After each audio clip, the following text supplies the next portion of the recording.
Hello, good morning. Hello, good morning. Good morning, Dr. Hong Peng. Yes, I just want to test my microphone and everything's my device. So Yes, you it's can hear working. me well, right? Yes, we can hear you well.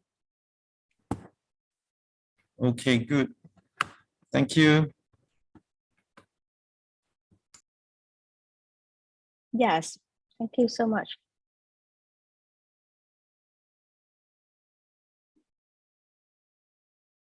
Thank you.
Good morning.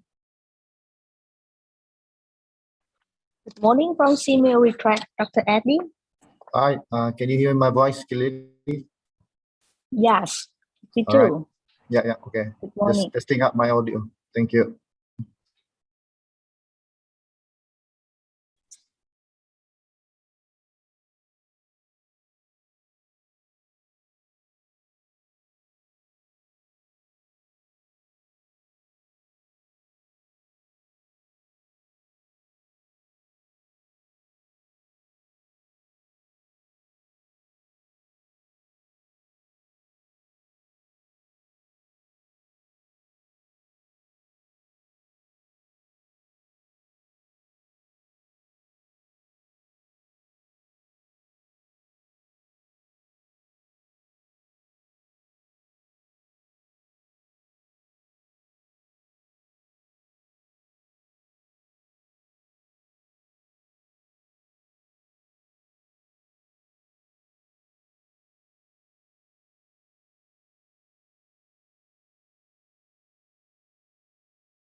Distinguished guests, ladies and gentlemen, good morning. Welcome to the opening ceremony of the regional workshop on enhancing inclusive and equitable quality education in Southeast Asia through innovative educational leadership and management. The opening ceremony will start with SEAMEO colors and SEAMEO song. Participants in the hall at SEAMEO retract, could you please all rise for SEAMEO colors?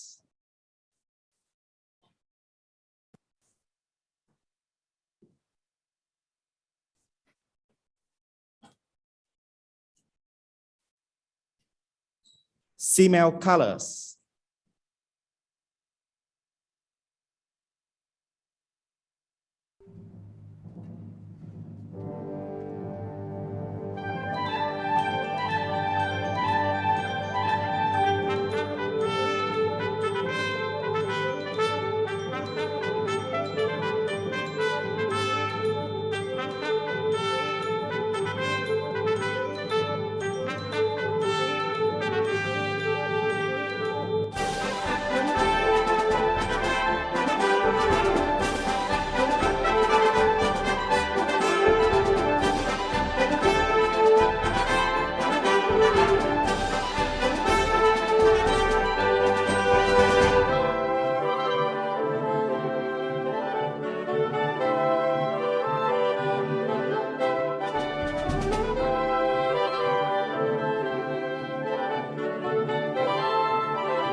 Please be seated. And now, SEAMEO song.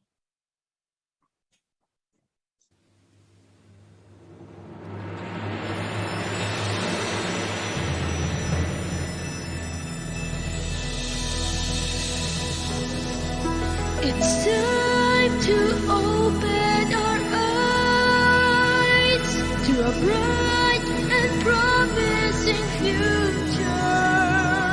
We'll rise to the call of the times and create a stronger tomorrow. Let's start to make a difference, teaching everyone to learn through science, health, and technology. We will share our expertise by promoting knowledge and policies. We can build a better world. Let us take a stand for our visions above, making future works for the people to grow in a life filled with happiness and dreams. Here at SEAMEO, building the future is our legacy.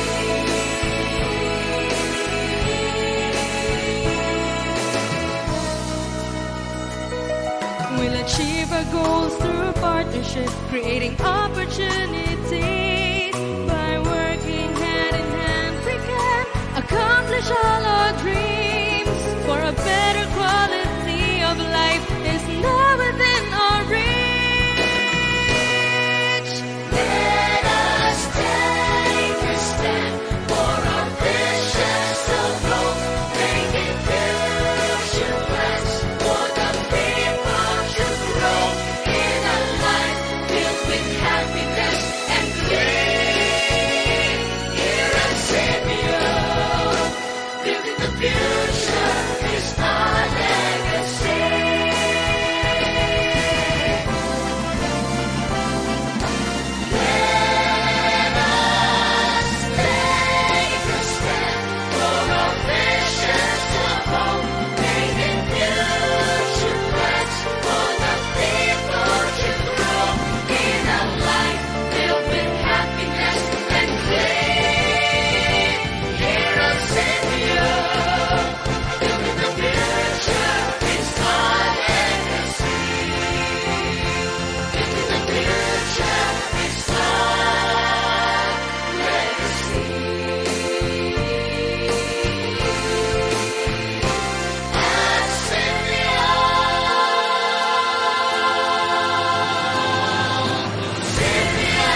Distinguished guests, ladies and gentlemen, welcome to the opening ceremony of the regional workshop on enhancing inclusive and equitable quality education in Southeast Asia through innovative educational leadership and management. This workshop is an inter-center collaborative project under the SEAMEO Education Agenda 7 Priority Areas 2015-2035. SEAMEO Regional Training Center, SEAMEO RETRAC, in collaboration with SEAMEO Secretariat, organized the regional workshop on May 12-13, 2022, using the hybrid approach, integrating a video conferencing platform for participants outside of Vietnam and face-to-face for those inside Vietnam. Besides, the workshop is live on YouTube for thousands of participants in the region. It's my great pleasure to introduce to you our distinguished guests and participants of the workshop today. From Ministry of Education and Training of Vietnam, it is my honor to present to you His Excellency Associate Professor Dr. Nguyễn Văn Phúc, Deputy Minister, Ministry of Education and Training of Vietnam, attending the workshop virtually from Hanoi, Vietnam. From SEAMEO Secretariat, we are honored to have her in attendance, Dr. Ethel Agnes Bascua Valenzuela, Director, SEAMEO Secretariat, attending the workshop from SEAMEO headquarters in Bangkok, Thailand. Keynote speakers of the workshop, it's my great pleasure to introduce to you Ms. Margaret Shach Israel, Chief Section for Inclusive Quality Education, Asia and Pacific Regional Bureau for Education, UNESCO, Bangkok. Dr. Howard Youngs, Senior Lecturer, School of Education, Auckland University of Technology, New Zealand, a SEAMEO Associate Member Country. Speakers from Southeast Asian countries, we are pleased to welcome representatives from Ministry of SEAMEO member countries, namely Brunei Darussalam, Cambodia, Laos, Birma, Malaysia, the Philippines, Singapore, Thailand, and Vietnam. We are also pleased to welcome speakers from SEAMEO Cell, SEAMEO Indotech, SEAMEO RETRAC, SEAMEO Sen, Ho Chi Minh City University of Education, and Room to Read, Vietnam. Host center of the workshop, it's my great pleasure to present to you Dr. Ho Thanh Mỹ Phương, SEAMEO RETRAC Center Director. Deputy Directors, Deans, and Heads of Divisions and Departments at SEAMEO RETRAC. Participants of the workshop, we would like to warmly welcome workshop moderators, directors, deputy directors, and representatives from SEAMEO regional centers, educational experts, social work experts, and teachers from Vietnam and Southeast Asian countries attending the workshop virtually in the Zoom platform, and more than 5,000 registered participants on YouTube Live. Last but not least, we would like to welcome leaders, researchers, and lecturers from universities and social organizations, school leaders from Ho Chi Minh City and surrounding provinces, attending the workshop face-to-face at SEAMEO RETRAC, journalists from public media agencies attending to cover the event. Once again, welcome all of you to the regional workshop. And now, I would like to briefly present to you the agenda of this opening ceremony. The ceremony will begin with welcome remarks by SEAMEO RETRAC Center Director. The program will be followed by remarks by leader of the Ministry of Education and Training of Vietnam. Next, the director of SEAMEO Secretariat will have opening remarks and a keynote speech. The ceremony will conclude with group photos. Distinguished guests, ladies and gentlemen, to begin, I would like to call upon Dr. Ho Thanh Mỹ Phương, SEAMEO RETRAC Center Director, to deliver the welcome remarks.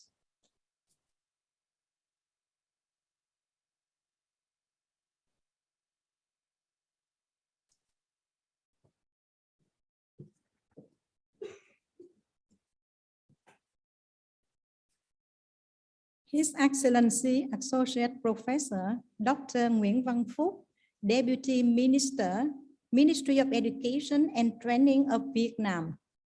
Dr. Ethel Agnes Bascua Valenzuela, Director, SEAMEO Secretariat.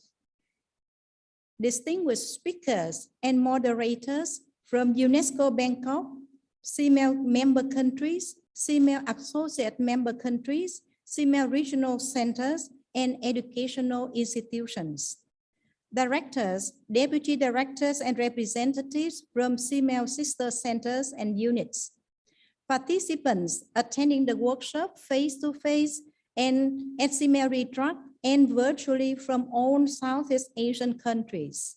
Distinguished guests, ladies and gentlemen, good morning. On behalf of SEAMEO Regional Training Center, SEAMEO Retract, I would like to warmly welcome all of you to the regional workshop on enhancing inclusive and equitable quality education in Southeast Asia through innovative educational leadership and management. This is a SEAMEO Inter-Center Collaborative Project under the SEAMEO Educational Agenda 7 Priority Areas 2015-2035. It is a great honor for SEAMEO Retract to be assigned by SEAMEO Secretariat to lead this important project. I'm so happy that the workshop gets great attention from SEAMEO member countries, SEAMEO sister centers, school leaders, educational managers, and experts in the region. I also like to welcome about 4,000 participants from Southeast Asia attending the workshop on YouTube Live.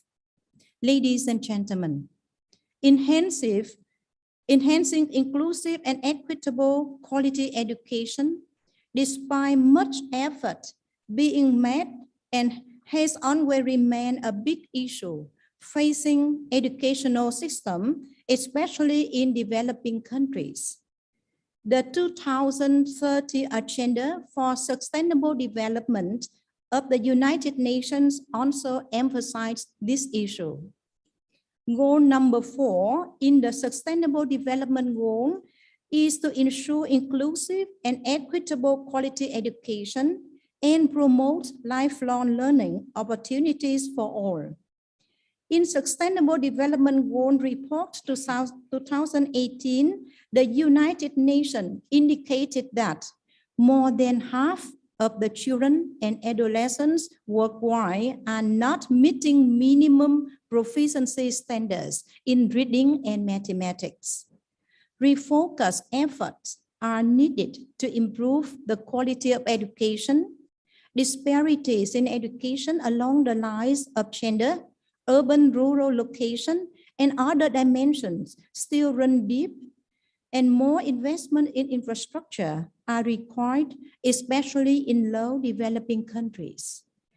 The report also mentioned that more trained teachers are needed for quality education.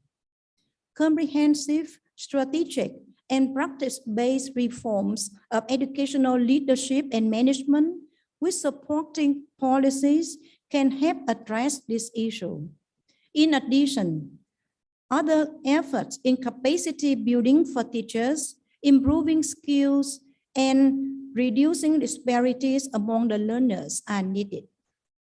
This context suggests more regional collaboration among Southeast Asian countries to identify and address the issue facing the region, given the diverse nature of the population that our system is working with. SEAMEO Retract is an honor to organize this workshop on this issue. Though being delayed a couple of times due to the restriction of the COVID-19 in 2021, finally, we can organize this workshop in the blended mode today and tomorrow. This workshop serves as a platform for sharing practices, lessons learned, and innovative solutions to enhance inclusive, equitable, quality education in Southeast Asian countries and beyond. Besides, the workshop is expected to promote regional partnership and SEAMEO inter-center collaborations in solving educational issues in the region as a whole. I strongly believe that the sharing, discussion, recommendations at the workshop will emphasize the role of leadership and management and find out innovative solutions, practices in order to enhance inclusive and equitable quality education in Southeast Asia and beyond. Distinguished guests, ladies and gentlemen, the COVID-19 pandemic affected many aspects of our work and our lives and the way we communicate, and there has been no exception for this workshop. The workshop has been delayed twice since 2021. I highly appreciate the patience and commitment of the workshop speakers of this event. Your expertise will bring about great knowledge, information, experience, and recommendations that help achieve the goals and objectives of this project. On this occasion, I would like to send my special thanks to Associate Professor Dr. Nguyễn Văn Phúc, Deputy Minister, Ministry of Education and Training of Vietnam, and Dr. Ethel Agnes Basque Valenzuela, Director of SEAMEO Secretariat, for your remarks today and for your precious support given to SEAMEO Retract as always. It is of our great honor and privilege to have your attendance at this important event. I'd like to thank Ms. Margaret Shark Israel from UNESCO Bangkok and Dr. Howard Youngs from Auckland University, New Zealand, for your great contribution as the keynote speakers at the workshop. I am so happy to have the participation of leaders and representatives of many SEAMEO sister centers and units. I would like to warmly welcome and thank all of you for your attendance and contribution to this workshop. This strongly reflects a highly collaborative spirit of SEAMEO family. I would like to thank all the participants of both online and on-site who are school leaders, educational experts from universities, schools, and educational organizations from Ho Chi Minh City and many other provinces of Vietnam, and from more than 8 countries from Southeast Asia who are joining on Zoom platform and on YouTube Live. I know that all of you are very busy with your school tasks at this time of the school year, but you still manage to attend the workshop, which is highly appreciated. I hope to hear sharings from you during the workshop and especially in the discussion sections. Finally, I'd like to thank SEAMEO Retract officers and staff for working very hard many months in advance to prepare for this event. I also like to thank the media coming to cover the event. I wish all of you good health, happiness, and success. Thank you very much.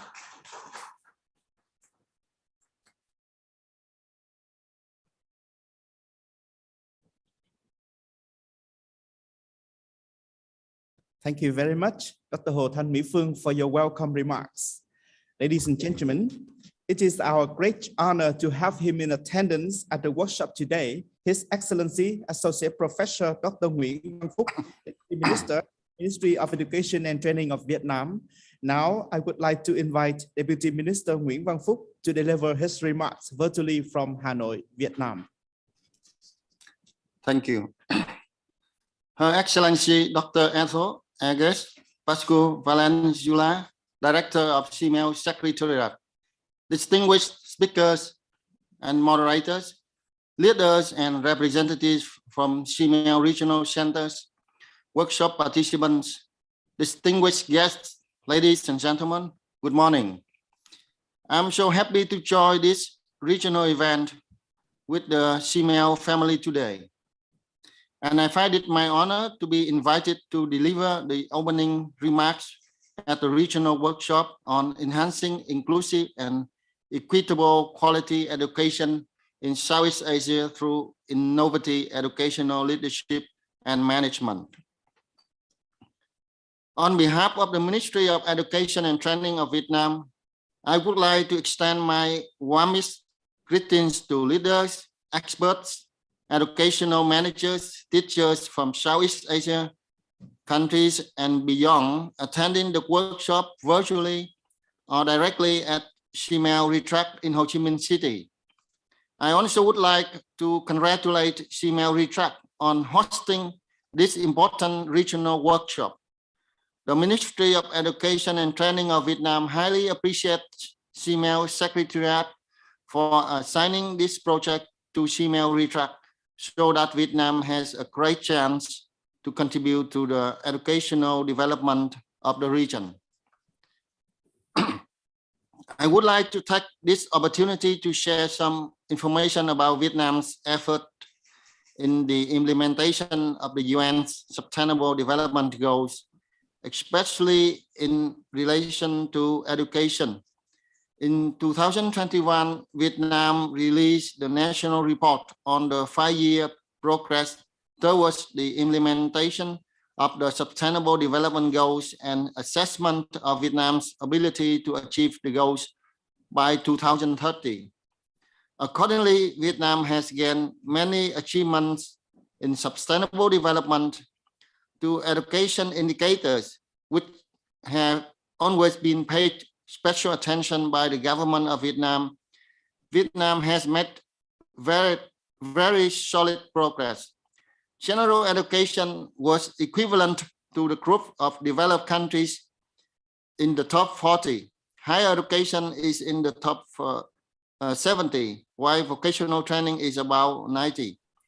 Compared with other countries at the same level of development, Vietnam's Human Development Index, according to the latest assessment by the World Bank, ranked 69. I think we all realize the role and the significance of education and training in achieving the goals of sustainable development. Vietnam is in the process of innovation, development, and integration. We not only strive to achieve the goals of socio-economic development and environmental protection, but also pay much attention to the innovation of education and training. In recent reforms of general education, we aim at developing knowledge, skills, values, and competence among learners to achieve national goals that are in line with the UN Sustainable Development Goals. Talking about Sustainable Development Goal number 4, which is to ensure inclusive and equitable quality education and promote lifelong learning opportunities for all. After almost 7 years of implementation, we have achieved initial positive results. Many indicators of general education in Vietnam are quite positive. For example, the rate of 6-year-old children going to grade 1 reaches 99%, ranked second in the Asian region.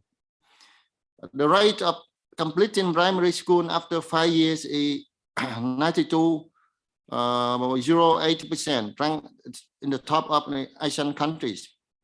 The Southeast Asian Primary Learning Matrix, CPOM, in 2019 reflected that Vietnam's primary school students ranked in the top of Asian countries in all 3 competencies: reading, writing, and mathematics.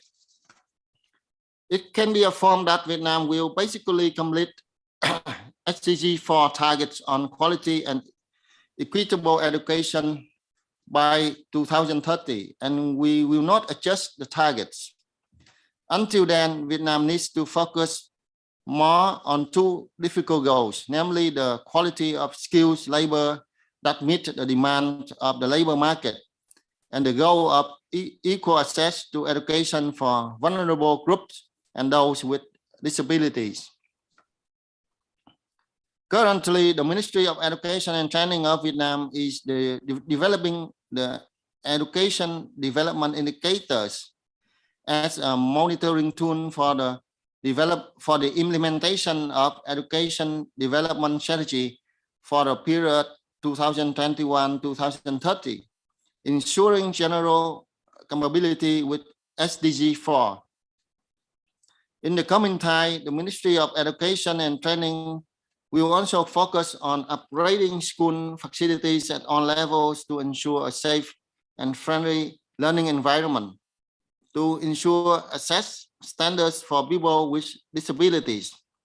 We also continue to implement policies to support economically disadvantaged students living in remote and difficult areas. Besides, we have consistent policies to develop boarding ethnic schools to support minor ethnic students and schools for the gifted to nurture and foster talented students. The issues such as gender equity, non-violence in the schools, moral education are also among our priorities to ensure an equal and fair educational environment for all students. I believe that this workshop is organized at the right time when countries in the region are striving to recover from one of the most serious pandemics in the history, the COVID-19. The pandemic has raised new issues that require educational systems to adapt themselves to bring equal opportunities of learning for all and to ensure quality in education. I hope that this workshop is a good platform for experts and educators in the region to share best practices and especially to propose innovative solutions in education leadership and management to enhance inclusive and equitable quality education for the region.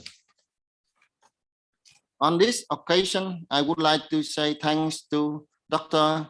Eto Angus Basco Valencia, Director of SEAMEO Secretariat, for your contribution to the educational development of Vietnam and countries in the Southeast Asian region, as well as for your continuing support to SEAMEO Retract and SEAMEO Cell.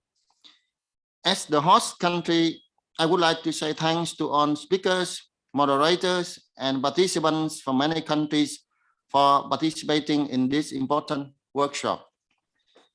I also take opportunity to extend the ministry's appreciation to SEAMEO Retract for your active role in identifying and addressing issues in education of Vietnam and the region. The ministry expects the center to play even more active role, have more initiatives, programs, projects, mobilize more resources to implement educational mandates of the center. I also would like to call for more collaboration from SEAMEO regional centers and other institutions in discussing and solving common issues in education. Vietnam and countries in the region will surely benefit from this collaboration. I wish you all good health and happiness. Thank you very much.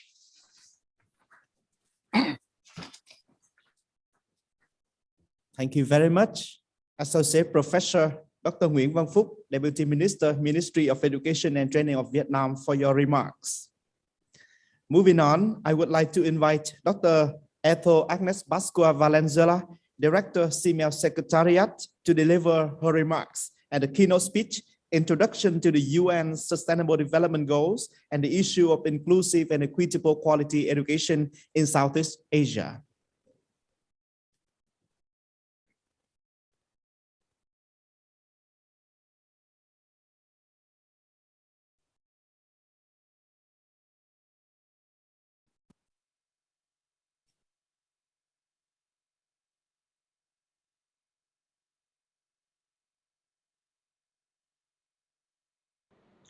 Honorable High Officials of SEAMEO, Dr. Ho Tan Mi Pung, Director of SEAMEO Retract in Vietnam, distinguished speakers, esteemed guests, ladies and gentlemen, a very good morning to all of you from SEAMEO Secretariat in Bangkok, Thailand. It is an honor for me to join you and present the keynote, especially on the role of SEAMEO in addressing inclusive and equitable quality education for Southeast Asian countries. We see that there is an increasing emphasis on diversity, inclusion, and equity in education in the 21st century, with the vision to be a leading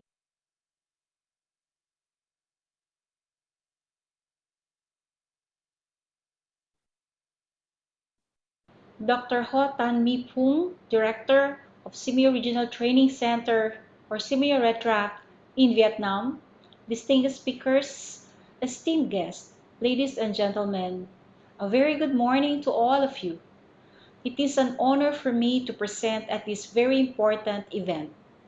As you may have already known, throughout the world, individuals face the inclusion-exclusion dilemma across physical, social, psychological, and systemic aspects. Despite encouraging achievements in school enrollment and education, wealth, language of education, disability, gender, and ethnic disparities, migration background, gender and sexuality identity, and other factors, as well as their intersections, continue to be significant barriers to accessing and fully participating in education. The Southeast Asian Ministers of Education has placed this inclusive education border school project at the heart of our agenda. Students in classrooms come from all walks of life with diverse backgrounds, including in Southeast Asian schools, which perhaps may not be fully equipped to deliver an equal and high quality education to all students. And we can see this even during the pandemic, when the pandemic has exacerbated the already existing inequalities and the difficulties experienced by students who are already in precarious situations, consequently magnifying the existing inequality that we see. So in this regard, it is very important that knowledge, experience, and lessons learned among Southeast Asian countries in tackling the issue of inclusive and equitable quality education should be exchanged and adopted at the regional level and at the national level. This workshop on enhancing inclusive and equitable education in Southeast Asia through innovative education organized by SEAMEO RETRAC is really timely and significant. The COVID-19 pandemic has made adverse impact and disruption in the education sector and training, where institutions have been forced to close and resorted to online or distance learning. We are delighted that, despite all the difficulties, SEAMEO RETRAC still managed to organize today's workshop as part of the inter-center collaboration to highlight the efforts of partners and organizations in partnering for inclusive and equitable education towards sustainable development goals. This important event took a significant amount of time and preparation and dedication to make this happen.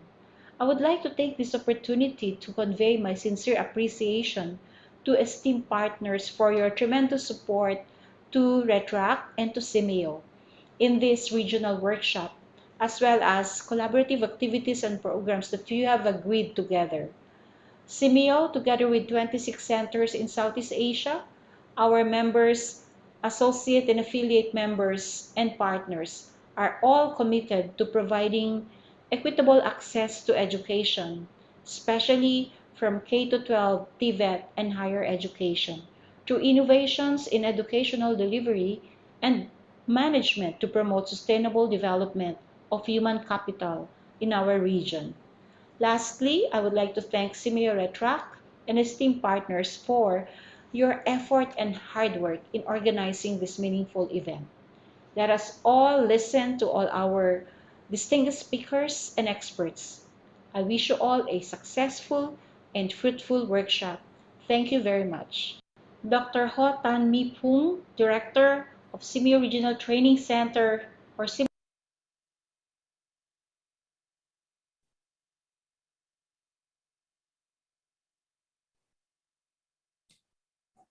Thank you very much, Dr. Eto Agnes Bascula Valenzuela, for your remarks. Moving on, may I invite Dr. Eto Valenzuela to continue to deliver the keynote speech, Enhancing Inclusive and Equitable Quality Education in Southeast Asia. Thank you.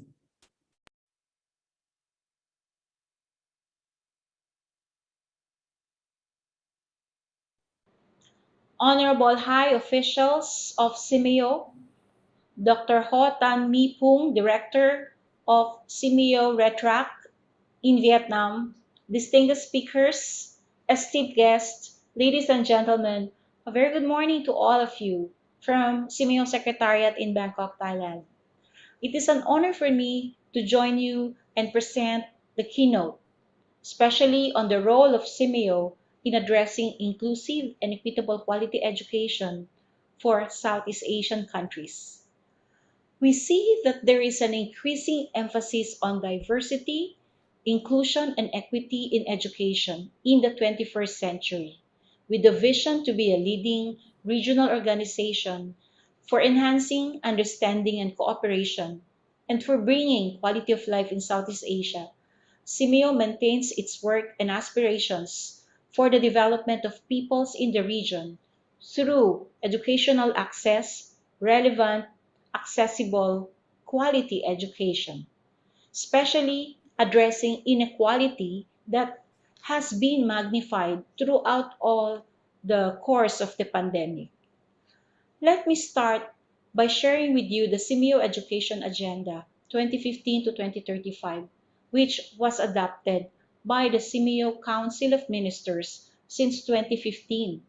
SEAMEO defined specific targets and indicators in line with the Sustainable Development Goals, and this relates as well to our priorities and integrated operational plan for the next 5 years. The first of this priority is early childhood care and education, promoting policies that will promote inclusive ECCE for all. Second is addressing barriers to inclusion, but by addressing all of those push factors to bring students out of the classrooms and even addressing non-formal education learning and needs, we address SDG 4.1, 4.5, 4.6, and 4.8. Resiliency in the face of emergency is our third priority, which is as well aligned with SDG 4 and with the current context. It is more critical to promote all of these resiliency concepts in schools for leaders, for teachers, and students, because we are in a region with a lot of volatility, with a lot of different calamities, social conflicts, and we have to manage and maintain the delivery of educational services even during disruptions. Fourth priority is on TVET, making sure that we promote TVET and training. Promoting TVET among teachers and learners, parents, we believe that we can provide a clear pathway to lifelong learning and higher education and regional labor market needs. Fifth is actually revitalizing teacher education, making it a priority of choice.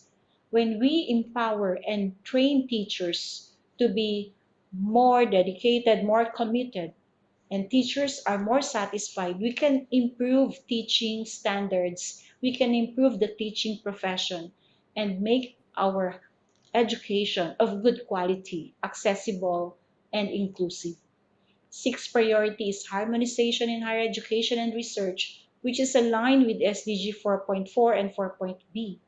We need to promote mobility of students and scholars, teachers, and education personnel in our region, and conduct researches to support harmonization and having a common space in higher education. Finally, the seventh priority is on adapting 21st century curriculum. Our students need newer forms of competencies such as critical thinking, logical thinking, communication, teamwork. All of these are embedded in the 21st century curriculum. Higher order thinking skills will strengthen our learners' participation in our society. Our regional growing population will be having higher competencies, and curriculum will be better reformed and better pursued. In SEAMEO's programs, we are consistent with the educational prioritization of SEAMEO. SEAMEO Secretariat has implemented numerous programs in promoting inclusive and equitable quality education for all.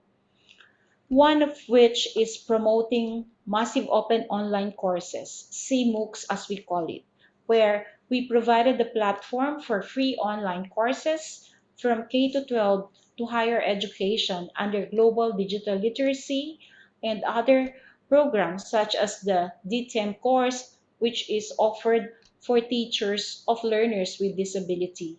In collaboration with the ASEAN Open University Network, and SEAMEO centers, we collaborated to have the CMOOCs network. The very, very latest program that we offer is DTIM. This is SEAMEO Secretariat's way of supporting teachers of learners with disability. The Disability Inclusive Teaching in Emergencies or DTEM online course is conducted for teachers of regular and special education schools as well as education personnel and officials who would like to ensure that teachers of learners with disability continue to learn even during the pandemic.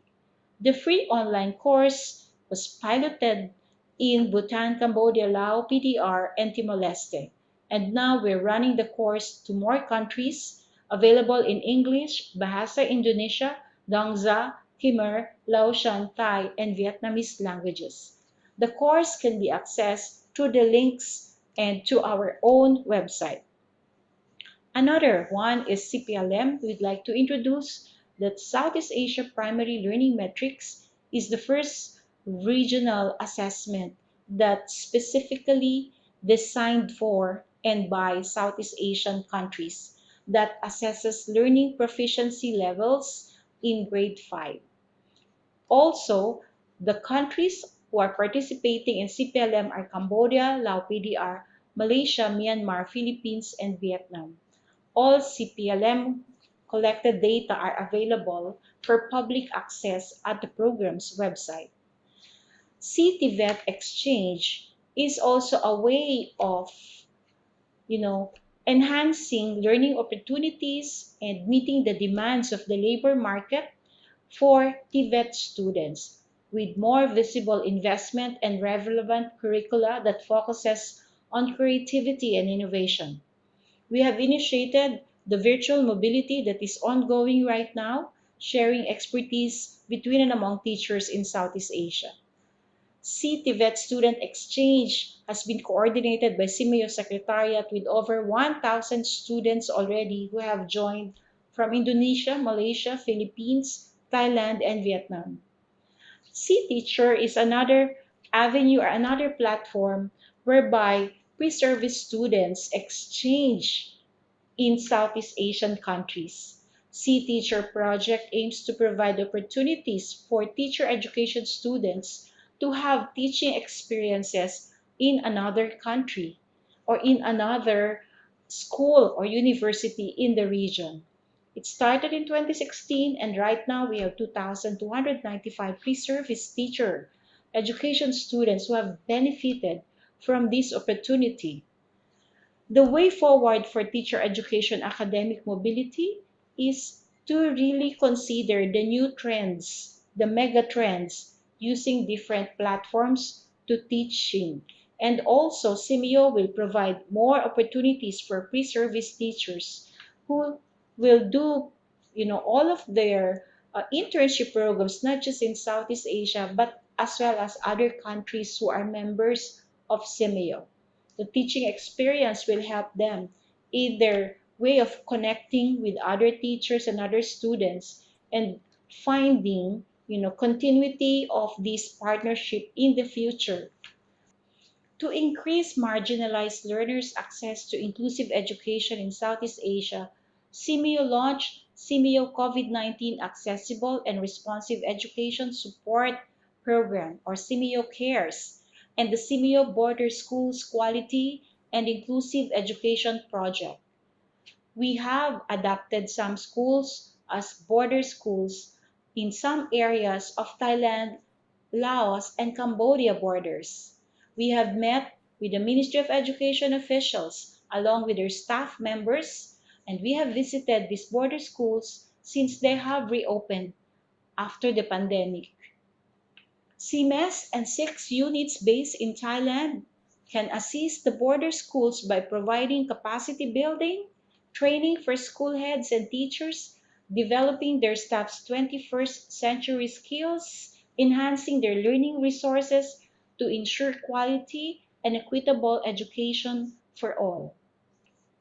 During the 5th Strategic Dialogue for Education Ministers, they highlighted the importance of inclusive and equitable education in Southeast Asia through innovative education with the following key points: expanding educational innovation for a technology pervasive future.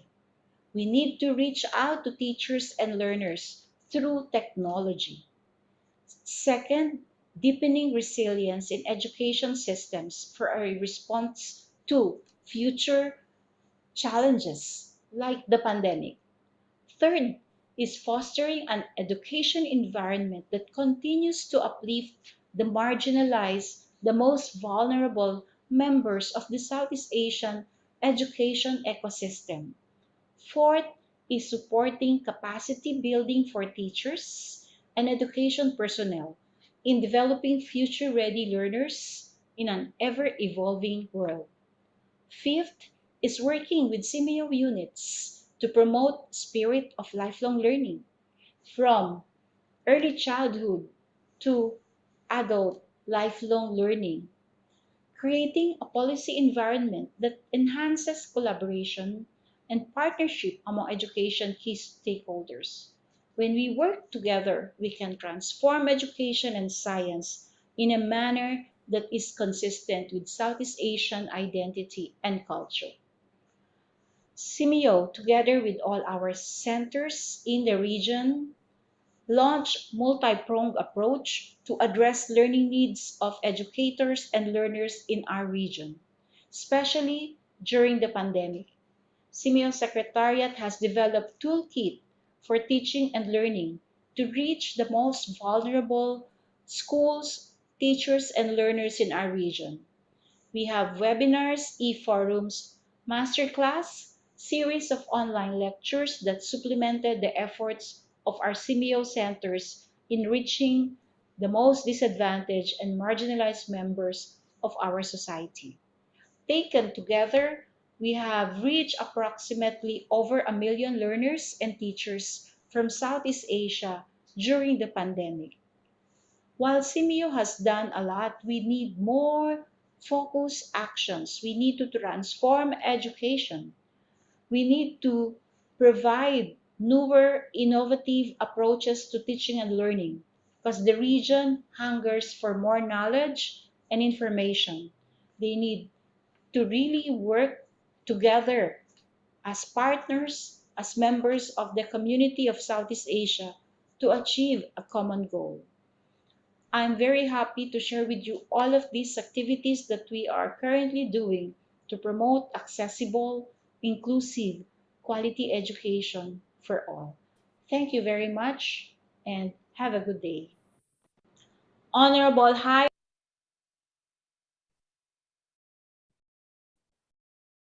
Thank you very much, Dr. Eto Agnes Bascula Valenzuela, Director of SEAMEO Secretariat, for your remarks and the keynote speech. Distinguished guests, ladies and gentlemen, the opening ceremony will now continue with group photos. For participants attending the workshop on YouTube Live, please take a break and stay connected. We will get back at 9:45. And now may I invite distinguished guests and participants attending the workshop on the Zoom platform to please show up in front of your camera for virtual group photos. We will readjust our screen to include all of you and take some screenshots.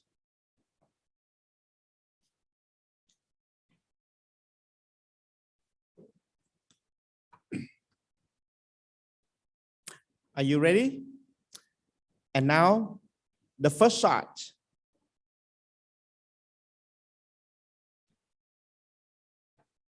The second charge. The third charge. One more charge. And one more. The shots are successfully taken. Thank you very much. Thank you very much. Please take a break. In about 20 minutes, we will get back at 9:45. And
Thank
Ladies and gentlemen, welcome back to the regional workshop.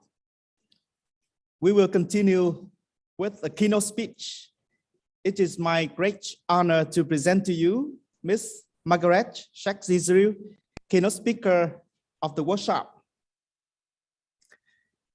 Ms. Margaret Sheikh-Israel is the Chief of Section for Inclusive Quality Education, UNESCO Bangkok, Asia and Pacific Regional Bureau for Education since June 2021. Ms. Sheikh-Israel has over 30 years of experience in education and international development. Before joining UNESCO Bangkok, she was the UNICEF Regional Education Advisor for Latin American and Caribbean. Prior to that, she held the position of Chief Program Coordinator, UNESCO Institution for Lifelong Learning, and was the UNESCO focal point for the development of the United Nations Education 2030 agenda at UNESCO headquarters. In her capacity as Chief of Section for Inclusive Education, Quality Education, Ms. Sheikh Israel oversees major work of the section, which includes the SDG for Education 2030 regional coordination, education policy, planning and management, quality of education, inclusive education, multilingual and mother tongue education, early care, childhood education, as well as the health education and well-being. In addition, she serves as the UNESCO co-chair of the newly established UN networking group, Learning and Education 2030 Plus, co-led by UNESCO Bangkok and UNICEF, EPRO, and Russia. Margaret Sheikh had 2 postgraduate degrees in psychology from the University of Paris 7 and Paris 5, respectively. The title of the keynote speech is Enhancing Inclusive and Equitable Quality Education in Southeast Asia through Innovative Educational Leadership and Management. Ms.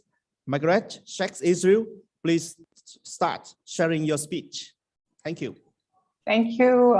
Thank you very much. Let me try to share my screen. Okay. Works. Can you see my screen?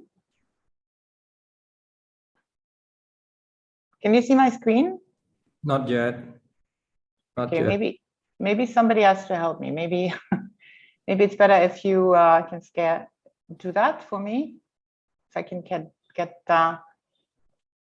technical assistance from the Secretariat.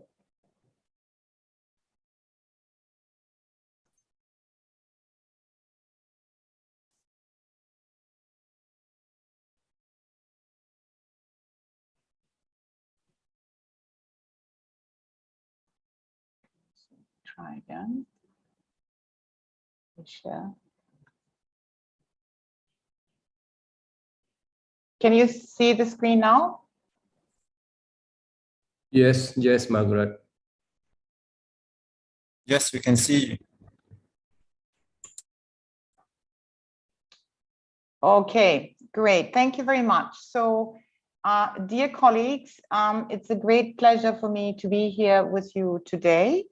Esteemed representatives from the Vietnam Ministry of Education and Training, high officials of SEAMEO Retract and SEAMEO Cell, and representatives from SEAMEO Secretariat, esteemed representatives from the SEAMEO member state countries, education specialists, and colleagues.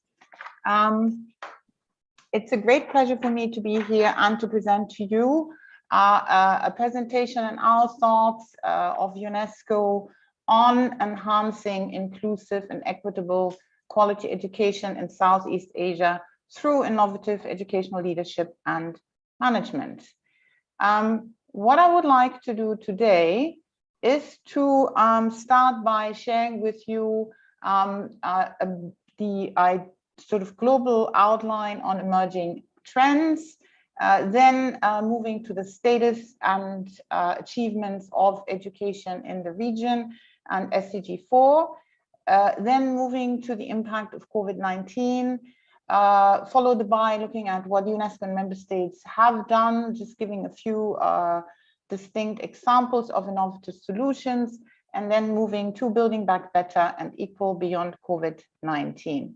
From there, I will move to looking at commitments to action. So let's start by really looking at and putting my presentation into the context of today's emerging trends and also challenges. As we know, and as we can see on this slide, our world and our region is facing a number of unprecedented challenges that go way beyond the COVID-19 crisis. We know, and even before COVID-19, the region in particular was facing a quickly growing population, with in some countries having youth bulges and others rapidly aging populations. We know that we also are facing challenges such as displacement, massive immigration, coupled with growing poverty and disparities. We also have increasing violence and conflicts. Importantly, we know we and the world are facing climate change, mass loss of biodiversity, and environmental degradation, only to name a few. So all of these challenges obviously are very much interrelated and very complex, and all of them have major implications for progress on SDG 4 in Southeast Asia.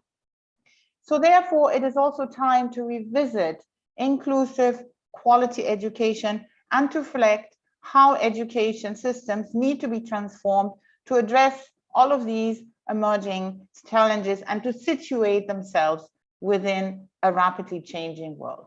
Excuse me, Margaret.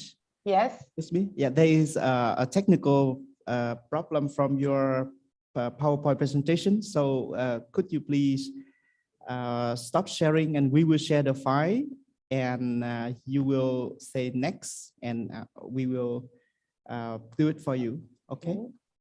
Yeah, let me try to do that. Yeah, I don't know how to do that. 1 second. Let me do stop sharing. If you see we see the notes from the screen. Oh, you need to, okay, that shouldn't be the case. Let me just, sorry about that. I don't know. 1 second.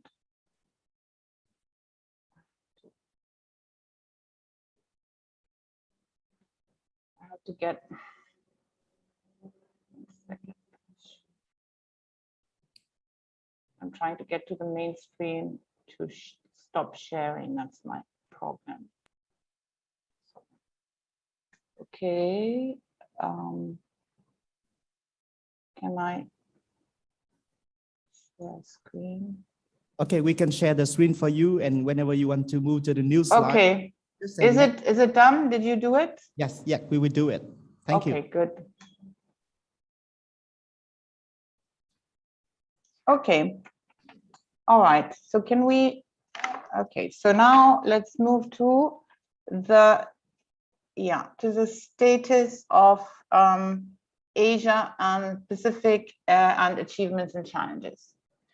All right. So basically, what I wanted to show you is that we did an analysis of the status of SDG 4 in Asia and Pacific, looking at achievements and challenges, starting with what the situation was like prior to COVID-19. So if you look at these indicators, you can see that there was a lot of progress made in 8 of them, whereby in 2 we still have a lot of problems and there was regression. Just to give you sort of a quick idea of what the situation was. So in terms of primary and lower secondary education completion, universal primary education completion has been achieved in most countries, ranging between 96% of children completed primary education and 87% lower secondary education. So we are really improving in that one. There's also improvement in early childhood enrollment. Overall, we speak about 89% of children of that age group being enrolled in early childhood education. As far as tertiary education is concerned, there is a high disparity between countries. Countries such as New Zealand, Singapore, South Korea, we're moving towards 100%, while the regional median is only 33%. So that means that even though there's improvement, much more has to be done in terms of tertiary education. Literacy and numeracy skills among younger populations, we know there's still a big issue in terms of youth and adult literacy across the region, very, very high literacy rates. And then looking at global citizenship education, there has been also an improvement in the sense of including ESD and GCD in curriculum. Now, key issues are, if you look at the graph on the right-hand side of the slide, there has been regression in trends in terms of achieving minimum proficiency levels in reading and math, that is indicator 4.1, and there has been a massive regression in equality. Let's move to the next one. So since I started to speak about key challenges, as we saw on the slide before, key challenges that really require our attention, also very much in Southeast Asia, is equity and quality. As I mentioned before, equity and inclusion, even prior to COVID, was a main concern, and we know that there has been a major impact of COVID-19, in particular of the most disadvantaged groups. In terms of quality, despite the progress made in expanding access and also completion, we know that in many countries, less than 50% of school children are achieving the minimum proficiency levels in reading in early grades. So therefore, we are really still speaking about the learning crisis in the region. This is a major concern because without proper learning, no development can take place. There also has been insufficient competencies in terms of digital learning, and there are divides. There is an issue of quality data and systematic monitoring. And we also know that not all schools have sufficient school health and nutrition programs. Next.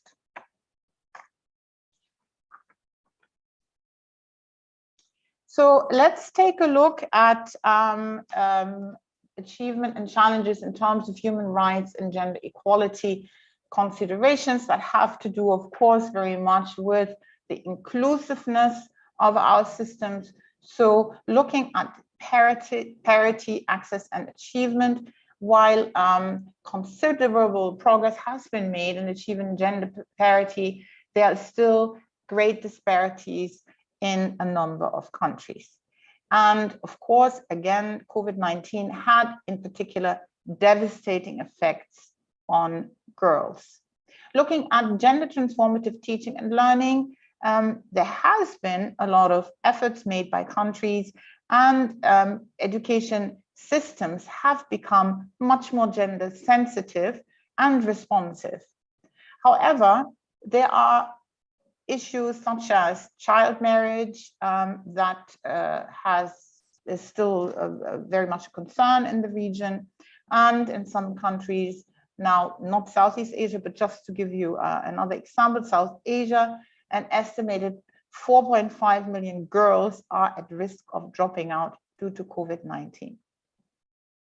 We also know that, of course, education emergency isn't a concern in the sub-region, and more attention needs to be paid to refugee children in crisis-affected countries, because this is really the group that is most at risk of not having access to education with an important interruption of their schooling. This is also coupled with, and we know there is still an issue of violence in school and against educational facilities and students. So this is something that the sub-region also has to pay attention to. Next, please. So then we wanted to look a little bit in particular at the specific targets, some specific targets in Asia and Southeast Asia, not to go into all of them, but just to give you a little bit more information of what is happening in Southeast Asia in particular. Next one. So I just suggested to look at target 4.1, which is on the one hand completion and also learning at primary and secondary level. So here, this is just sort of an overview of some of the countries in the sub-region and the completion rates between 2015 and 2020. Here you can see that only in Thailand, measured completion rates in the 5 years showed improvements. In the other countries, it either remained the same or didn't improve. But what is very important to note is that the completion rates are very high at primary level. It starts to decline in lower secondary education and is much lower, or at least a little bit lower, at upper secondary level in all of the countries. That means that, of course, governments need to pay particular attention at the upper secondary level in order to ensure completion of the full school cycle. Next. Here, I wanted to look in particular at achievement, meaning learning, again at primary and secondary level. This is just a snapshot, but to give you an idea of where we stood in terms of the indicator looking at minimum proficiency levels by a number of countries. You can see here that Singapore and Vietnam were the best performing countries in terms of primary and lower secondary level proficiency, with scores between 80 and 90 or above 90% across. For some countries, we don't have data, so we don't really know what is happening at primary level in all countries. We do have more data for the secondary, as you can see. So for some of the countries, as you can see, the proficiency levels are rather low. So again, this is a matter of concern that a country should really look at in terms of quality and relevance of their education at these levels. Next. So I did already refer to COVID-19. We all know that it was having a major impact of education. Let's maybe look at it again a little bit more in detail. So can we have the next slide? Okay, so what happened during COVID across the region? On the one hand, reduced learning hours, reduced quality. It affected the most vulnerable and marginalized learners. And all of this led to a learning loss and a risk of, in particular, the most vulnerable not returning to school. Also importantly, and this is not often spoken about, but it becomes increasingly known that it had a very important impact on well-being of students that has to be urgently addressed. And not to forget, in the long term, the overall impacts of reduced learning and proficiency of students will have a long-term cost to human capital accumulation, development prospects, and welfare. Just to give you a figure, already in 2020, the World Bank estimated that globally COVID-19 could result in a loss of generated loss, have a present value of 10 trillion losses for the world. So that, of course, has increased, given that this is a figure from 2020, so now it's 22, so you can imagine what the figure would be now. Next. So in particular for Southeast Asia, together with UNICEF, we undertook a number of situation analyses on the effects and responses of COVID-19. And so these were also undertaken for Southeast Asia, looking in particular of the contextualized impact and challenges for the sub-region.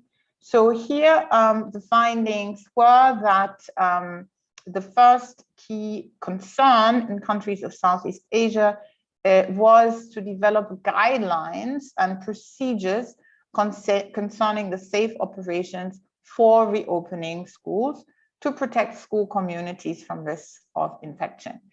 The next concern was to really deliver equitable and quality distance education during full or partial school closure. Now, this is something that we, of course, have to continue to be worried about because distance education is here to stay. While schools have reopened or will reopen, we will have to now work in what is called the new normal, meaning schools will have to operate in a blended modality, and that requires high quality distance learning, the capacity of teachers to deliver them, and also connectivity. The third one is a challenge that I already sort of looked at, pre-existing low levels of learning and the learning divide, which was deepened because of the digital divide, a challenge of health and well-being of children. And then, interestingly enough, it was also found that in the Southeast Asia region, there was a concern of low prioritization of pre-primary and ECCE provision, while of course at the same time there's a recognition of the importance of this particular level. Next.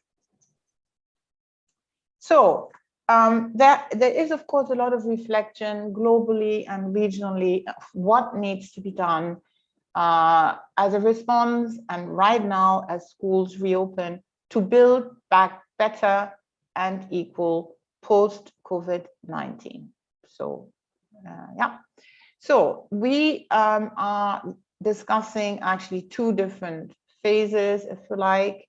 So the first one is really the immediate response of what should be happening or is certainly happening in a number of countries in terms of the immediate reopening right now and learning recovery. So the first part has to do with the reopening of schools themselves, which of course requires adequate public health and social safety measures, and to establish an enabling learning environment, which has to do on the one hand to just physically, for example, have the school ready in terms of having wash facilities, but also to ensure that children feel safe and secure and welcomed when they come back after, in some cases, a very long time.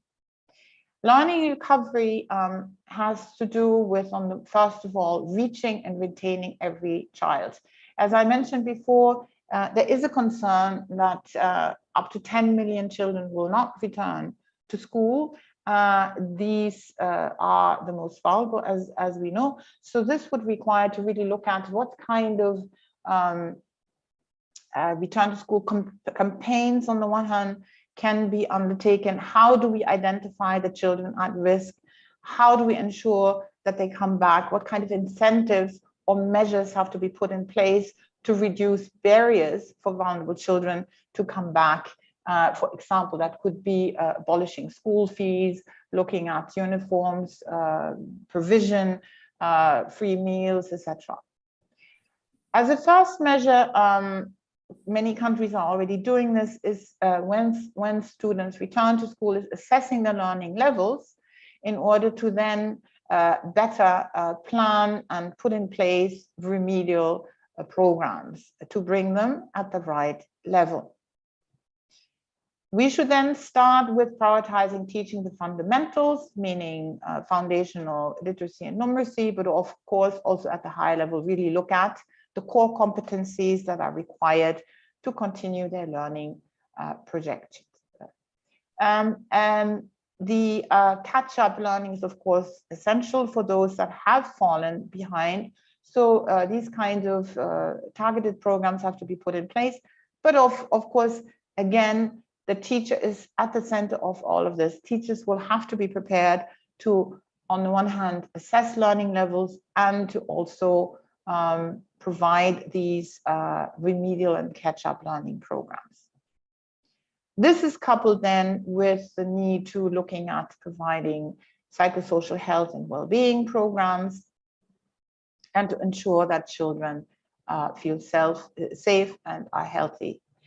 This comes from the RAPID framework that UNESCO, UNICEF, and the World Bank has developed. Next one, please. As a next step, and you know this, there's a lot of reflection currently going on,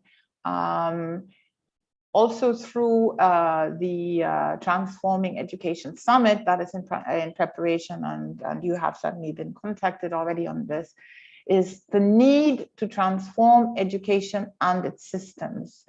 Because on the one hand, COVID really has shown a harsh light on the inefficiencies of systems and the need to really very rapidly address challenges. But it's also seen as an opportunity to rethink education and to see what has to be put in place to really have a resilient and strong and more equitable system in place.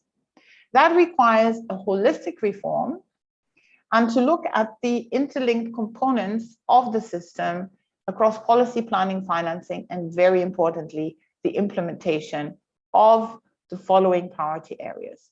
First of all, we've seen that really equity and inclusion is a major challenge across the region that needs to be addressed. Another key component is quality and relevance of education. That has to do, on the one hand, with really looking again at the curriculum and prioritizing the competencies that need to be taught that might have evolved. It also has to do, of course, with teacher training, pre and in-service training, and also maybe revisiting assessment and what should be assessed. Learning and skills for life, work on sustainable development. Again, coming back to my very first slide, learning and what is learned also has to really refer to the situation in which we are today. For example, students have to be prepared for a world whereby climate change is an important reality on the one hand, and also where they are confronted with rapidly changing labor markets. So they have to become lifelong learners. They have to be learners that are ready and able to change and adapt very quickly. As I said, it's really important to develop a highly skilled generation of teachers, rethinking what a teacher should be, but also supporting the teachers is really key. Digital transformation, of course, we know that today education will have to work together with a very strong digital component that should accompany school education. Therefore, connectivity is key, devices are key, quality digital programs are key, and then, of course, having trained teachers in this area. We have to plan for resilience. Here, we are talking about the systems level and the policies. The systems have to be ready to quickly adapt to new emergencies and to switch to maybe renewed complete digital provision if that is necessary. So that has to be prepared for. At the same time, we also have to look at governance, accountability, and monitoring, and look at how, let's say, local governments and schools themselves can be empowered to also be very flexible when immediate responses and adaptation is required. Then not to forget about financing and the need for, on the one hand, maintaining existing levels of financing for education, protecting educational financing on the one hand. And then we know also that obviously rebuilding and learning recovery will have additional costs. So all of that has to be taken into consideration if we wish learners to be prepared for the future and to develop, to be able to contribute to development of their countries. And last but not least, of course, all of this needs to be done in close collaboration with partners from the region and globally. Next one, please. So just to quickly give you some examples of what UNESCO has been doing. Next.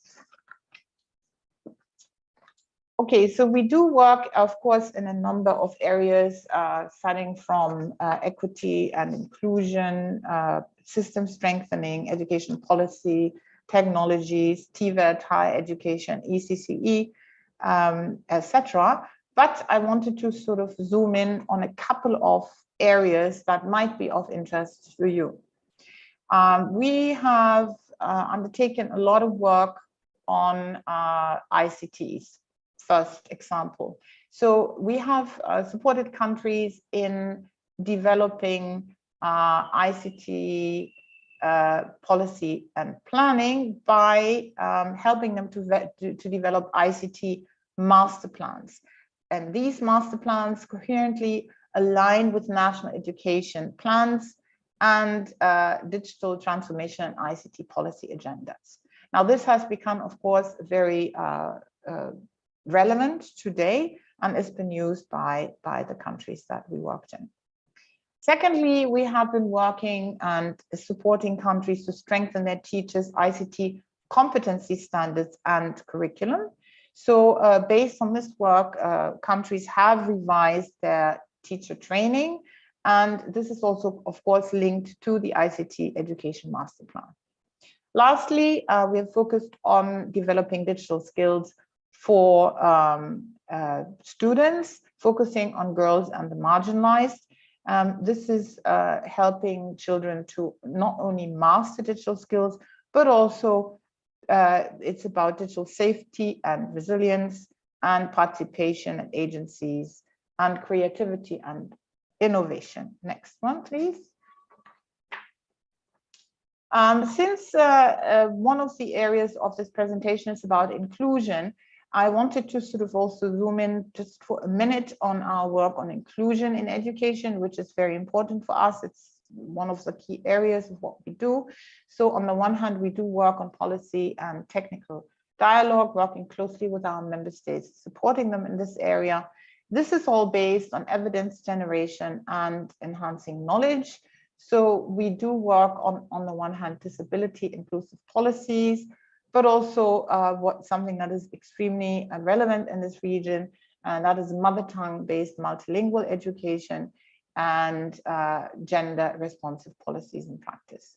We then provide very targeted technical support to member states to revise their policies and practices to foster inclusion in these areas. So upon request, we do continue to support countries. Next one, please.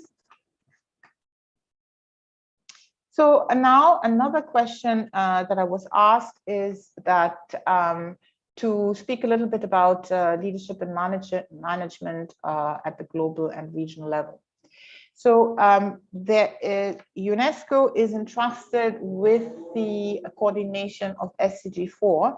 And in order to do that, we have established a regional coordination mechanism, which is entitled Learning and Education 2030 Plus. It is co-chaired by UNESCO and UNICEF and has a wide number of members. SEAMEO is one of them. It's very, very important. And so we do have regional organizations and NGOs, other UN agencies that participate in this coordination mechanism. But we do also have focused working groups that work on digital transformation, on adolescents learning and skills development, on inclusive education, on health and well-being. And these working groups very concretely can provide support to member states in these particular areas. I then wanted to draw your attention to the upcoming Asia and Pacific Regional Education Ministers Conference. You are probably aware of this, and I hope that many of you will come and participate in this conference. It is, in short, Upper MC2 will happen in June, the beginning of June, 5th to 7th, where ministers will gather to really look at the two areas which I presented earlier, meaning learning recovery on the one hand, and transformation of education systems, and to identify innovative policy solutions for themselves, for their own countries, but also in dialogue very much with the other ministers and other education stakeholders in the region going forward. All of this work will feed into, and you're probably aware of this, the Transformative Education Summit that is launched by the UN Secretary General in order to really rekindle attention and support on education and to really ensure that education systems are transformed as we reimagine the future of education. Next one. So next. So then looking at also work that was done again for Southeast Asia in order to really find out what are the key areas for your sub-region that would be important to move forward in terms of inclusive quality education. These are just a few, but just to highlight them again. On the one hand, we found that for countries in the region, it's very important to, on the one hand, start by legal framework strengthening and ensuring that sector plans, policies, and strategies are inclusive, equitable, and gender transformative. So it's really a focus on quality, on inclusion and equity that should happen right at the systems level. Then looking at curriculum. Use your presentation a little bit. Thank you. Sure, yeah, I'm almost done. So then looking at curriculum, these of course need to be competence-based and transform pedagogies and train teachers. What is important to also ensure is flexible and alternative learning pathways, better access to technology for learning, ensure that students are retained and complete, in particular disadvantaged ones, look at assessment for learning and strengthening data and monitoring systems. Okay, next one, thanks. These are the priority actions that were identified and adopted at the Asia Pacific Forum for Sustainable Development, and that will feed into the high-level forum in New York in July. So again, you can see the three areas: learning recovery, transforming education, and financing education. So that was just my last slide, if I'm not mistaken. So next. So for reference for the UIS data, this is the reference if you want to get more information on the statistics. And with that, I would like to thank you for the opportunity and have a wonderful meeting. Thank you very much, Ms. Margaret Israel from UNESCO Bangkok, for a very informative presentation, keynote speech. I wonder if we run out of time, but I think if you have any question from the Zoom participants, please raise your hand.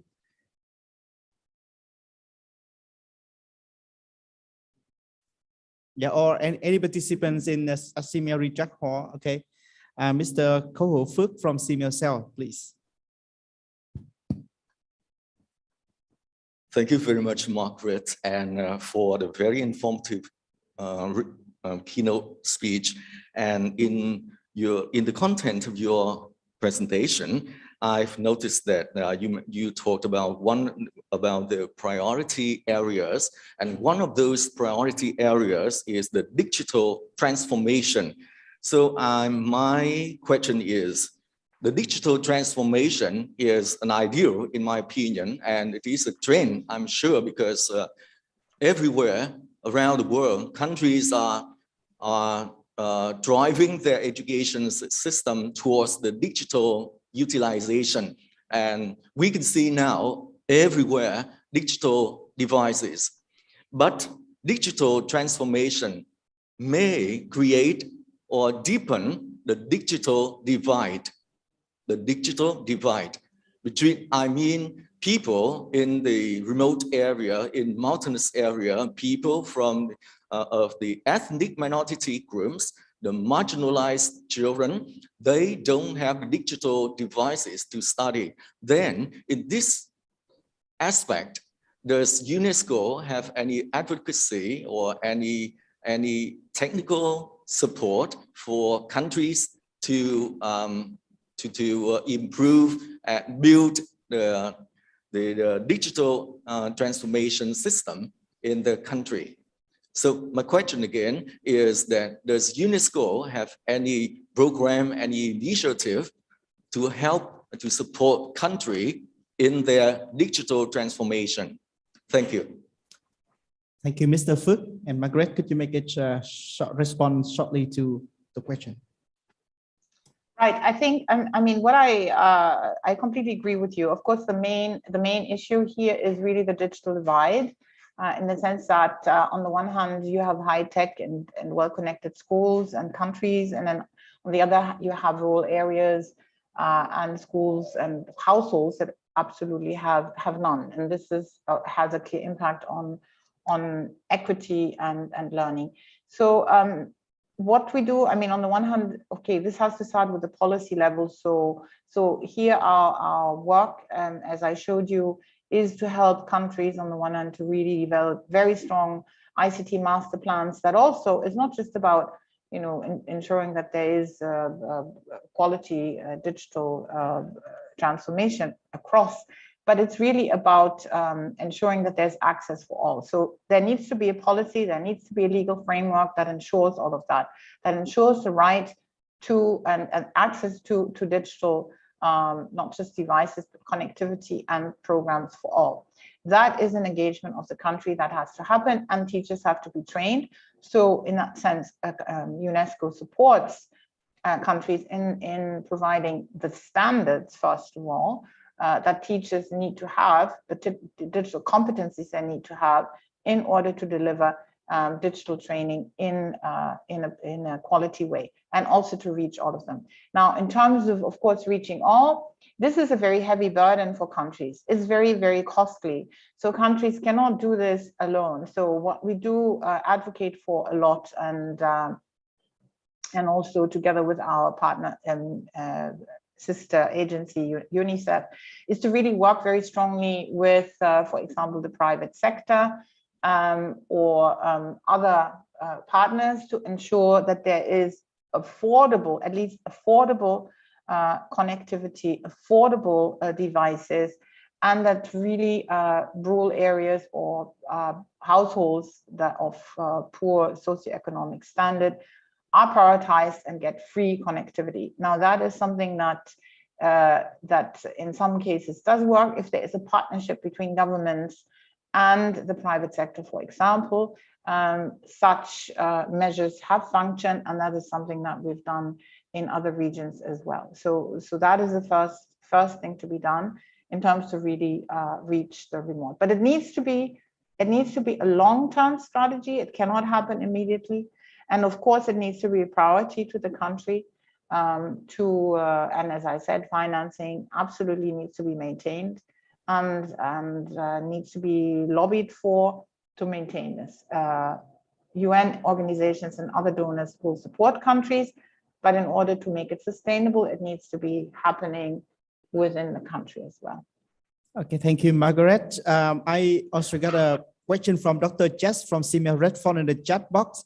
However, I'm sorry, Dr. Jess, we run out of time for this section. So Margaret, could you please take note of the question from Dr. Jess, SEAMEO Red Phone in the chat box, and could you please respond to his question in the chat box? We now move to plenary session 1. I'm sorry for that. For this session, I would like to invite Dr. Evelyn Vaque-Bitkas. She should be the moderator for this session. Dr. Evelyn Vaque-Bitkas is now the Deputy Director for Program at SEAMEO Biotop, Indonesia. She is also the faculty member at College of Forestry and Environmental Studies, Mindanao State University, the Philippines, and she also an editor of Biotopia Journal English. Dr. Evelyn Vaque-Bitkas, could you please start the first plenary session? And please take note that we should end this session by 12. So the presenters, could you please make the presentations within the time that asked Dr. Evelyn, guys. Thank you very much.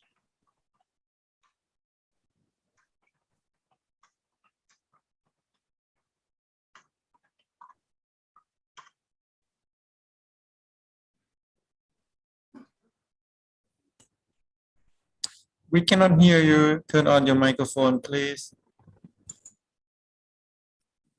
Oh, I'm sorry. Thank you, Mr. MC.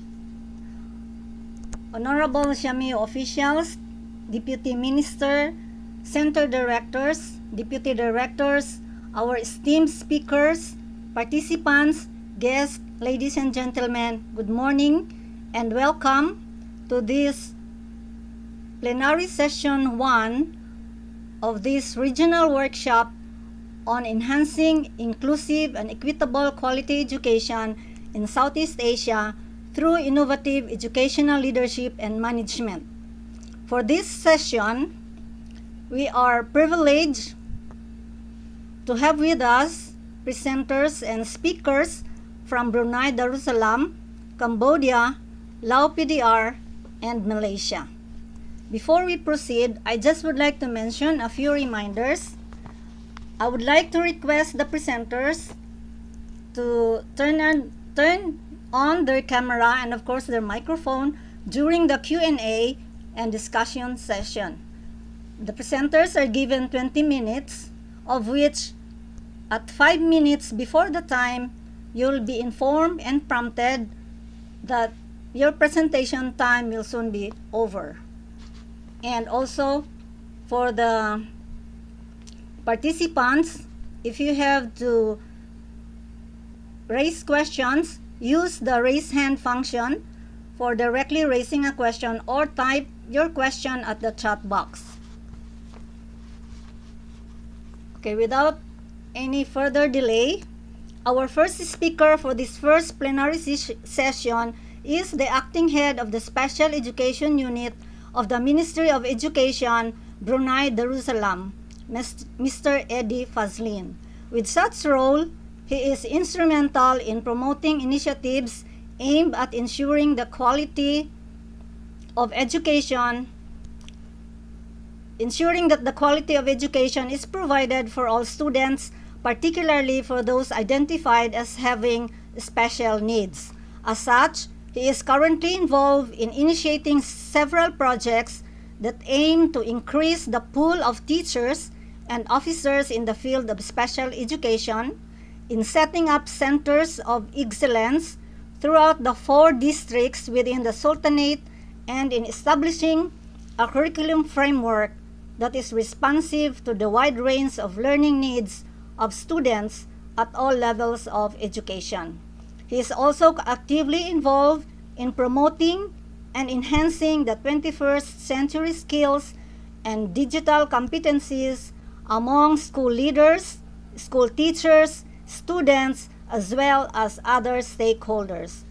Our speaker is also an educator, associate facilitator, graphic designer, and former business analyst lead for the Integrated National Education Information System. Lastly, he studied science education in mathematics and chemistry and finished his Master's of Education major in Educational Technology at the University Brunei Darussalam. Ladies and gentlemen, please help me welcome the acting head of the Special Education Unit of the Ministry of Education of Brunei Darussalam, who will be presenting to us his paper on enhancing quality inclusive education through Center of Excellence. Mr. Eddie Fazlin bin Haji Amdan, sir, the next 20 minutes is yours. All right. Thank you very much, Dr. Evelyn. Just to make sure that everybody can hear me. Can you hear my voice? Yes, you're coming loud and clear. Thank you. Thank you. I think allow me to share screen before we begin the presentation.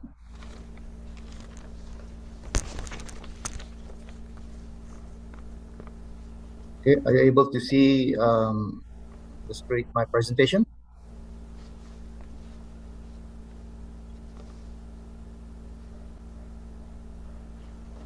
Yes, we can see. Okay, thank you. Yes. All right. Yes, you're okay. Right.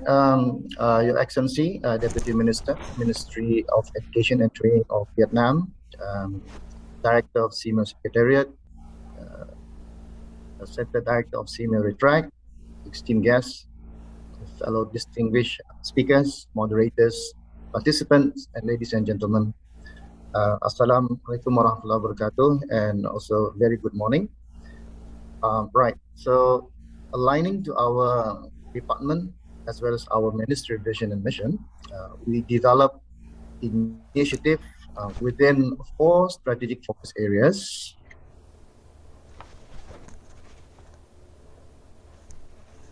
Okay, namely strengthen governance, and secondly, optimizing resources, as well as improve monitoring and evaluation, and as well as stakeholders engagement.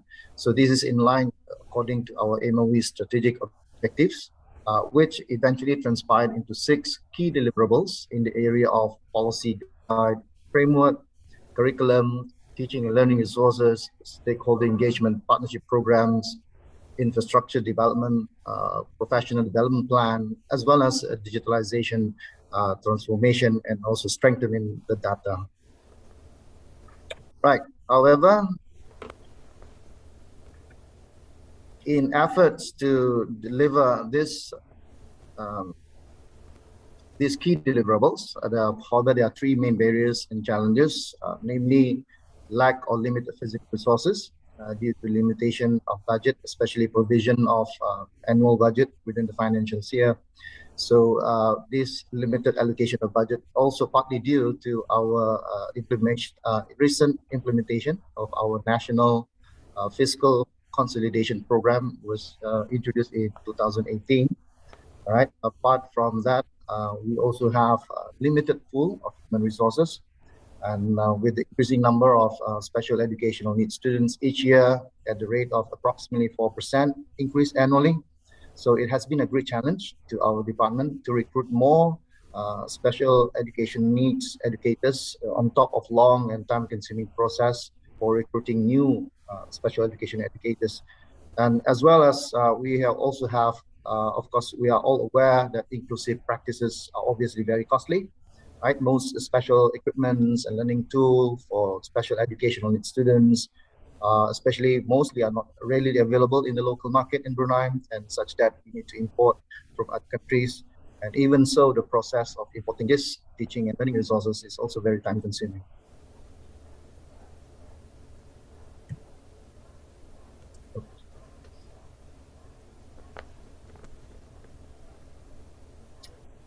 Right, as mentioned earlier, one of the 4 strategic focus areas, we looked at ways to optimize existing resources, which eventually transpired into what we call as Center of Excellence, or better known as COE initiatives. Right. Recently, our department had identified a number of primary and secondary schools to be additionally transformed into Center of Excellence, or COE, and additionally equipped with special educational need educators, as well as special educational needs learning resource. So as you can see that the department, our department have planned during the 5 years of planning, we are hoping to establish 6 Center of Excellence to existing or new school annually. So initially in 2019, Temburong district, one of the 4 districts in the Sultanate, have been selected to kick off this COE initiative. Currently, we have 2 existing primary schools, namely Sekolah Rendah Ratai and Sekolah Rendah Sultan Hasan Bangar Primary School, were added with COE blocks. So basically, we have an additional blocks for pertaining for special education needs students, fully equipped with special education needs teaching and learning resources. And currently, a total of 9 special educational needs students were enrolled in one of the school, which is in Sekolah Rendah Ratai, with severe and profound disabilities, including vision impairment, learning disabilities, medical disabilities, and physical disabilities. Meanwhile, 10 special educational needs students enrolled in the other COE, which is in Sekolah Rendah Sultan Hasan Bangar, or Sekolah Rendah Sultan Hasan Primary School, with a range of disabilities, including speech and communication, autism, as well as behavior-related disabilities. And in altogether, there are 6 special educational need teachers and 7 special educational need teacher assistants are placed in both of these Center of Excellence. So the following slide is simply portraying the activities in the school, one of the school, which is now in Ratai Primary School. So you can see these are in line what have been mentioned in the keynote. We are trying to promote learning using the technology or using digital platform to give activities, learning activities among our kids. So as you can see, there's pictures on focusing on activities focusing on reading with braille activities, arts and handicrafts, as well as basic independent living skill like preparing food and such. Okay, and the other school, so these are pictures that shows activities in Sekolah Rendah Sultan Hasan Temburong. Activities includes cooking, farming, baking or sorting activities, washing clothes. Again, that's part of the independent living skills, everything taught in this school. Right, so based from the four barriers or challenges, right, our department come up with a number of initiatives, and we actually had a series of long deliberations and come up with these initiatives. And currently, we have a group of teaching assistant that's recruited on a contract basis. So one of the initiatives we hope that we want to open up new permanent posts for all the existing teacher assistant, right? So we hope that they will be given new official posts which provide opportunities for their career advancements and progressions. And so we would like to hope and recommend it for more budget to be allocated, especially in increasing warrants for posts and trade-off similar posts. And this is just to ensure that our students with special educational needs will have better support in their learning. So we are looking at mostly one-to-one support with our students. The other initiative is that this kind of short-term initiative, what we call as a special educational needs support educators initiative, or in short sense. So we actually come up with 12-week short course on special education that includes various topics on special education needs and ways and strategies how to support students with special educational needs. So as we lack of the pool of special educational needs educators, so the target participants in this initiative would be the current subject teachers. Will be the current subject teachers that teaching other subject rather than the special educational needs students. So we actually identify teachers who have teaching period which is less than 30 periods, and these are the actual candidate for our initiative. And so they will be giving courses at the end of the course. So these are the teachers who will have support our special educational needs teachers. So this will happen in both the public and the private schools. And lastly, one of the main initiative since on last year, 1st of June 2021, our unit has been upgraded into special educational needs department, so which actually expand our roles and responsibility, and as well as our services that we provide to students, not just students, but as well as teachers in schools. So as such, we actually are on the verge of reviewing our organizational structures, adding more officers, more special educational needs teachers, educators, as well as specialists and professionals, therapists will be recruited along the way. All right.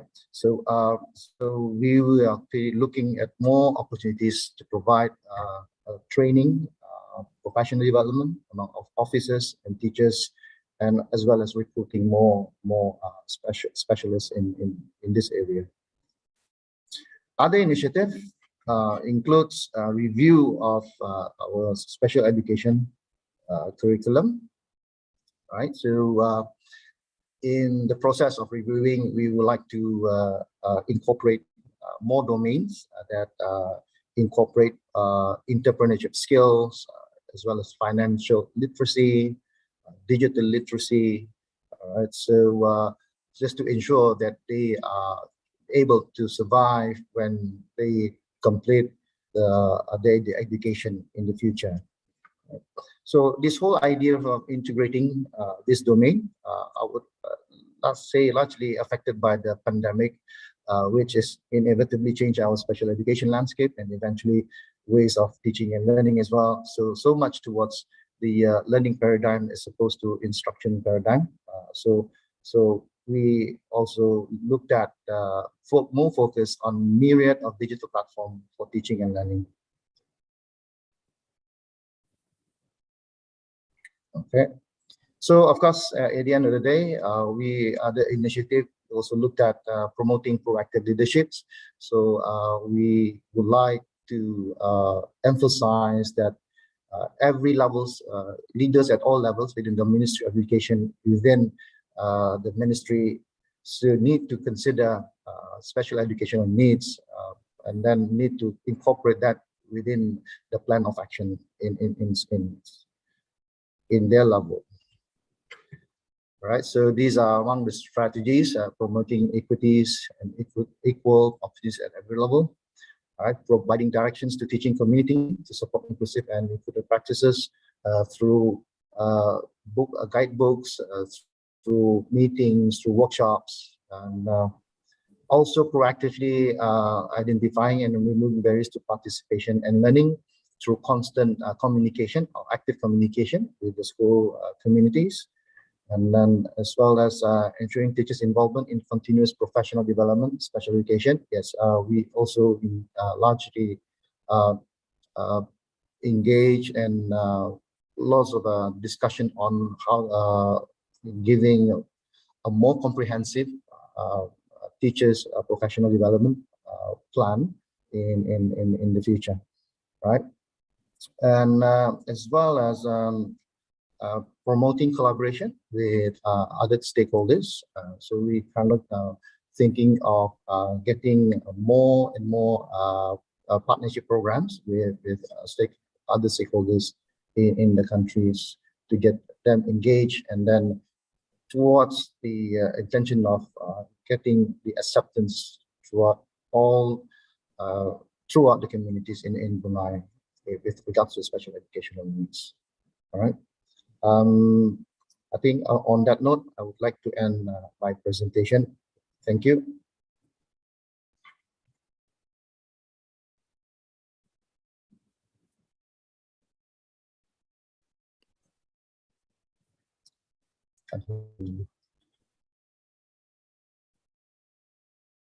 Sorry, Dr. Evelyn, we cannot hear you.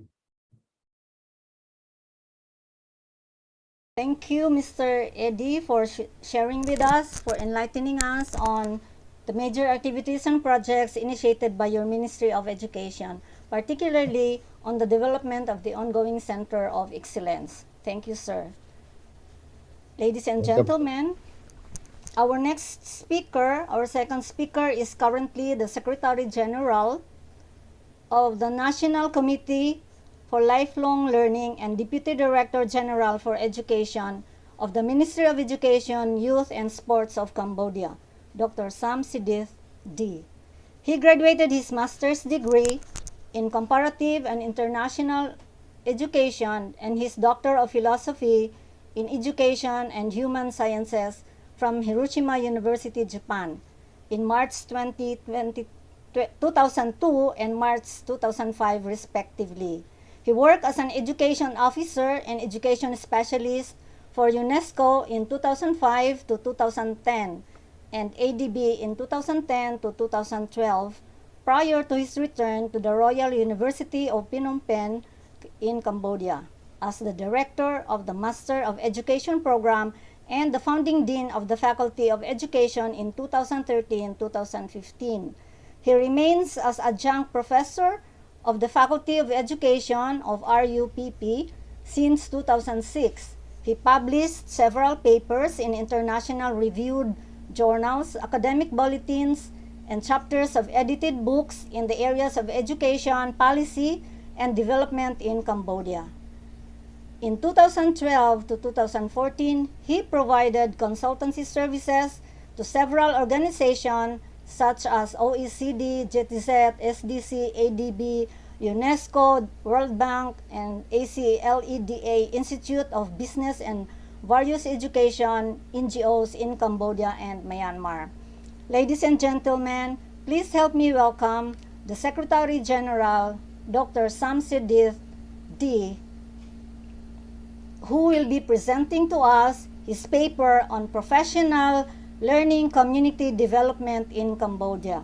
Dr. D, sir, the next 20 minutes will all be yours. Thank you. Thank you, Evelyn. Very good morning to everyone. Let me say a few words to thank the SEAMEO Red Track for the opportunity. It has been an exciting to be back in the forum despite COVID-19 issues that we cannot get together. I'm very excited to be here and in the other member countries of the SEAMEO, and as well as to share what I'm excited about right now in terms of enhancing professional development community for teachers, teacher educators, as well as education personnel for the Ministry of Education, Youth and Sport of Cambodia. Let me share screen and so that I will further elaborate so that you can also see open system preferences. There's an issue of the screen sharing from my side. Can the Secretariat, can you support screen sharing? I cannot share from my side.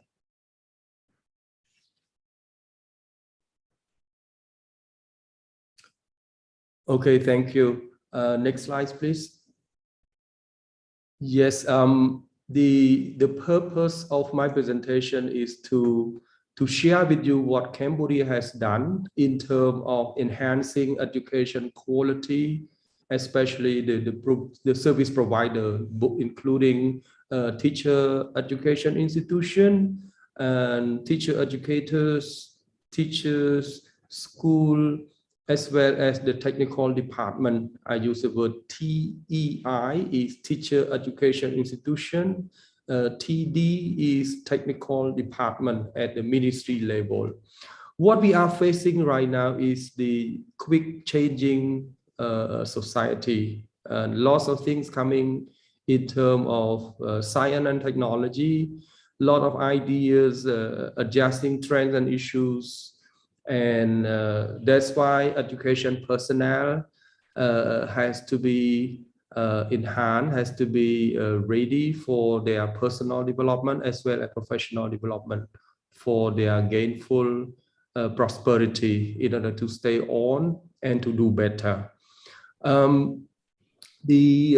Cambodia adopted in the past 2 or 3 years ago until now, we adopted the teacher career pathway policy. The teacher career pathway looking into putting the right people in the right track, you know, for their professional development, as well as their incentive to grow in their pathway.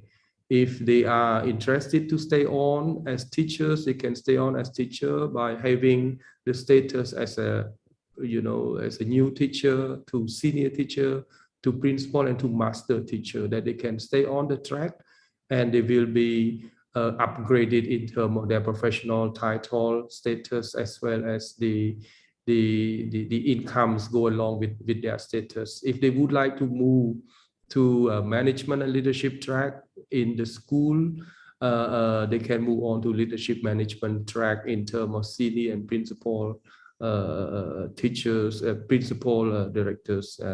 And if they would like to do more research to help reform, they can stay, they can move on to education specialist track. And also the continued professional development policy that aiming at giving everyone the opportunity to professionalize themselves and through various means in terms of short courses, in terms of qualification upgrading, as well as they do their own professional development through joining professional learning community. So that's a part of the other two policy that I'm going to share, is to make sure that the professional learning community in Cambodia will be the ground, will be the forum for education personnel, not only for the leadership, but also for teachers and also administrators as well as the policy makers. So the issues is that we found in the individual as well as the institutional capacity.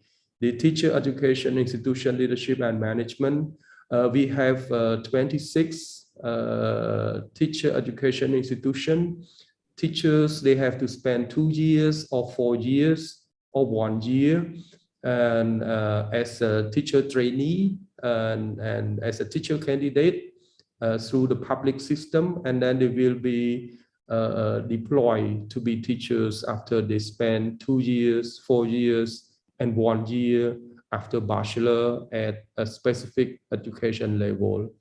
School leadership and management, they also need to sharpen themselves. They need to improve their capacity in order to do better. Teachers themselves, teacher educators, as well as we have to strengthen the institutional capacity of teacher education institution as well as technical department to support schools. School, they need support. Teachers, they need support, as well as the leadership and administrator, they also need support. Next slide, please. These are the actions toward quality schooling services. This is what we believe, that we have to support quality of education services through professional development and motivation of teacher educators. The guideline, the policy guidelines is aiming at teacher educators as well as teachers.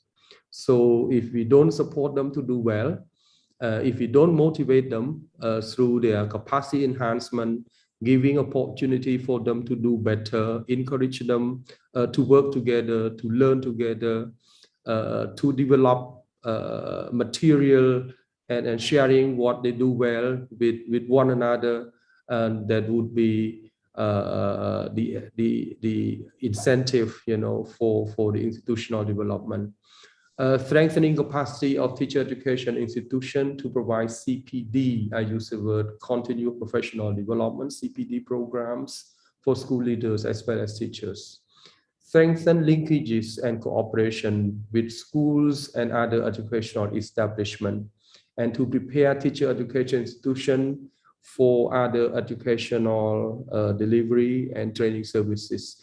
The issue in Cambodia now is that the teacher education institutions and school, they don't work closely together, and teachers produced by teacher education institution, and then they send out to school, and coming back for their professional development to teacher education institution is very rare. And also the division of labor and support system for school teachers, whether they are new, whether they are senior, whether they almost retire, we lack a platform for sharing and communicating. Next slide, please. And like what I just mentioned, the idea of professional community development is to ensure that they come together in a group as a community to learn with and to learn from each other. It's a group of educators, teachers that meet regularly, shares experience, share expertise, and works collaboratively to improve teaching and learning, lecturing skills, and academic performance of teacher trainees or students at school. The term is also applied to schools or teaching faculty members that use small group collaboration as a form of continued professional development. Some countries you may have heard of the technical group meeting, lesson study that has been very successful in Japan, and some other countries they may have a kind of teaming and grouping for teachers, for school directors, that they work together in order to share, to develop, and it has to be regularly implemented. Next slide, please. Next, yeah. The issue on why we need to have professional learning community and how. The question When I presented the concept in Cambodia 2 years ago, it was new to many people, including the policymakers. They say, why should we do it, and how to do it? So, and we have to work this out to be clear on why and how. And we don't need to question on where and when, because where and when is about anytime and anywhere. And one is to improve skills and knowledge of educators and teachers through collaborative study and expertise exchange and professional dialogue.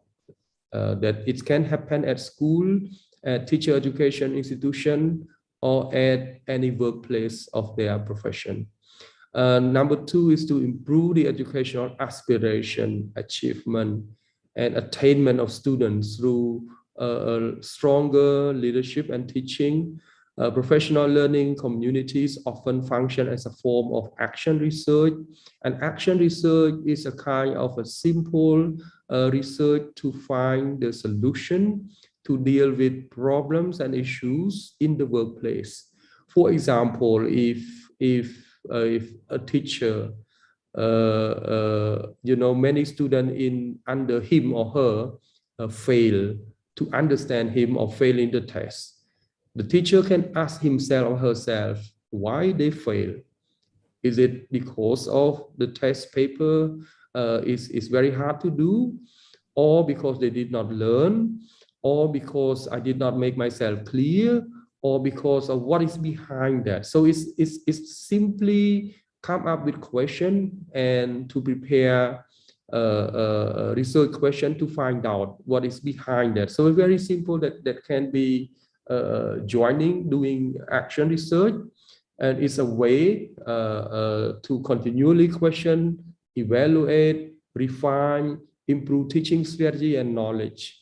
Meetings are goal-driven exchanges as well. They can come together in the meeting group and facilitate by someone senior or someone well respected at school or at teacher education institution. So they should participate regularly, openly, no stress, and the facilitator need to be chosen and empowered, to do the job well. Next slide, please.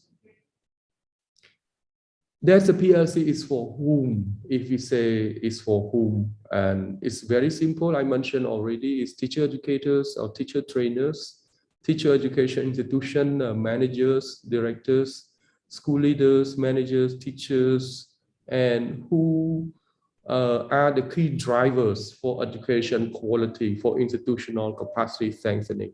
Next slide, please.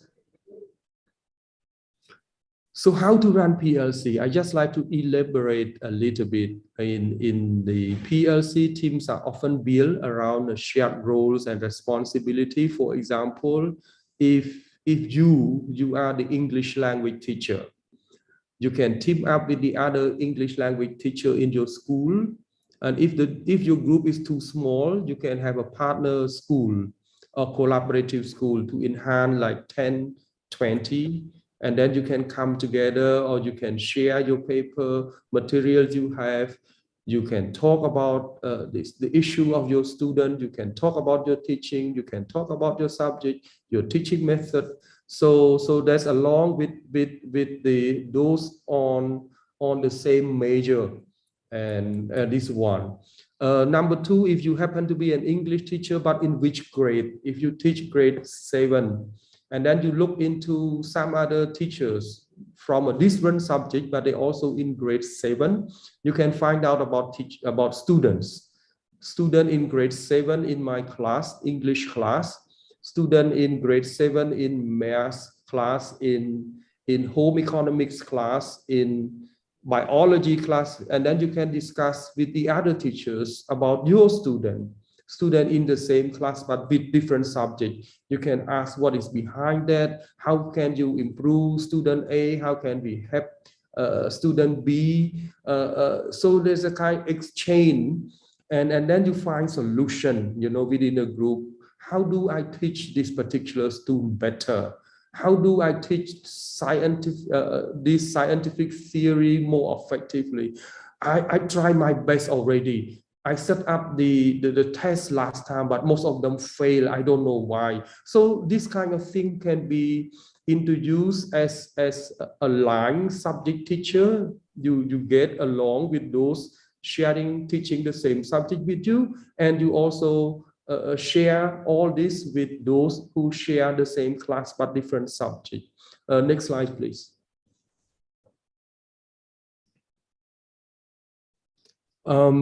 That's in a larger scope, and we look into other professional education society. I think, as I mentioned earlier, those who teach the same subject, those who work in primary school as a primary school director, they can get together as a school directors group of primary, school directors group of secondary. So they should get together as a professional society. For teachers in the area of the subject I mentioned earlier, they can have an annual gathering in terms of all the English subject teacher. They can get together annually. Science or biology, they know who best in the area of biology. They can come and get together annually or quarterly, and then they can have their paper published in their professional society journal.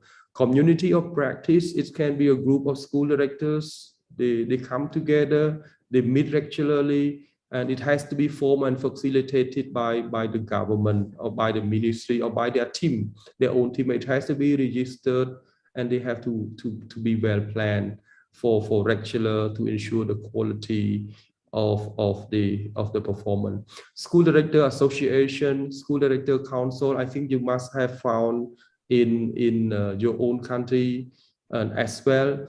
We have a Comparative Education Society of Cambodia, those who are researchers in a particular area, and then they come together and share their findings, share their research, and then they can discuss, and it's organized annually. And we have the Education Research Society and Community, that they have an annual research forum, and they come together. So this kind of thing, it helps teachers, teacher educators, school directors to get together to enhance network, and as well as to do professional development by sharing, by together, and to find something new, and also by receiving more on any new knowledge and skill. Next slide, please.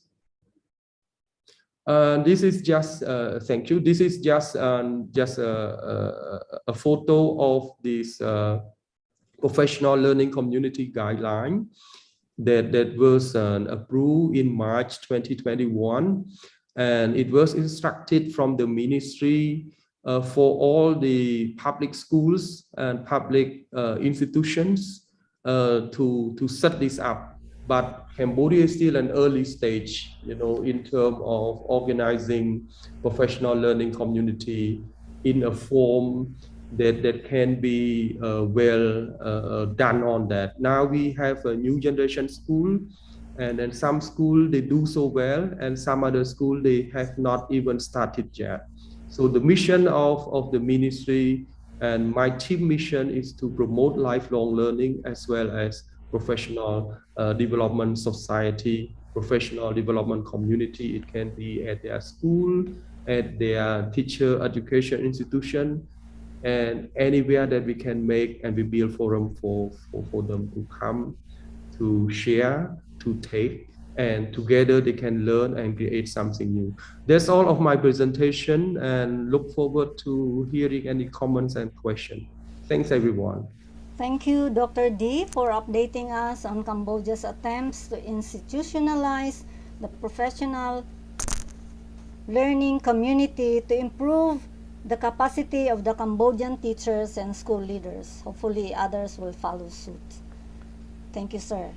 Our third speaker is Mr. Humfa Kyonkam, the Deputy Director of the Inclusive Education Promotion Center, the Secretariat Service Agency of the Ministry of Education and Sports of Lao PDR, which stipulates policies and guidelines concerning inclusive education, special education, school meal programs, and ethnic boarding schools nationwide across Lao PDR.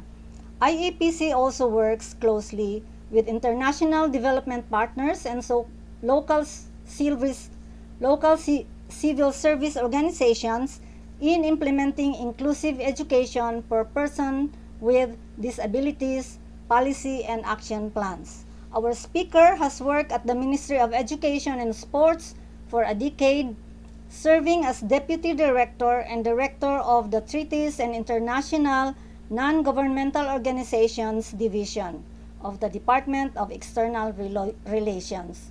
In those roles, he worked closely with more than 45 NGOs and local CSOs in implementing various projects in remote rural areas, particularly the 40 poorest districts throughout the country, in order to provide equitable access to education. Notably, Mr. Humfan was one of the 60 worldwide recipients of the Korean Government Scholarship Award in 2007 and a recipient of the ASEAN-China Young Leadership Award in 2020. For his professional education, our third speaker graduated from Kyunghee University, Republic of Korea, with an MA in International Relations and Area Studies, and from the National University of Laos with a Bachelor of Arts in English degree. Ladies and gentlemen, please help me welcome Mr. Humfan, the Deputy Director for Inclusive Education Promotion Center of the Ministry of Education and Sports of Lao PDR. Mr. Humfan, sir, the next 20 minutes is all yours. Thank you, sir.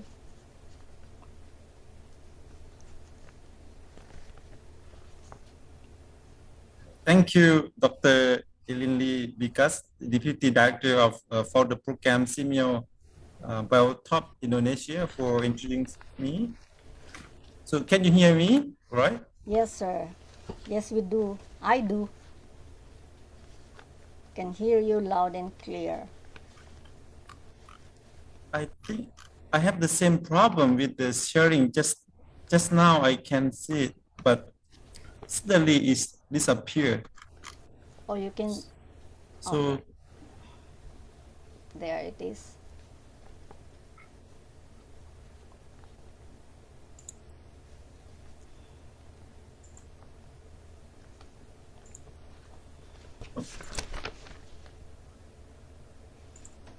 So can you?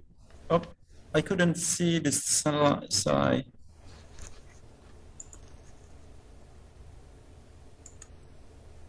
Hello, can you show me? Retract is sharing the screen, so you just say next for the next slide if you want. Thank you.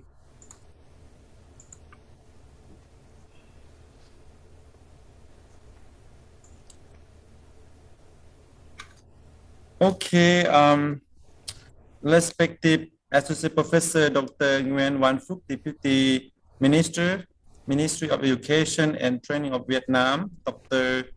Ho Van Minh Phuc, Director of SEAMEO, keynote speaker, moderators, distinguished participants, ladies and gentlemen.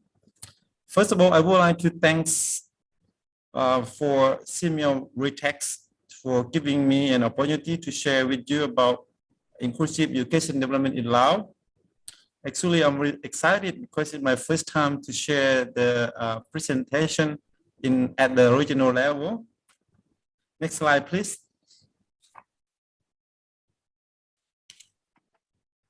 So I'm going to divide this talk in 6 parts. First of all, I will talk about the background about Laos a little bit. Second, I will share about the innovative leadership management, and third, I will talk about the issue affecting the inclusive and equitable quality education. Fourth, I will share about the challenges, opportunity, and innovative solution, and then I will talk about lessons learned in addressing barrier to inclusion. Finally, I will share about the recommended innovative leadership management. So next slide, please. So as the time is quite limited, so I will speak a little bit faster, and some slide I will skip it. So next, I would like to talk about the background about Laos a little bit. As you may know, Laos, People's Democratic Republic, or is commonly known as Laos. It has been considered as a least developed country in the center of Indochina Peninsula. So we have 5 border. We share border with the 5 neighboring countries. As you can see in the map, in the northwest, we have border with Myanmar and China, and in the east, we have border with Vietnam, and we also have border with Thailand in the west and Cambodia in the south. Next slide, please. So as you may know, Laos is a small country with the population 7,275,560, and we have 50 officially recognized ethnic group, and we have diverse traditional and culture. And Laos is still on the list of the UN as a least developed country. Next slide, please. So, as you can see, after we hit with the COVID-19, Laos economic is slowed down. So estimate that 0.4% in 2020, and we have education. The government invests in education, or in other words, we say that the budget has been set at 17% of the domestically financed expenditure, plus the project official development assistance with the education budget. It feels short. Education sector development plan project, the period of 2015-16 and 2020. So resulting that in the considerable financing gap. Next slide, please. So let me talk about a little bit about my center. We call Inclusive Education Promotion Center. It was established in 2008, and our mandate is to develop and amend the policy and guideline concerning inclusive education development in Laos, particularly providing education to persons with disability, women, girls, marginalized students, and next secondary boarding school. We also work closely with the international partners concerned, like department and ministry, to implementing inclusive education policy and action plan. Next slide, please. So you can see the dot here. Our center is also included among 22 department and office here. Okay, next slide, please. Our center is also in charge of 19 ethnic boarding school with the total of 7,263 students in terms of development inclusive policy. So we are not conducting the class, but we provide policy, supporting, looking for fund, work with the international organization to support this kind of students to include them to access to better education. Next slide, please. And that's why we also have in charge of 2 special schools. But this year we are trying to change, not to say a special education school, which we are trying to school for person with disability regarding to the UN treaty on the right of person with disability. So in around the country, two special schools, there are around 133 students. So we focus only visual impairment and hearing loss. Next slide, please. So as you can see, the number of the students with disability is not big, but there are more disability students, because as we collect the data information not in the one place. This is as disaggregated data collection and not applied by our center, but we also have the education and sport management system who are leading the data collection nationally. Next slide, please. Let's move to the part 2, innovative educational leadership management approach. So in this part, I will share the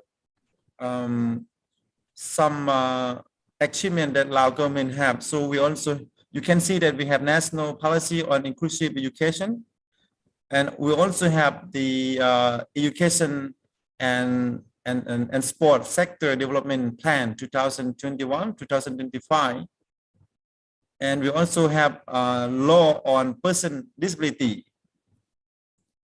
Okay, next slide, please.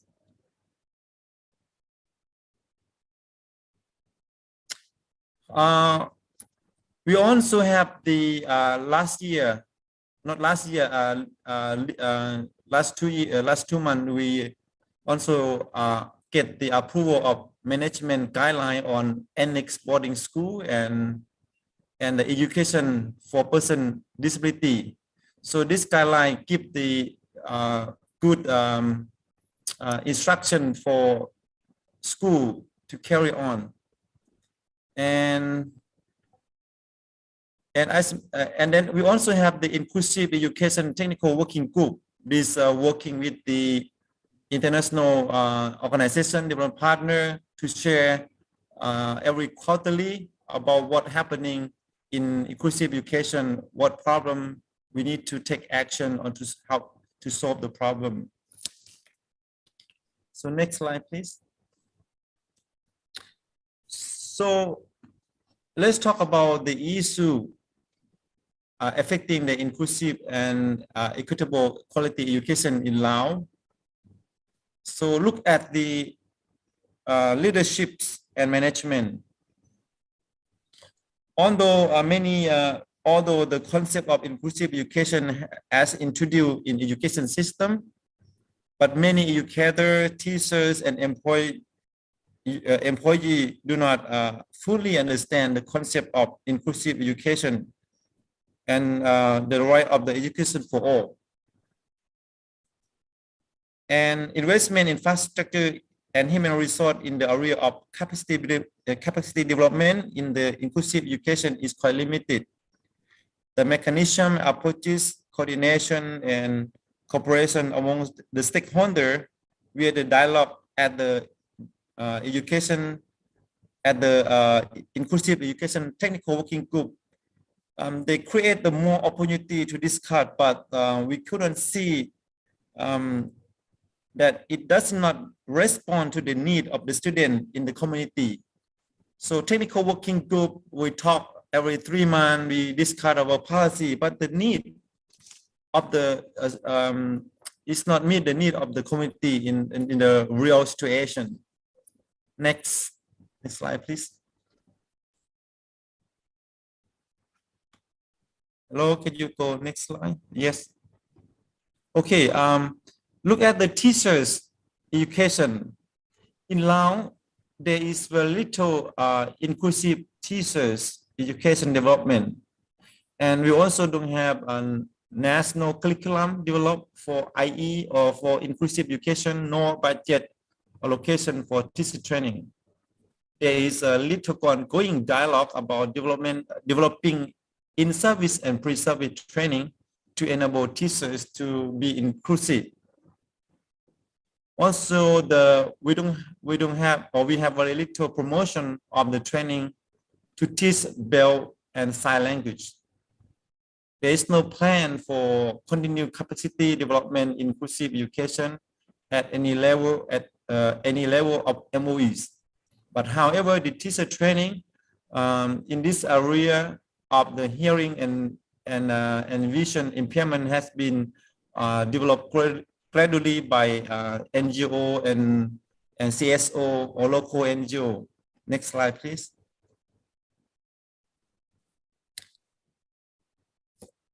The skill training also very few to invest in promoting the skill training for persons with disability, and there are very few professional development skill training. But there are vocational training courses for persons with disability like woodwork, chewing, weaving, massage, but it's run by a local association. Look at the lifelong learning. Lao government has approved the Prime Minister degree for lifelong learning. It was approved in March 2020, but the implementing and understanding and access to of the person with disability will be challenges. Next slide, please.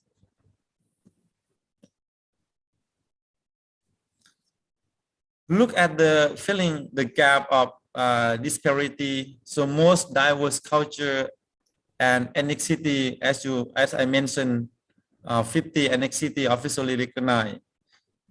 And Laos is under the UN list of the least developed country. Disparity of economic situation in urban and rural area is quite big different. The infrastructure and transportation in remote area and poverty in rural area also very challenges. The more important thing is no data on the number of person with disability on the person with disability in less meet. So we do have the data collection, but only for the student who register in the school. But there are many students still live at home or stay with parents. They don't come to school. Then we cannot access how many students with disability cannot access to school. Next slide, please. And let's talk about the challenges, opportunity, innovative solution, and lesson learned. We have found that the budget is shortest, and therefore having an adequate budget allocation for inclusive education. And we have not enough specialist, expert, qualified teachers, inclusive education. We also do not receive regular service teacher training, and no training provided inclusive education except by donor projects, or is donor the project develop their own curriculum with very little to oversight by our center. Next slide, please.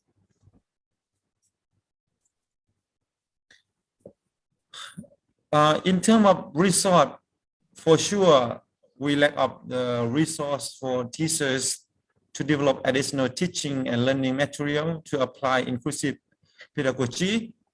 Budget allocation for assistive technology for all learners or assistive devices for persons with with disability also were limited.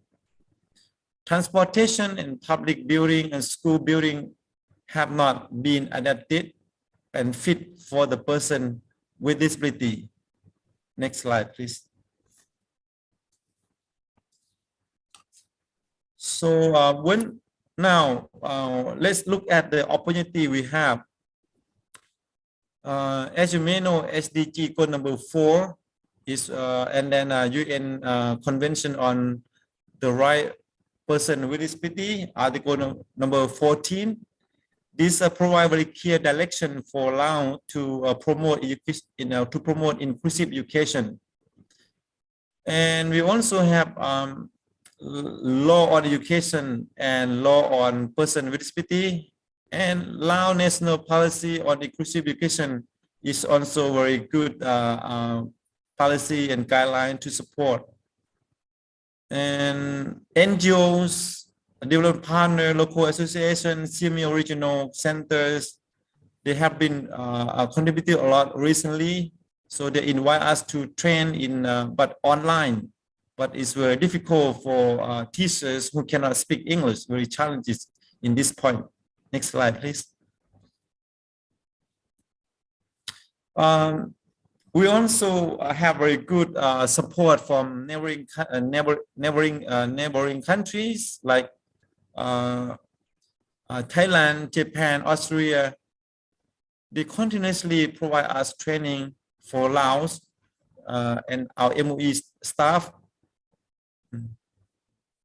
Next slide, please. And then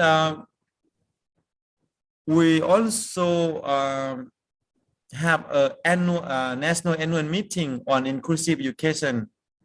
So we organize annually to share problems, achievement, and issue and action plan to solve the problem. And recently, we also get the approval of the MOE Ministry of Guideline on management of school for person with disability and annex boarding school that have been validated. And National Strategic Plan 2022 to 2030, which is a crucial guideline for address barrier in inclusive education. Next slide, please.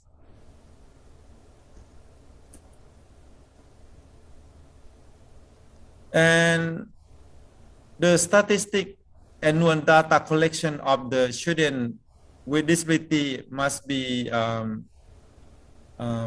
included in Lao education and the sport management system, or we call SEAMEO. So this way, we have learned so far with many NGOs. It is very difficult to help the student with disability with our data. For example, how many students in primary school that cannot access to education, or how many students in secondary school level with disability. We don't have this kind of data. And we have learned that the inclusive education technical working group, it needs to be reworked to produce more concrete outcome. And human resource development is the key factor to develop the inclusive education. Next slide, please. And lesson learned in addressing barrier to inclusion. So IEPC mandate is revised and amended this day. So we hope it will be signed at the end of this year. And IE strategic plan and its action plan 2022 to 2030, it also revised. So we hope that the end of the year, we hope to get approval from our government that is a good action plan to solve the problem. And IEPC is working closely with the local and CSO, NGO, and different partners to implement the action plan. Particularly, we are doing the childhood disability screening, and that we get support from World Bank. And teacher training and curriculum reform is also needed. We have learned that IEPC need to work closely with the line department, related ministry to make the inclusive education accessible and provide a better understanding. The most important thing is data collection is the most that we need to do as much as soon as possible. Next slide, please.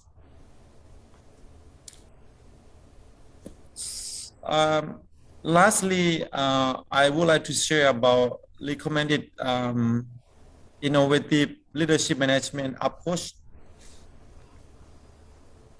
So I think it is very important the concerned ministry or Ministry of Education or school, they have to provide better access, like transportation, school planning, building must be accessible. And the introduction to the law policy, of course, we need to end the discrimination, or we have to make sure that the education must be equal access, and make sure that all the school can introduce and identify the young children who are disability. The education plan also very important. The government need to make sure to make a plan of action to introduce the inclusive education. It will need to spell out, for example, how much money we need to make available. We need it will be made available, and how many children we will need to provide to be provided with the school place, and what action is going to put in the place to make that happen, and when we need framework to achieve this goal. Of course, as I mentioned, data collection, the government need to know how many children with disability are there, and what help they need to support their learning. They also need to find out what problem they face to getting to school. Only with this information that we can help the children with disability. Next slide, please.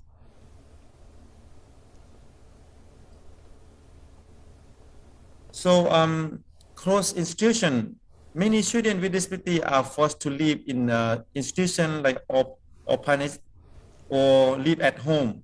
So government need to bring an end to this practice. So those children should be helped to live with their own family or with other family. Next, for the making money available, government need to make sure that the money is spent and support the school, and then money must be accessible to make a plan supporting material learning and support the children with different disability. So this can be assistive technology can help them as well. And we also need to provide teacher training. All teachers need to be trained to work inclusive school with the children with disability in different disability. We need to introduce the inclusive testing assessment as well. The students with disabilities should be assessed on the progress and have made themselves. They should not be just simply. Next slide, please.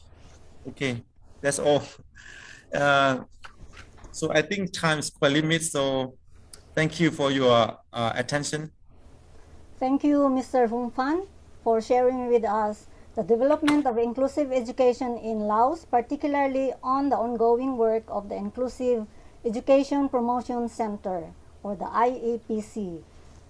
Okay, so our fourth and final speaker is Dr. Nur Saidatul Samsam Amin, the Senior Principal Assistant Director of the International Benchmarking Sector, Educational Planning and Research Division of the Ministry of Education of Malaysia. Her experience includes educational policy and development planning, research and evaluation, as well as international benchmarking. Before joining the Ministry of Education Malaysia, our speaker started her career as a secondary school teacher. And prior to her present designation at EPRD, she served mostly in the educational development planning at the macro level, that is responsible for the long-term education plan of particularly the 5-year Malaysia plan.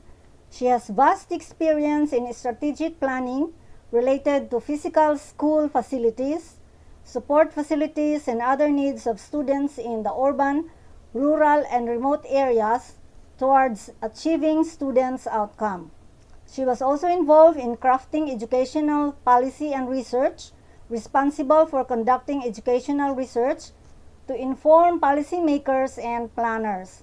Currently, she manages and facilitates the participation of Malaysia in international benchmarking programs. Our fourth speaker obtained her PhD in educational planning from the Murdoch University of Australia and her Masters of Science degree major in Human Resource Development from the University Malaysia Sarawak. She received her Bachelor's of Education in Teaching English as a Second Language with honors from the National University of Malaysia. Ladies and gentlemen, please help me in welcoming the Senior Principal Assistant Director, Dr. Noor Zaidatul Samsam Amin. She will be sharing with us her knowledge on the topic of enhancing inclusive and equitable quality education in Malaysia through collaborative planning. Dr. Noor, Madam, the succeeding 20 minutes will all be yours. Thank you. Thank you, Dr. Evelyn.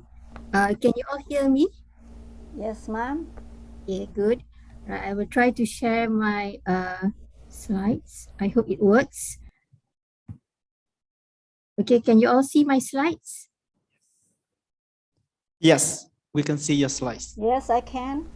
Okay, good. Right. Okay, I'm as Dr. Evelyn mentioned earlier, I'm from Educational Planning and Research Division, which we are responsible for the policy and educational planning at macro level. So today I will be sharing with you some initiatives towards quality education in Malaysia at macro level. I don't have any specific areas of focus, so I'll be talking about our initiatives in general. All right, some introduction. I will go very, very fast because I have the last 20 minutes for this plenary session. So, okay, MOE Malaysia continues to improve the quality of our education system. And we have our Malaysia Education Blueprint 2013-2025, which we are currently in our third wave. And it aims to provide quality education system to ensure effective learning outcomes with relevant skills and knowledge. This is important towards improving social, economic, and also health outcomes. And MOE Malaysia makes efforts to provide a conducive, safe, and comfortable environment in schools towards quality education. And we encourage collaboration between schools and parents, communities, and the public and private agencies. And all these efforts are enhanced and expanded at all levels of education. In terms of equity in education, the ministry has planned various initiatives to ensure that the best education is provided to every child. We provide resources such as teachers, funds, teaching facilities, and support services. And these resources are distributed to schools in order to reduce the differences between advantaged and disadvantaged schools. And also in terms of teaching and learning, we provide equal opportunities to all students, including students with special needs. to enable them to become a more self-reliant person and to develop their individual potentials. And this also includes students from the minority groups who are mostly from the remote and isolated areas, and also at-risk students. They are also provided with equal educational opportunities. Okay, now I would like to share with you all what and where we are in terms of education. Okay, our Malaysia education system continues to address the disadvantaged group of students and also community. And education is always a priority. I'm sure this is also similar to other countries. And among the initiatives that we plan and we implement are to assist and improve the quality of living among the disadvantaged and also disadvantaged group. And currently, we enforce 6 years of compulsory education at primary level, and in pursuit of greater participation at all levels of education, especially at the primary level, we have initiated some programs such as the Poor Student Trust Fund, the supplementary food program, and also we provide free textbooks to further encourage children to go and remain in school. This is also one initiative to reduce dropouts among students. And in terms of gender, we have reached gender parity with a slight advantage to girls in primary and secondary education participation. And in terms of school readiness, there has been an increase in participation rate in the country. Okay, in terms of equitable quality education, we continue to reduce gap in providing physical and non-physical facilities to schools, which are located in urban and rural areas.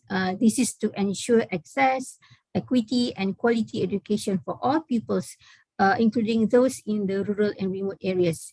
And we continue to upgrade schools. In fact, efforts to upgrade schools have been scaled up to ensure that schools are safe, conducive for learning, and disability friendly. And this is also to ensure that at the end of primary education, children will acquire the basic skills and learning that they need.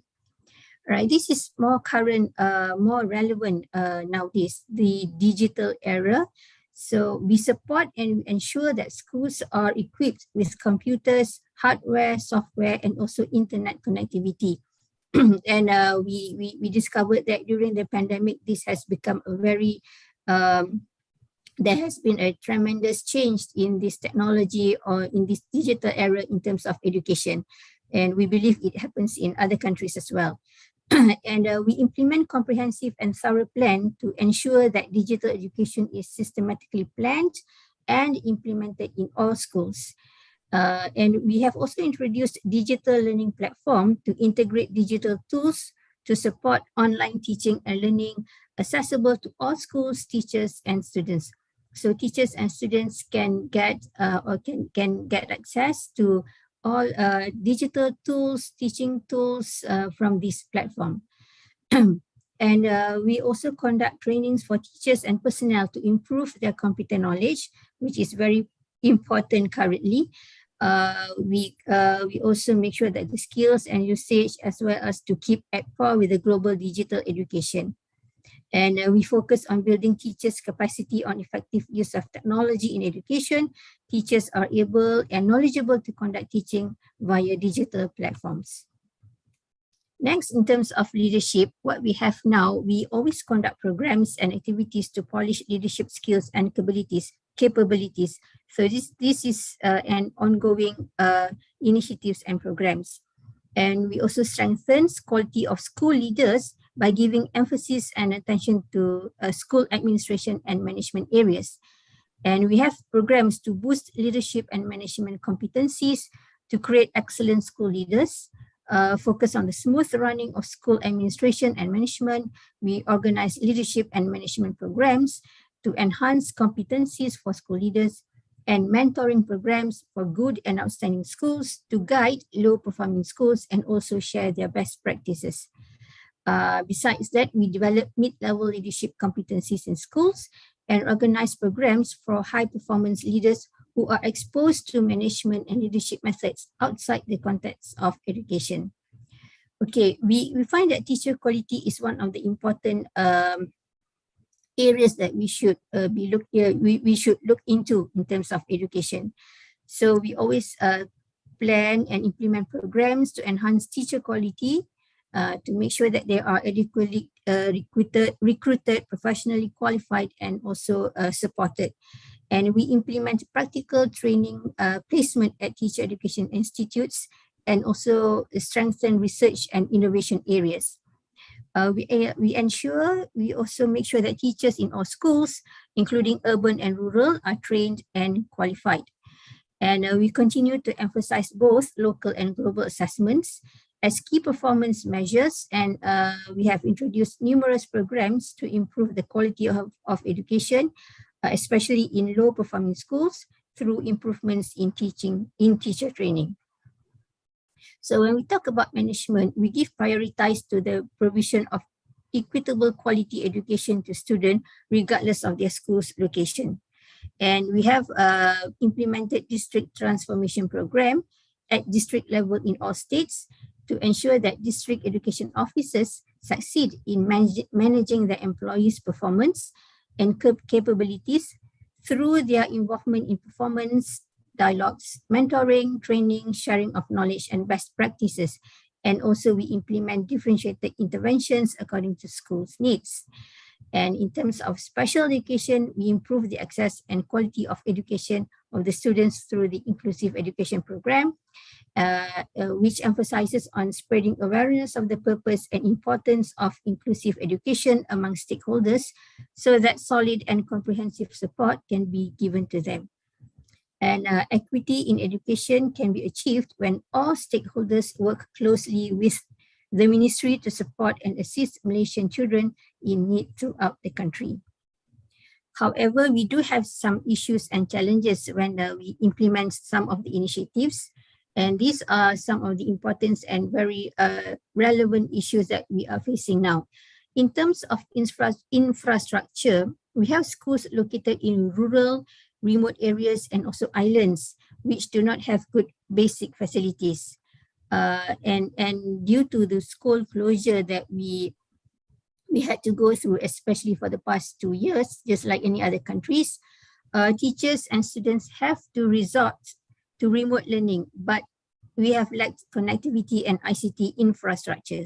So it is a challenge for MOE Malaysia to increase provision of basic facilities to all schools so that teaching, learning, and also school management runs smoothly and effectively.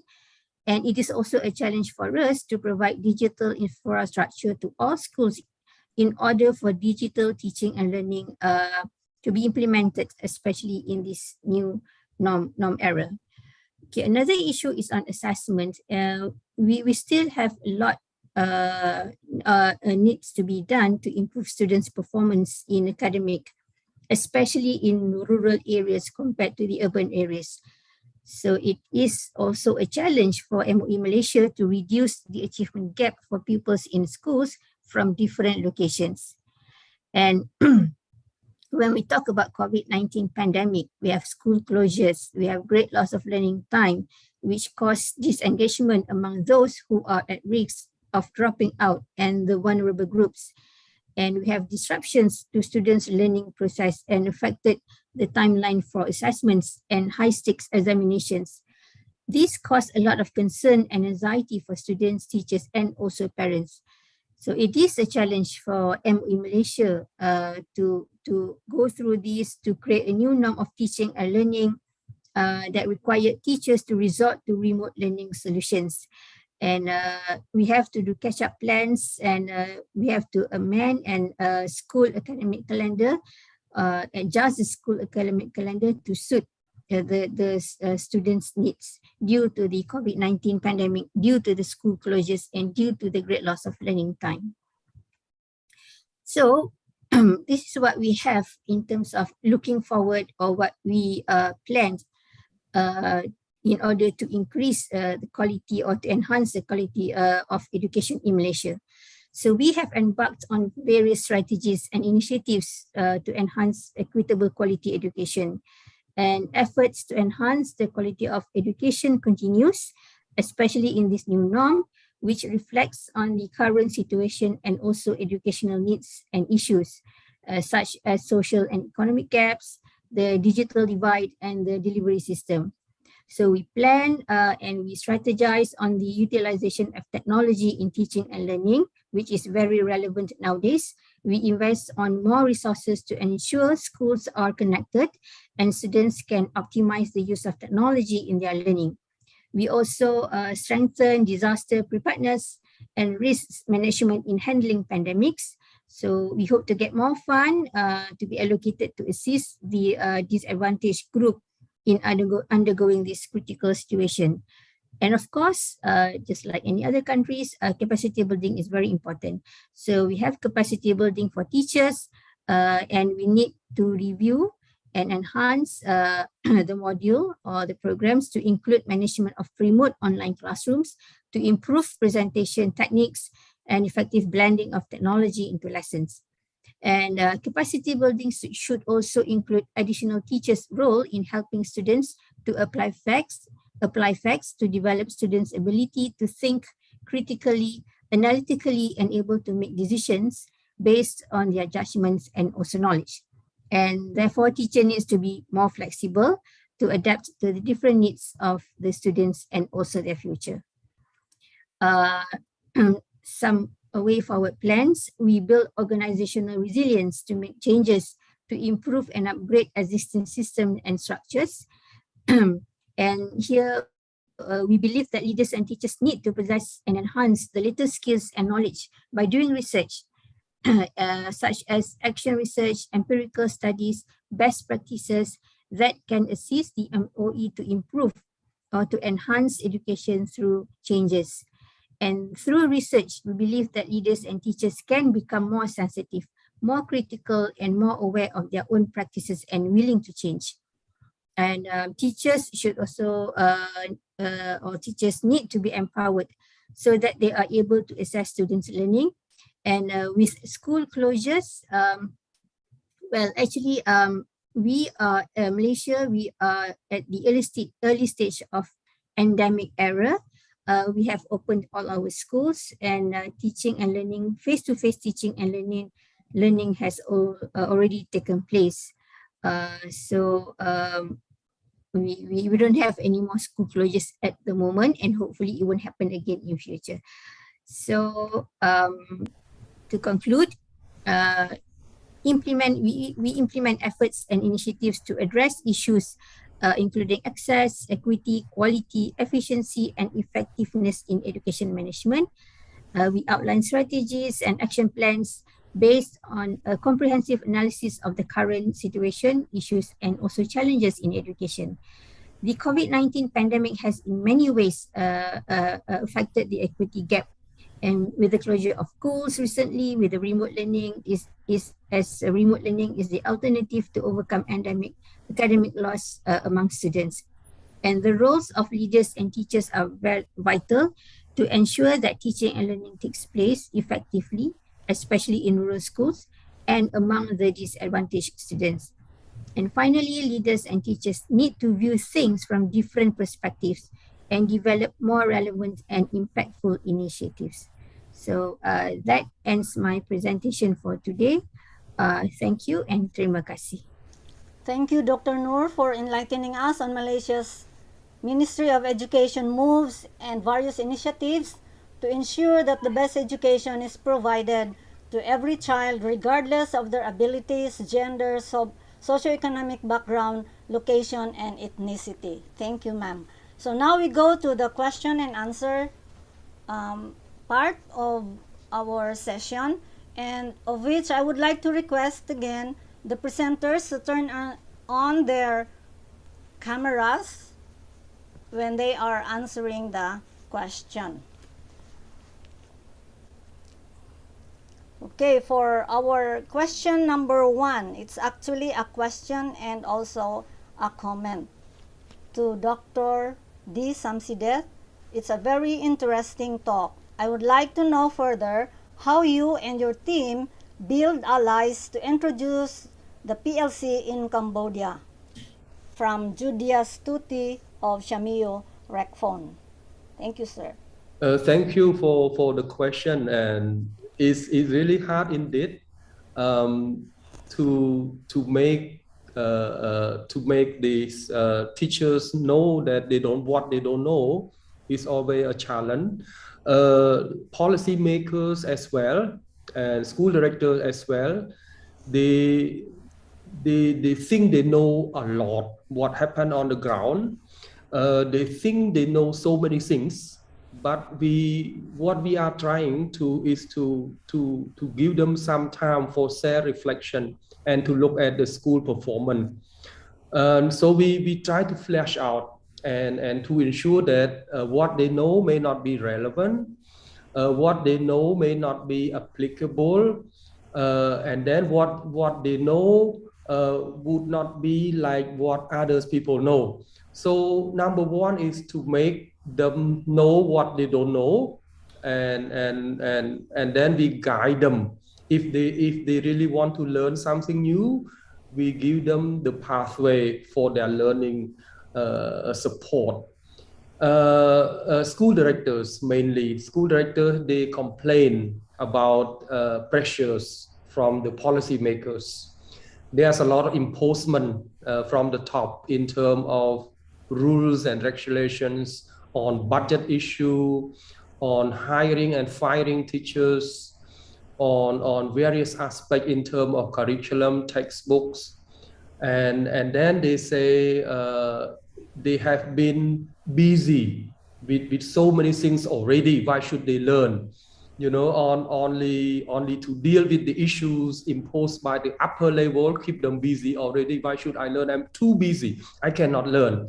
What we need to do is to convince them, if you learn more, you improve how you respond, and you can change the way you do, and then you can reuse some of your busy time by how to say no, and you learn how to respond to them, and you learn how to do in a timely manner. So it's always hard to let them know and to build. Number three, when we ask them to work as a group, teachers, they are kings and queens in the classroom. When we ask them to work together, they really don't want to work together well, because they have their tricks. They know how to popularize themselves with students. If they share their tricks, they share how well they do, for the school, how well they do for the students, how well they do to ensure quality of teaching and learning. They think that the other teacher will take and follow, and then the other teacher will be also successful. So we have to convince that no. The more you help others, the more you share with others, the more you gain respect, you will gain support, you will be promoted to another level.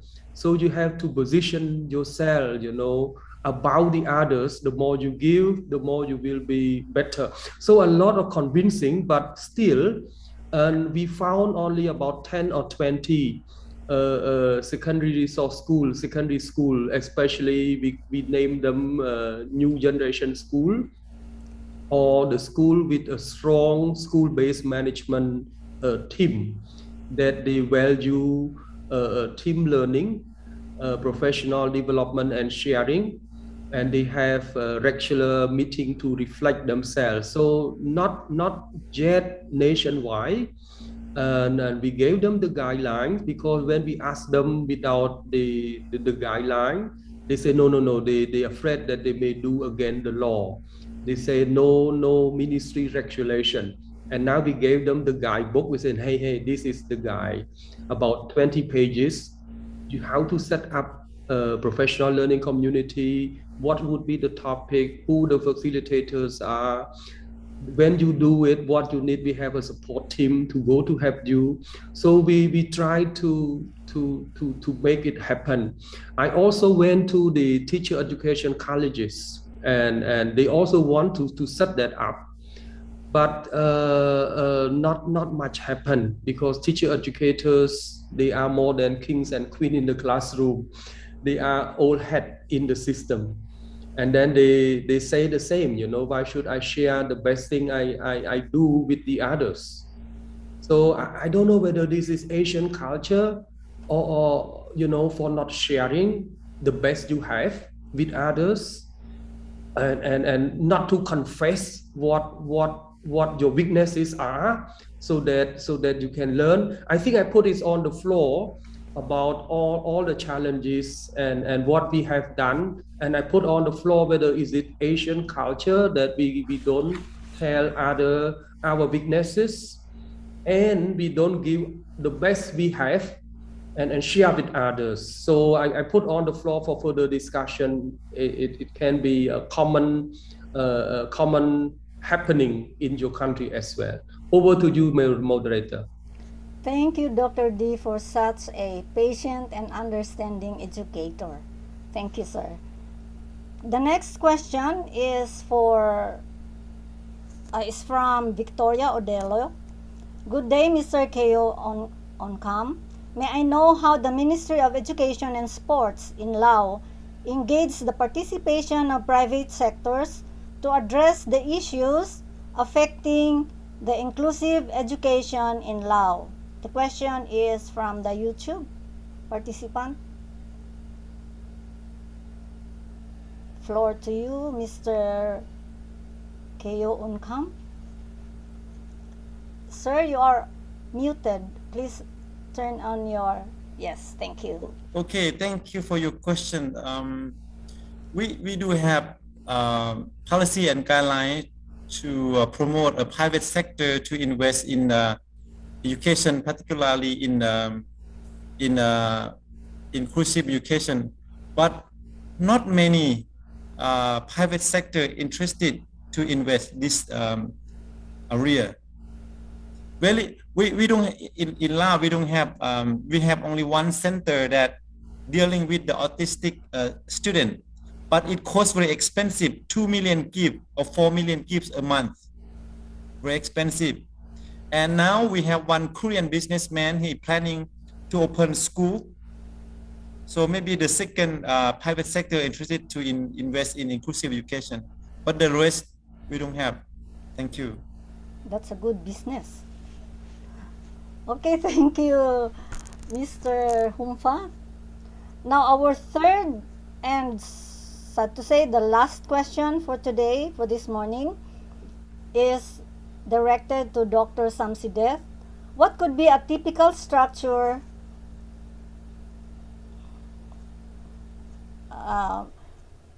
within a PLC to sustain its existence in the context of Cambodia? Do you have a mechanism to monitor and ensure the quality of experience, knowledge, and material exchanges that could take place among members of a particular PLC?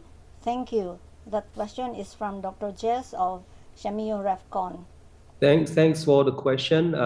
In Cambodia, we implement the Institutional Effectiveness Award.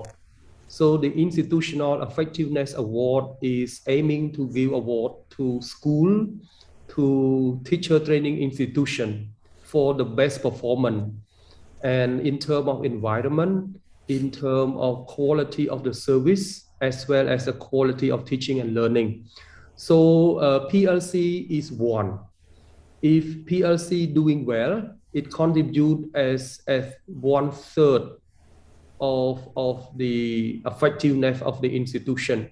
So to ensure that the PLC has to be active in order to get score, you know, for the institutional effectiveness award. And the institutional effectiveness award is by the government. The Ministry of Economy and Finance, they put millions of, I think it's thousands of dollars award for each institution. So this is one. So if they do well, they will improve their institutional capacity and their institution will be able to compete with the other school, with the other teacher education institution, number one. Number two, we have a school directors award, as well as teachers award, teacher prize. So it's an annual prize award to teachers and annual prize award to school director. In order to get the award, and is a criteria of awarding teachers and awarding school director in terms of supporting the other teachers to grow, and active participation in PLC, as well as to produce material and usable to others. So there are criteria set in the award of teachers, in award of the school directors. So because of the award, and you know, you know, teachers, they still want prize, they still want name, they still want more money, they still want more ranking, upgrading. So because of this kind of thing, and they participate actively, but they still have the issues of action research, you know, like in the culture, teachers, they did not do well on research topic, research aspect, when they gone through the school system, university system, and they have no research grant, you know, or support for teachers if they do research, if they publish their research paper, or they go to present their research paper in conferences or somewhere. There is no budget support or no incentive. But now we ask them to do action research, and then they get frightened when we ask them to do research. They scare of research, and then they say research is complicated for masters, for PhD, not for teachers with bachelor degree, not for teacher with high school degree. So it's a challenge right now. Is about action research. Even we try to simplify. We have an action research guidebook. It's about 40 pages how to do action research. Is action research, it can be done not only for those with bachelor degree, higher university degree, but it can be done even for high school students. But it's still a challenge, you know. Research is something that many teachers feel that hard to do and difficult or something like that. So I just like to share what we have done. One is to incentivize them for their commitment. And number two is to support them whatever they want to do, and to make sure that they will be awarded, their action will yield fruit and flower. That's all from my side. Over to you, moderator. Okay, thank you, Dr. D. Sorry, but we're at the end of our question and answer portion of this session. So we would like to thank everyone for your active participation in this session. Thank you very much, our esteemed resource speakers, for enlightening us on your country's involvement and initiatives in the area of inclusive education. Inclusive education really plays a very important role for the betterment of life, especially of those students identified as having special needs. As our awareness is in special education, inclusive education is slowly but surely increasing, we do understand that inclusive education is indeed a concerted effort involving the top national leadership down to the school and institutional level. So it is both national and international collaborative effort. Therefore, partnership is really necessary at the national level and international level.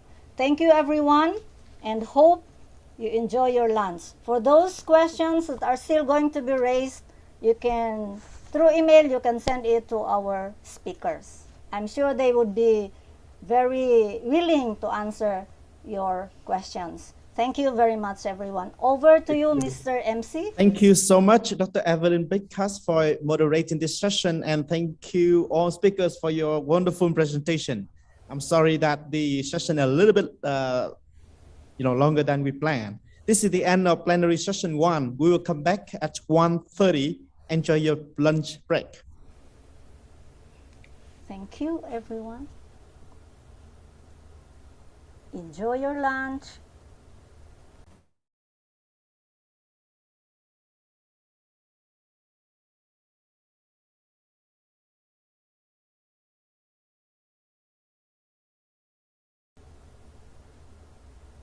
Mr. MC, we cannot hear you. Or are you addressing another crowd?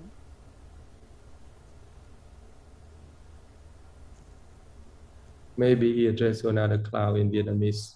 Oh, okay. Thank you, Dr. D.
of SEAMEO Rexam, Penang, Malaysia.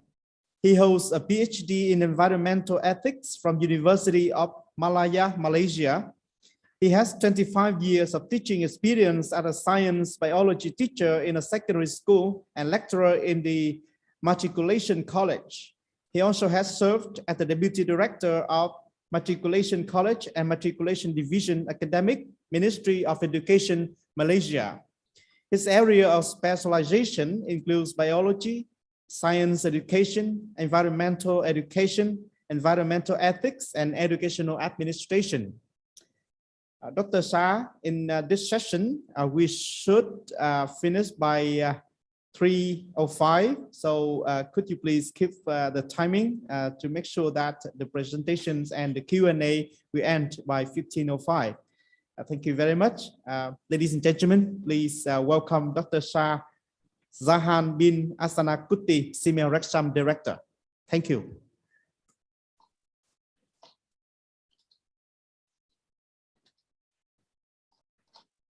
Thank you, Mr. MC. Assalamu alaikum and a very good afternoon to all. It's an absolute pleasure to be here. Welcome to all the honorable guests, SEAMEO Secretary Directors and all SEAMEO Center Directors, and all of you joining us online to the regional workshop Enhancing Inclusive and Equitable Quality Education in Southeast Asia through Innovative Education, Leadership and Management. Thank you. My name is Shah, as mentioned, from SEAMEO's Rexam, Penang, Malaysia. I'll be serving as a moderator for this session for another 1.5 hours today.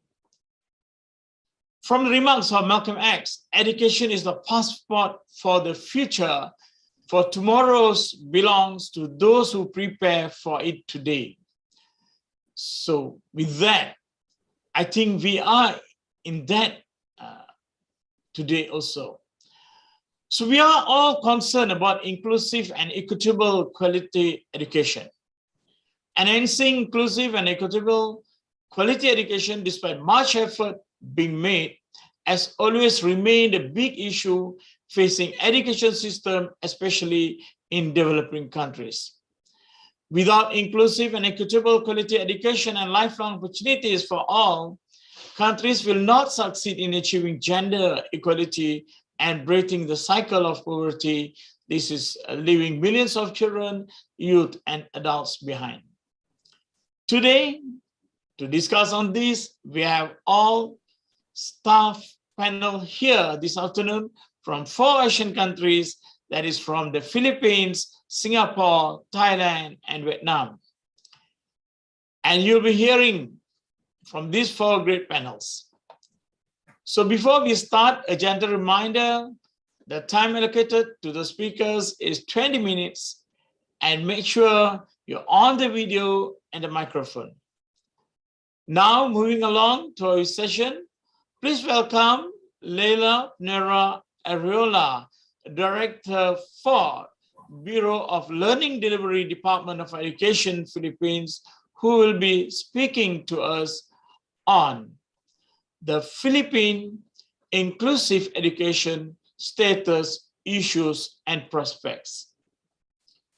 Leila Nera Ariola is the current Director of the Bureau of Learning Delivery of the Department of Education in the Philippines. Prior to her appointment as director, she was a former Assistant Schools Division Superintendent and officer in charge of the Office of the School Division Superintendent. She has extensive background and experience in the field of education, having served at the Department of Education for the past 33 years in various positions. Dr. Ariola is a resource speaker, trainer, lecturer, demonstrator in various training programs and seminars, writer and recipient of numerous awards for educators. In 2017, she was awarded Gintong Parangal Para sa Edukasyon Pamuano under the Values Advocacy Program of Fortune Life in partnership with Mary Lindbergh International and Department of Education. A staunch champion of special education and inclusion of Filipino learners, Dr. Rela is one of the governing board members of SEAMEO SEN, representing the Philippines. Dr. Rela, the screen is yours. Please welcome.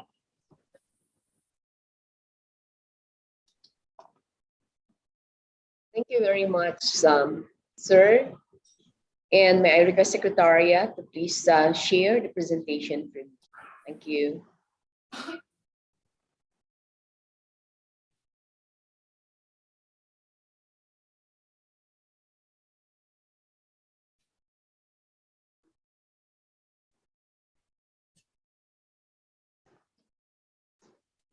Honorable high officials of SEAMEO, participants to this regional workshop on enhancing inclusive education in Southeast Asia through innovative educational leadership and management, resource speakers, guests, ladies and gentlemen, isang mapagpalang hapon po sa inyong lahat.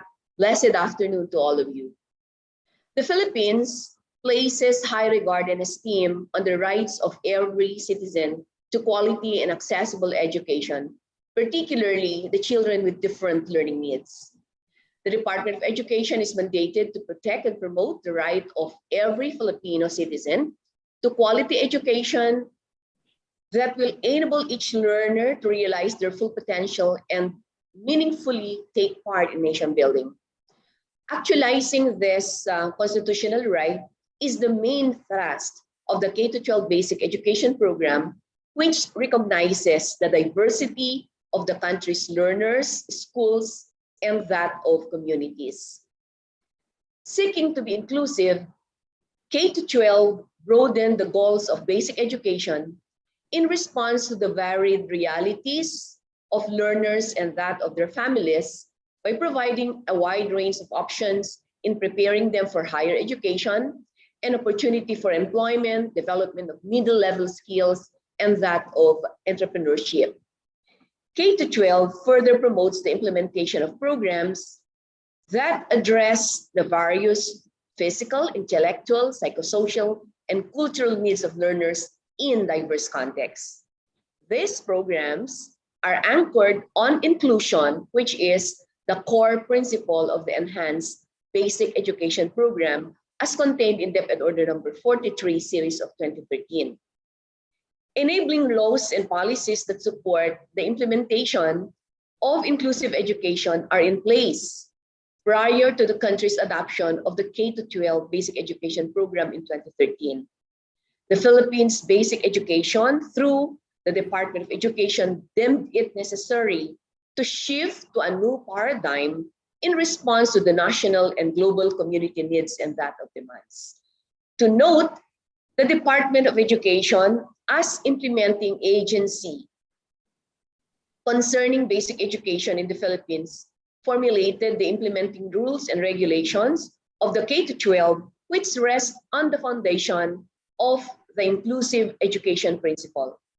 As can be seen, DepEd acknowledges the need to increase the participation of our learners and encourage them to go to school through early registration of learners and mobilization of school personnel, particularly the teachers, to find and assist these learners to enroll in schools. In fact, we have developed the Child Find Policy for our learners with disabilities. Section 8 of Republic Act 10533 discusses the inclusiveness of enhanced basic education. In furtherance of Section 3 of this Act, inclusiveness of basic education cover the implementation of programs designed to address the physical, intellectual, psychosocial, and cultural needs of our learners, which include, but not limited to, the following. So we have the program for the gifted and talented, and this is offered for our gifted and talented learners in all levels of basic education. We have the program for learners with disabilities, and this program may happen in the home, in the school, or any center or community-based. We also have the madrasa education program, which is for our Filipino Muslim learners. And this Madras education program actually implements the K-12. It's enhanced because there's the inclusion of Arabic language and that of Islamic values as subjects. And the DepEd is in coordination with the Commission on Muslim Filipinos. And this is not just for public schools, but also for private schools. We also have the Indigenous Peoples Education Program, which supports education initiatives undertaken through formal, non-formal, and informal modalities with emphasis on any of, but not limited to, the key areas of indigenous knowledge system and practices and community history, indigenous languages, indigenous learning system, and community life-based curriculum and assessment, educational goals, aspirations, competencies specific, of course, to indigenous cultural community. And we have the program for learners under difficult circumstances. Please be informed that DepEd has put in place timely and responsive programs for our learners under difficult circumstances, such as, but not limited to, geographic isolation. So we have the last mile schools, chronic illness, displacement due to armed conflict. We have urban resettlement or disasters, child abuse, and that of labor practices.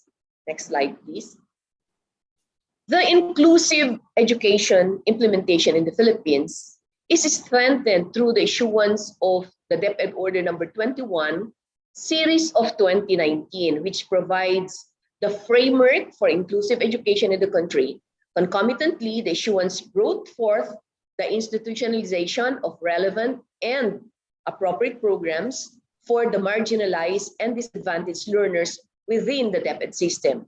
So this includes marginalized and disadvantaged learners, including those in difficult circumstances, through the flexible learning options, the alternative learning system, and that of the alternative delivery mode.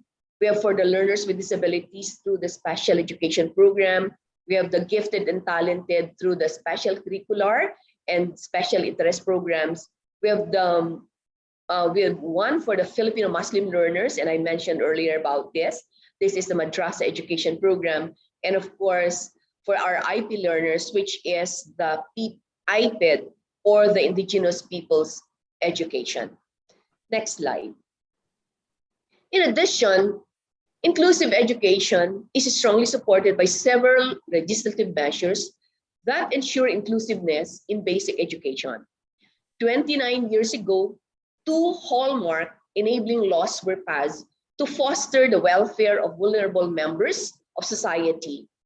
To note, part of social justice is adherence to the legal principle, which states that those who have less in life should have more in law. The principle espoused by our former Philippine President Ramon Magsaysay. Therefore, discrimination and other conditions prejudicial to their development. In the same vein, the state, through its different instrumentalities, must look into the unique needs of persons with disabilities and ensure that their rights to education from basic, technical, and higher education are to be met and supported. We have the alternative learning system, which is strengthened actually by Republic Act 11-510 or Alternative Learning System Act, which provides the Department of Education to strengthen the implementation of non-formal education programs. This act specifies which government agencies will assist the Department of Education in the implementation of the alternative learning system.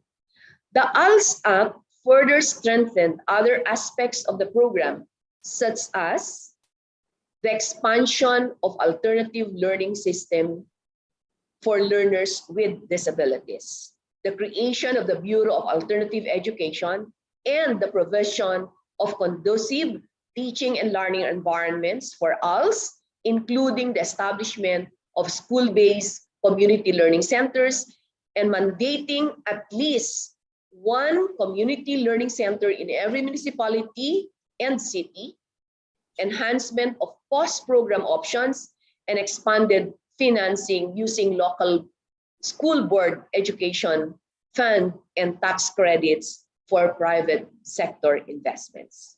Next slide, please. In the K-12 basic education program, the Department of Education, the implementation of special education is supported. The funding assistance that supports the implementation of SPED ensures program continuity and access to learners with different education needs, especially at the school level. We are actually downloading program support funds to ensure that SPED is implemented effectively and efficiently. The challenge also for the basic education is to provide education assessment, which is a daunting task. Thus, the department adopted the use of the multi-factored assessment tool, or the MFAT, for learners in grade 1. So what is this MFAT? The MFAT is a classroom activity-based assessment covering the 5 domains of learning: cognitive, communication, social, emotional, psychomotor, and daily living skills. This is intended to gather information on learners' strengths, needs, learning styles, and other education concerns to identify the learners with special needs, and intended to assist the teacher on instructional planning and educational placement for learners. So it's an opportunity for us to identify the learners with developmental delays or advancement. Next slide. In this 1987 handbook, SPED is defined as a set of educational programs or services designed to address the needs of learners with disabilities through educational plans and instruments, which will bring them to the highest level of their potential and capacity. Its ultimate goal is to ensure the inclusion of learners with disabilities into the regular school system and eventually in the community for them to contribute in nation building. The Department of Education is now working on the establishment of inclusive setting in our schools. Specifically, SPED aims to develop the maximum potential of learners with disabilities that will enable them to become self-reliant and effective members of society. So recognition of learners with special talents and the gifted also are being catered by the department regarding their educational needs. Relative to the topic on hand for today, I'll be sharing you the programs, projects, and activities in connection with the implementation of the UN SDG goal number 4 and the priority area number 2 among SEAMEO Education Agenda 2015 to 2035, which is addressing barrier to inclusion and related with the status, issues, and prospects of the inclusive education in the Philippines. Our discussion will center on 5 key issues in inclusive education, based, of course, on our own Philippine experience, particularly in the area of leadership and management, inclusion, education practice, and ways forward by the Department of Education will also be tackled in order to address the key issues that will be presented. So I'll be focusing on approaches to enhance inclusive and equitable quality education, issues affecting inclusive and equitable quality education, solutions and lessons in enhancing inclusive and equitable quality education, best practices in addressing barrier to inclusion, and the last one is approaches to improve inclusive and equitable quality education. Inclusive education, next slide, please.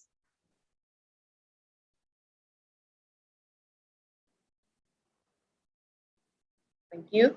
Inclusive education has become an important niche in Philippine education that serves as an avenue to obtain adequate and quality basic education, whatever the life circumstances of the learner. So with respect to special education, DepEd has produced various learning resources to support learning delivery even before COVID-19 pandemic that hit the country in March 2020. Legislation and issuances are present to serve as basis for the action of the department. So moreover, contextualized learning materials being implemented for various learners with different educational needs, such as IP education, in the same manner that we have materials also that respond to the requirements of our Muslim Filipino learners by offering Arabic language and Islamic values education. We have a live program for our Muslim learners. And of course, the strengthening of regional and local languages. So this is in support to the implementation of the mother tongue-based multilingual education. You know so well that we have more than 100 languages being spoken across this archipelago. So in a nutshell, DepEd provides a variety of educational programs that corresponds to the varying needs of diverse learners. Next slide. While DepEd assures quality teaching and learning for all, education equity is still an issue in challenging times like armed conflicts, pandemic, and natural disasters and calamities. So in view of this, the department addresses equity concerns by providing strong support to special education, madrasa education, alternative delivery modes, multi-grade education. For now, we're implementing multi-grade in the elementary. However, we have already commenced drafting a policy on the implementation of multi-grade in junior high school, because we want also our high school students to have equal chance in finishing their secondary education. Support to these programs is done by providing adequate technical, administrative, and financial assistance across all levels of governance in DepEd. So as you can see, we have identified equity as an issue with regard to the implementation of these programs, and the issue of equity gravitates towards social factors and financial concerns. As of date, these matters are being reviewed, assessed, and hopefully will be addressed through the Basic Education Development Plan 2030, which we hope to be signed and released before the end of this year. Next slide. As we have progressed with the implementation of the K-12 basic education program, DepEd also has noted the need to pursue rights-based education, which is being espoused by the K-12 in general, by inclusive education in particular.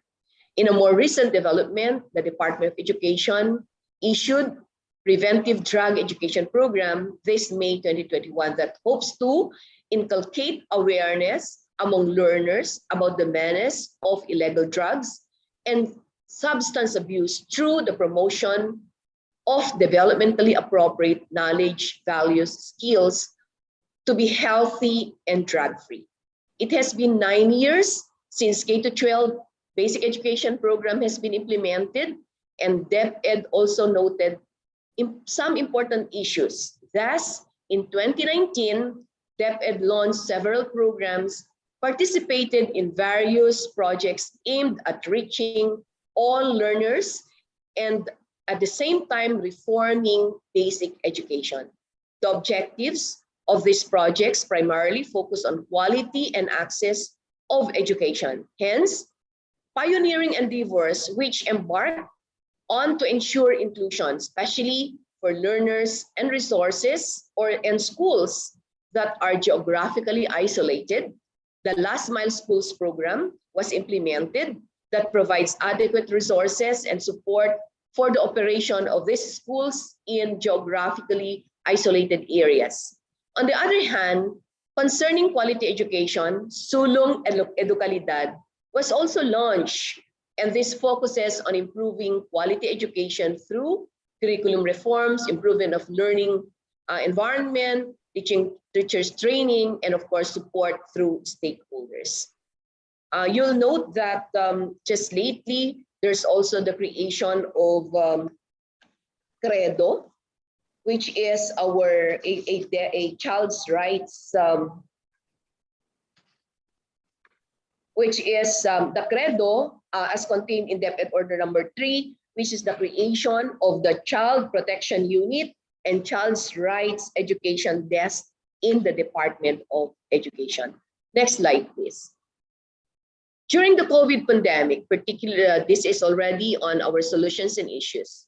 So during the COVID-19 pandemic, the Department of Education implemented the Basic Education Learning Continuity Plan, and which actually hints on the following principles. One is protecting the health and safety and well-being of our learners, teachers, and personnel, preventing the transmission of COVID-19, and ensuring learning continuity through the K-12 basic education curriculum adjustments, alignment of learning materials, deployment of multiple learning delivery modalities, provision of corresponding training of teachers and school leaders, and proper orientation of parents and guardians of learners. And indeed, the challenges of the pandemic have changed the school's reality in general and the concept of teaching and learning in particular. So basic education is among the sectors heavily affected by the pandemic, as schools and community learning centers have undergone temporary closure for the conduct of face-to-face.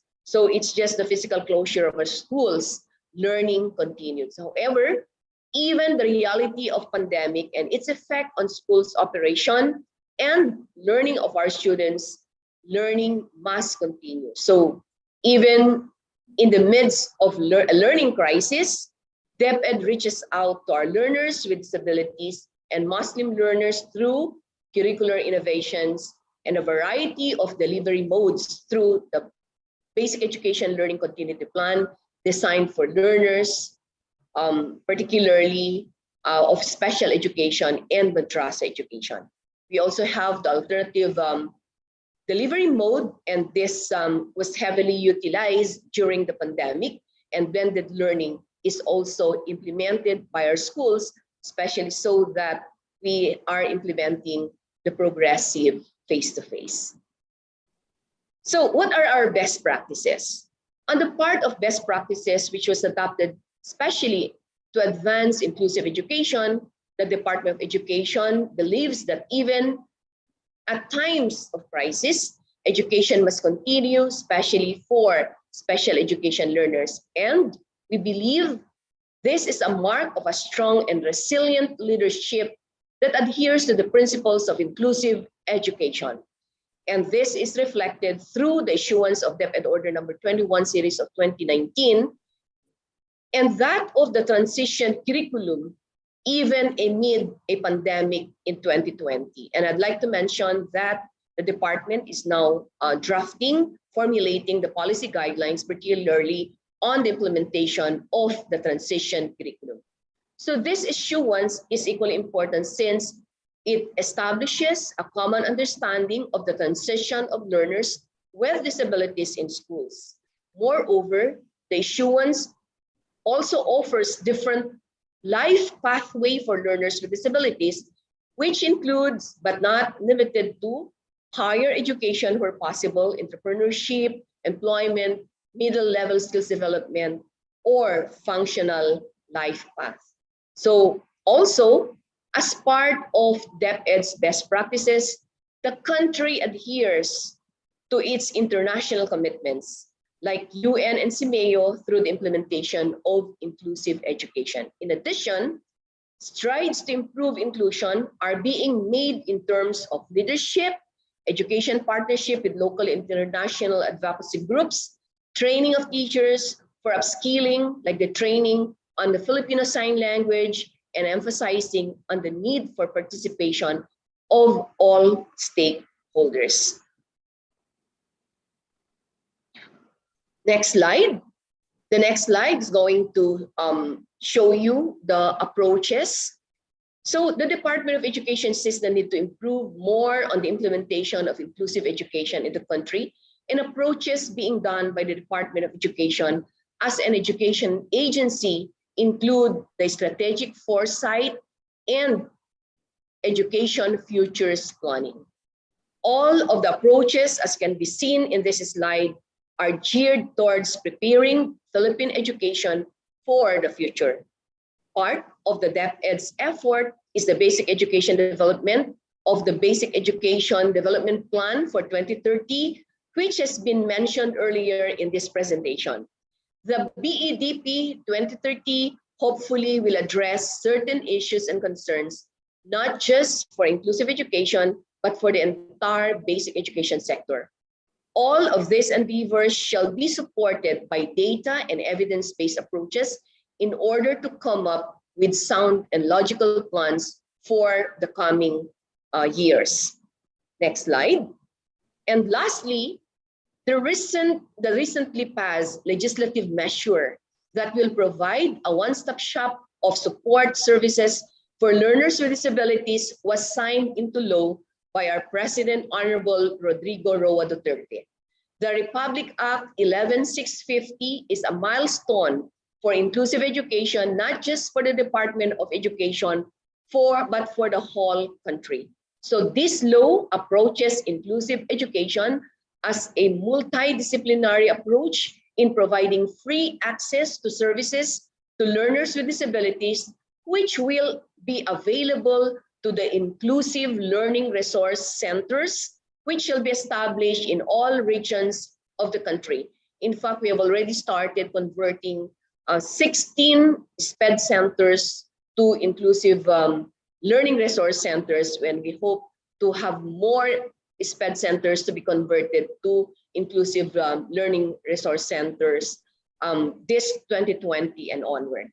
Further, it will strengthen the system and mechanisms that are already being practiced, such as the child find system, the individualized education plan, and the private sector partnership, to name a few. So the law also provides for the conversion of existing SPED centers and ILRC, as I have mentioned earlier. So the ILRC will utilize the expertise of multidisciplinary team to conduct education assessment or educational assessment and diagnosis of learners with disabilities, to identify specific developmental areas of concern and determine appropriate services and placement options for the preparation of IPEPs. And moreover, ILRC will establish a referral system that will provide and organize multidisciplinary services needed for learners with disabilities and their families to mobilize community resources.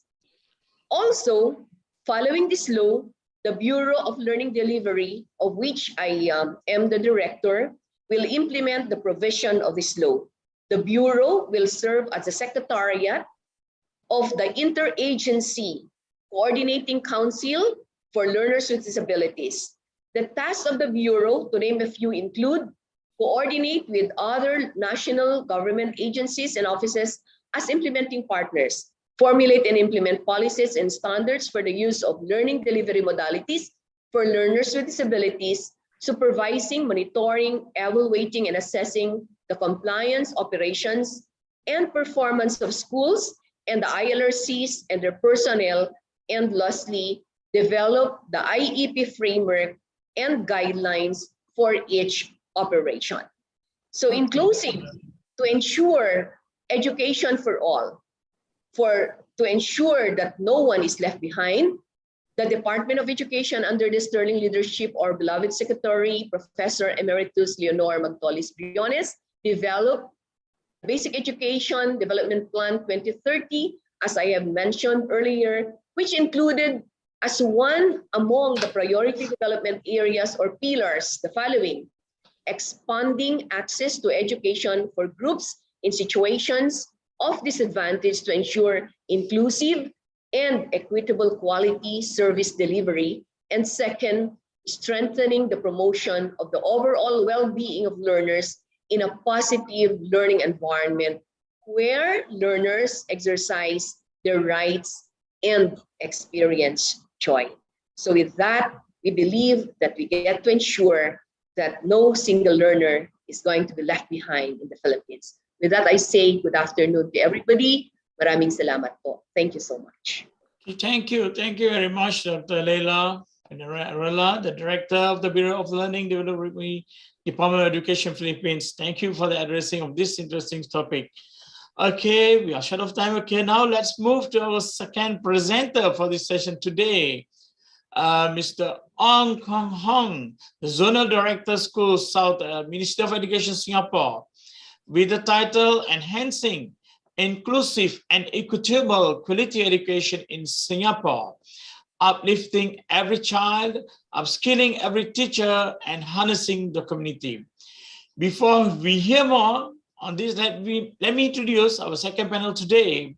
Mr. Ong Kong Hong is the Zonal Director for Schools in the Ministry of Education, Singapore. He has almost 25 years of experience, starting off as a science teacher in a junior college and subsequently taking on assistant director roles in policy formulation and human resource development in the Ministry of Information, Communication, and the Arts and the Ministry of Education.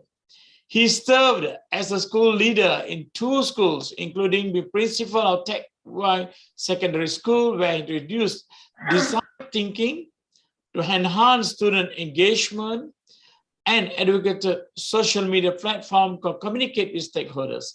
He was promoted to clusters, pretended to oversee 13 schools before being appointed Director of Curriculum Policy Office to facilitate effective curriculum, pedagogy, and assessment practice to bring about quality teaching and learning in all schools.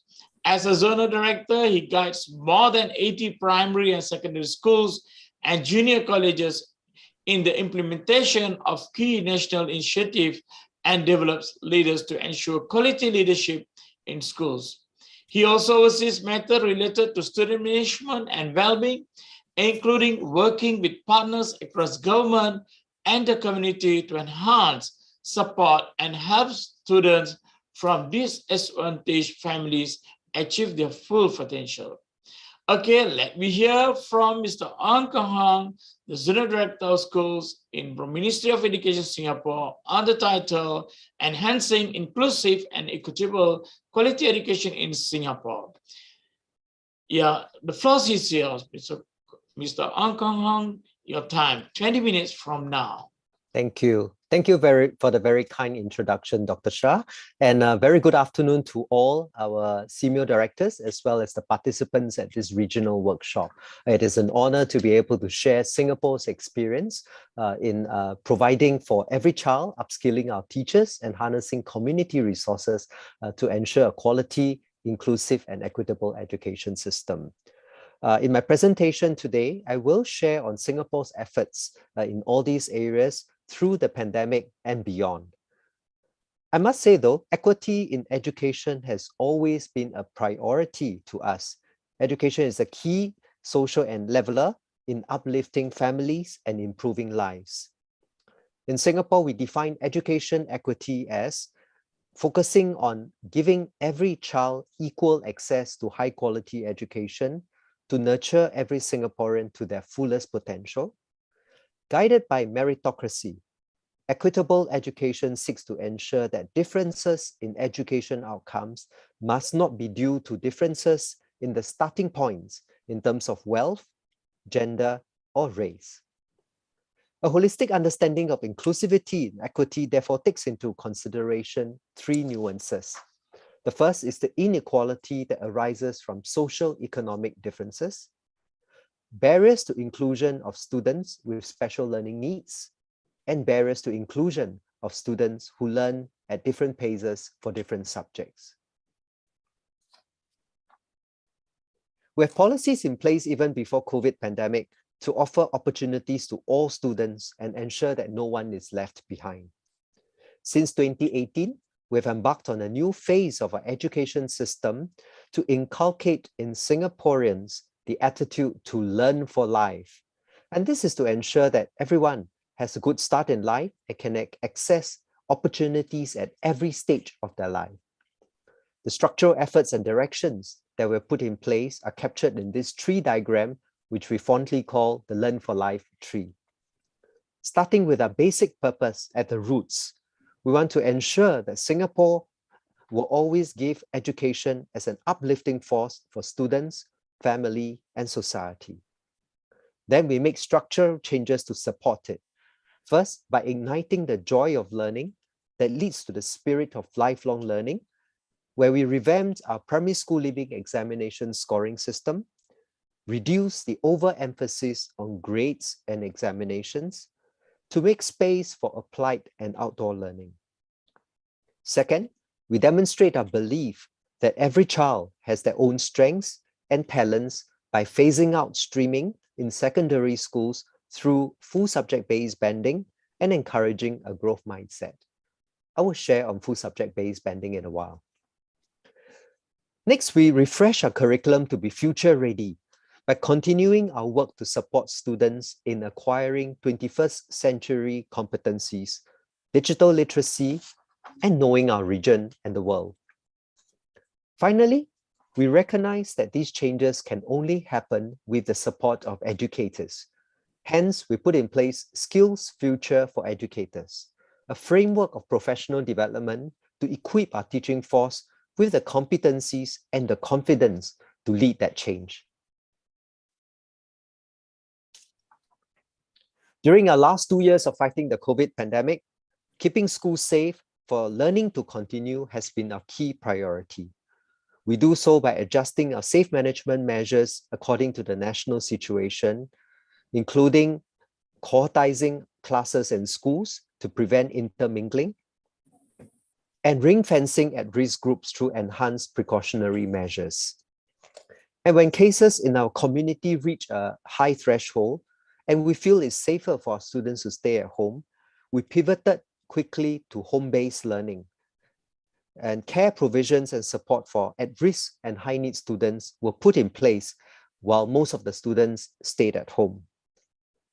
For those who did not have the devices to access online learning, we loaned out close to 20,000 learning devices, provided meal subsidies to 47,000 students, and brought back more than 4,000 students to our schools for face-to-face support because they do not have conducive home environments.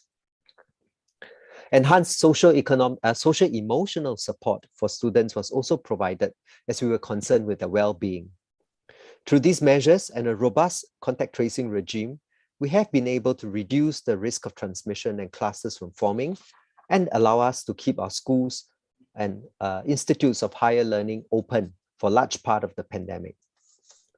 While it has brought challenges to us, COVID also gave us new insights and opportunities to accelerate our efforts to ensure greater inclusion and equity.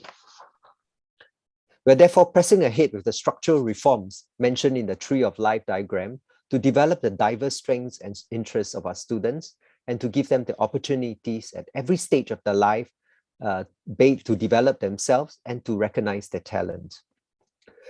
In the next few slides, I will talk about the opportunities we are seizing to accelerate inclusion and equity through, number 1, digital inclusion, number 2, skills future for educators, and number 3, community partnerships.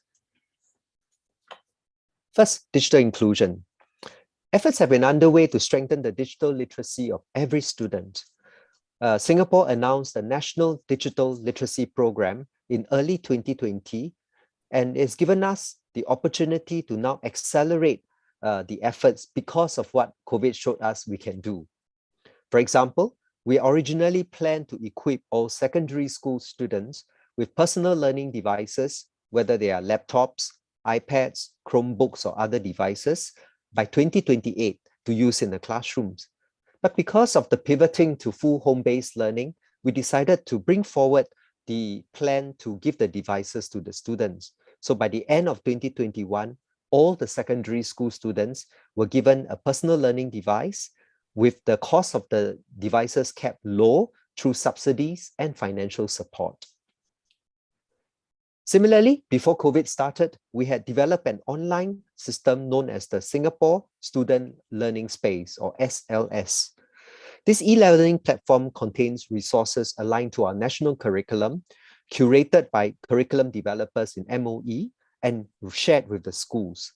When we went into home-based learning, teachers just take out the resources from SLS, customize it for online synchronous as well as asynchronous learning. In this way, we save time, but ensure consistency in teaching and learning and give access to all students through the learning devices given to the secondary students and loan devices to the primary school students. Next, in Skills Future for Educators, We recognize that the disruptions and rapid changes have made it critical to strengthen their competencies and encourage them to also participate in lifelong learning. So this professional development roadmap, known as Skills Future for Educators, provides 6 key areas to support the key initiatives and big rocks in our education system, such as differentiated instruction, character and citizenship education, and so on. Teachers will focus on enhancing their practice in these 6 key areas, and they are supported in strengthening their practices through various forms of workshops and network learning. For example, with the removal of streaming and introduction of full subject-based banding, teachers need to adopt more differentiated instructional strategies for students with different needs and different strengths. They also need to strengthen their skill sets in character and citizenship education as we increase our focus on their social emotional development and well-being. Through partnership with the MOE and the National Institute of Education, we facilitate a coherent professional development experience for teachers all the way from pre-service training to in-service learning. All these measures combined will help our teachers to upskill themselves and ensure equality and equity will remain a key tenet of our educational experience. Let me say a little bit about full subject-based banding.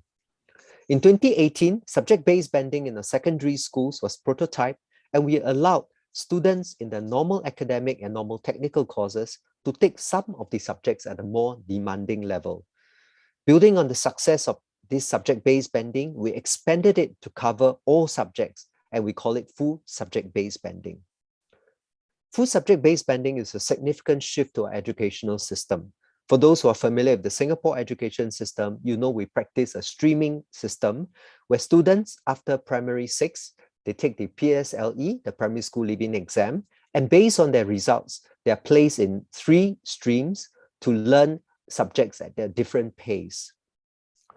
With full subjects-based banding, we do not need to have 3 distinct streams. We provide one secondary school education with many different subject bands. So based on the individual results of each subject, students may offer a combination of different levels in terms of the subject difficulty based on their individual subject grades. So with that, students can offer a wider range of subjects and offer subjects based on their strengths rather than based on their stream. At the same time, we recognize that there are some subjects that allow for all to learn together regardless of their ability. For subjects such as art, design and technology, food and consumer education, character and citizenship education, music and physical education, all lower secondary students offer a common curriculum regardless of ability. And that gives the benefit of social mixing. Regardless of background, we can put all the students in the same classroom to learn with one another and to learn from one another. This will change our traditional concept of education from a stream-based one to a student-centric one based on their strengths and interests. And this gives us the opportunity to reshape the social environment in schools and change our students' lived experiences in school by blurring the distinction between students of different streams and reduce stigmatization for students from the normal course. Next, recognizing that everything we want to do requires a whole of society effort, the partnership of key stakeholders will be essential in transforming the education experience of our students. First, our parents are critical stakeholders. Through the platforms such as the Parents Gateway, a technological app that allows us to send information to our parents and allow them to interact with us, we share critical information and resources with them. We also work with the parent support groups, which are parents who are willing to serve as the bridge between the school and the rest of the parents. We hope to provide more connection, engagement, and support for parents with resources and parenting tips. Next, we need to partner the wider community, including the many ground agencies and social groups who also work with children and families. A key initiative that we have undertaken is what we call Uplift, which stands for Uplifting Pupils in Life and Inspiring Families Task Force. Introduced in 2018, Uplift has been working actively to galvanize community action and support for students and families to build a seamless support ecosystem within the community outside of our schools. Under Uplift, we enhance support in a few areas. One, to provide customized support and attention to students with needs. We have the Uplift Enhanced School Resourcing to provide schools with additional manpower, guidance, and teaching resources to help students with higher needs. 47 schools are currently supported, and we will scale it up to about 100 schools over the next few years to support 13,000 students. Next, when they are in school, we also want to keep them meaningfully engaged and use the time that we have with them to develop their social emotional competencies, resilience, and motivation. To this end, we have set up a student care center in every primary school to provide a safe environment for them to rest, to play, and to do their homework. About 120 secondary schools also provide after-school mentoring and motivational support through an initiative known as Gear Up. 3, we are building a strong network of community partners to complement school efforts and to address challenges that the families are facing. We started the Uplift Community Pilot in 2020 with a network including family service centers, social service agencies, and relevant government agencies and ground-up groups. The pilot has supported more than 300 families so far, and we are scaling it up to cover all the towns across Singapore with a steady state of about 1,800 students and families to be supported each year. But we recognize that everything depends on the leadership. All the initiatives depends on visionary and strong leadership, and hence we invest a lot of effort in developing our principals as curriculum leaders, visionary leaders, and very importantly, network leaders. So what we have is helping them to engage with parents and students and encourage them to develop according to aptitudes and strengths and to work towards broader definitions of success. In engaging with educators, principals create an inclusive school environment that embraces all learners while uplifting those who are disadvantaged through prioritization and resourcing of school programs. In engaging with the community, principals continue to promote a strong working relationship with social service agencies and the community and with the Uplift coordinator to bring about an effective whole school as well as a community approach to resolving education equity. Next, we also strengthen the network between schools. We believe that school leaders can learn from one another, mentor one another, and share resources. So we have monthly cluster meetings where we bring 12, 13 schools together to share, to learn together, and to collaborate. Communities of practice and network learning communities, whether it's face-to-face or online, has become the norm for professional development and learning together. And we believe that our school leaders need to grow through mentoring and coaching. So we've put in place coaching programs and mentors assigned to our young principals to help them take on this very important role and do it well. Together, we've formed the Academy of Principals to guide and lead in these efforts. Moving forward, we anticipate there will be new challenges for us in the next phase of education. While we strive to achieve positive outcomes, but knowing that we have limited resources, we have to face certain trade-offs. For example, we have to balance between the rigor in our curriculum today that leads to high standards versus making learning fun and nurturing the joy of learning so that they want to learn for life. We need to balance between how our curriculum caters to students of different learning strengths, needs, and pace versus inadvertently stigmatizing and labeling certain groups of students who are different or have different learning needs.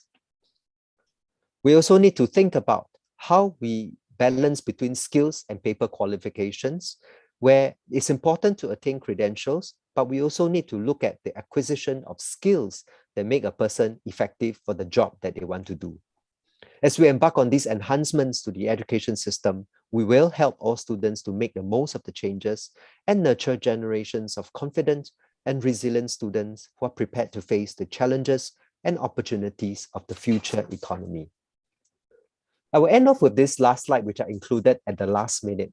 just to illustrate how we think about equity. If you can see, there are three pictures here. The first picture shows three students who are obviously different in terms of height, trying to watch a game.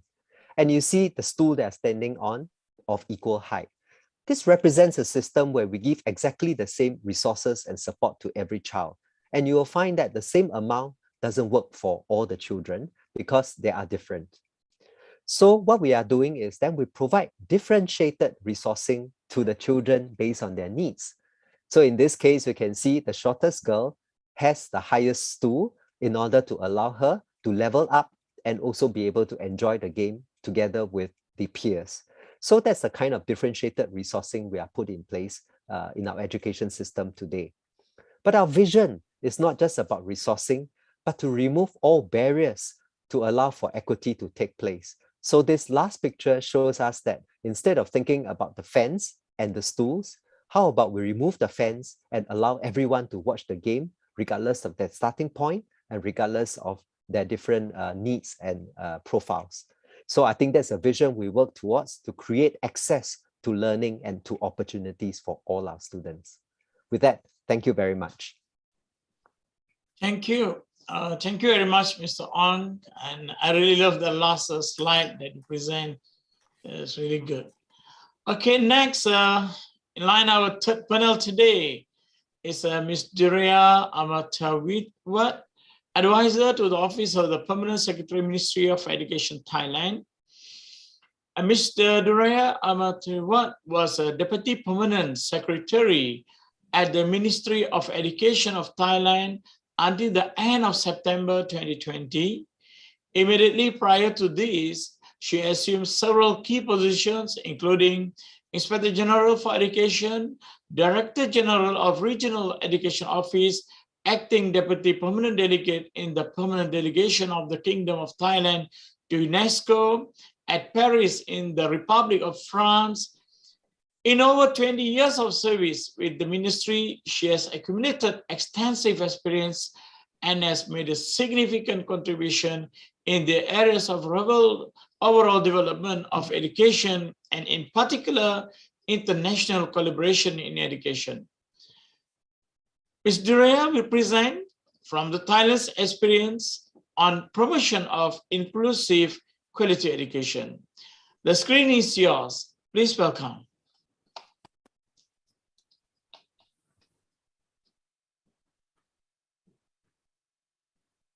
Dr. Echel Pasquavaringula, Director of SEAMEO Secretariat, Director of SEAMEO Retract, honored guests, ladies and gentlemen. It is my great honor and privilege to join you all in this regional workshop on enhancing inclusive and equitable quality education in Southeast Asia through innovative educational leadership and management today. I'm very grateful to be part of this workshop and to share with you on how Thailand is doing to promote inclusive and equitable quality education, and would like to focus on the Thailand's experiences. On this occasion, I'm pleased to share and introduce you on the Thailand's policy related to the promotion of access to quality education and some practices to expand educational opportunities to include all in quality education. I hope that today's presentation will be of great use to the workshop and to the region in terms of sharing some useful practices to the participants. So I would like to start the presentation with an overview of the national legislative related to the education development and as well as the practices during the post-COVID situation. Then I will move on the Thailand's education and initiatives, which include a few examples to support the policy. Let's begin with a brief introduction from the National Strategy to Education Policy in Thailand. Thailand has announced policies and plans to lead Thai education into a new era with a focus on developing a robust infrastructure to enhance human capital The Constitution of the 2017 stipulates that, and I quote, every person shall enjoy equal rights to receive at least 12 years of comprehensive and quality education provided by the state free of charge. The indigent, disabled, or handicapped, or destitute person shall enjoy equal rights accordingly and shall be supported by the state to receive education on an equal basis as persons. Moreover, in the Thailand's long-term vision in the 20-year national strategy during 2018 to 2037, including 6 strategies to develop all Thai people's happiness and well-being by 2037. In this strategy, the sufficiency economy philosophy, a local model to achieve the SDGs, is the basis of the implementation. So the 6 strategies are National Strategy on Security, and second is the National Strategy on Competitiveness Enhancement. Next one is National Strategy on Developing and Strengthening Human Capital. The next one is on the social cohesion and equity. And the 5th one is eco-friendly development and growth.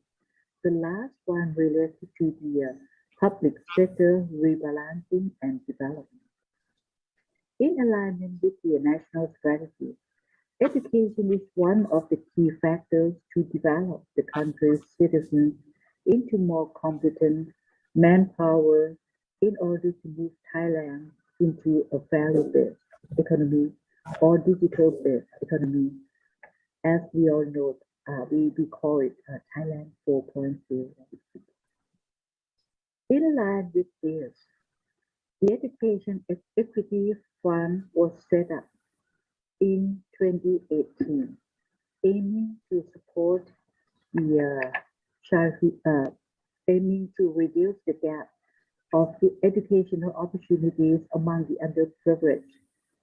The fund aims to support educational equality, people who are not financially secure, and most importantly, the fund will contribute to reducing educational disparity and promoting the development of quality education and also teachers. The main objective of the fund is to provide financial support for children and youth in need by working in partnership with related agencies at the national and provincial level. This way, the fund can create learning opportunities for out-of-school children that are flexible and meet local education and employment needs. The fund has developed a database called Information System for Equitable Education, or in short, we call IC. This database is to assist in searching children in need and working with all stakeholders and partners. Therefore, the current national education policy highlights on the following issues. Conduct field surveys to locate those who are out of school and encourage children aged 3 years to enroll in early childhood care and education with cooperation with other related agencies. Locate all disabled persons and collaborate with all agencies to include them in any forms of education.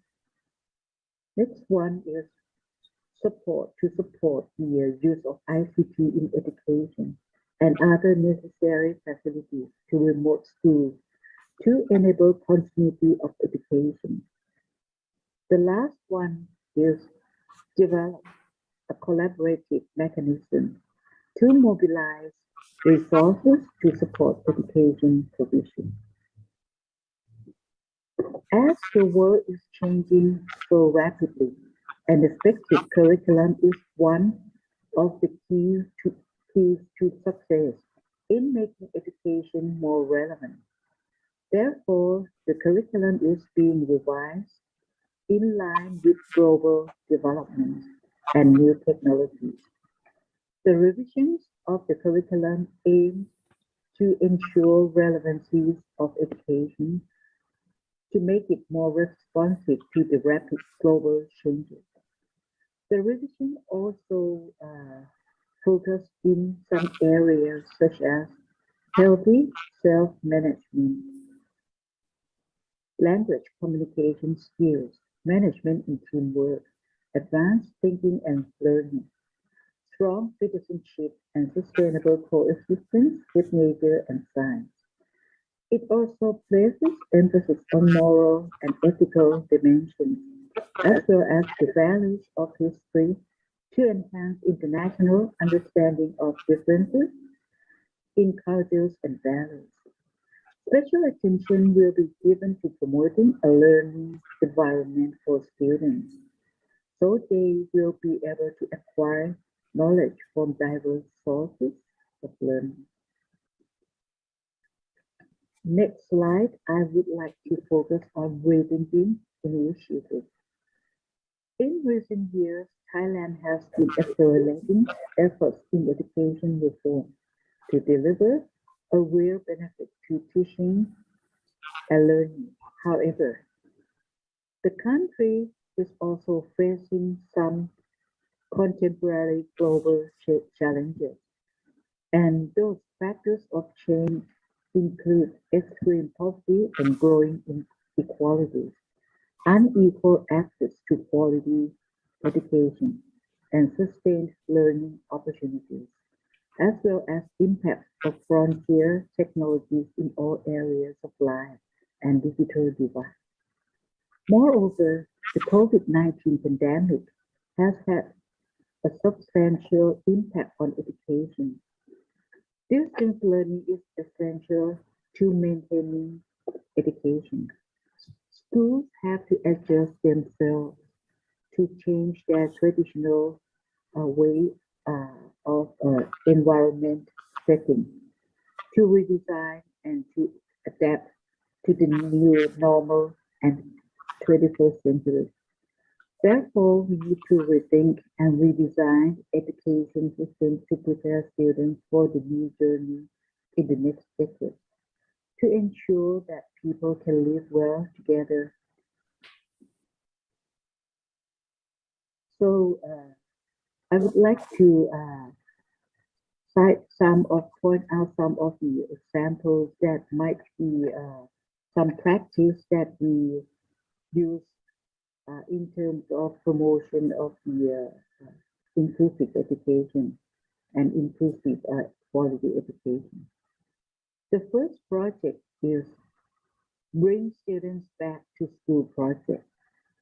We all know that the COVID-19 has locked down some of the students and parents, and this has great impact not only on health, social and economic aspects, but also on education as well. Schools across the country have had to make new arrangements with facilities to accommodate new learning atmosphere. Modern technology helps make possible a blended learning model involving on-site and online learning. To make schools reopen, the Thai government has rolled out COVID-19 vaccines to students and teachers nationwide to protect their health, safety, and well-being.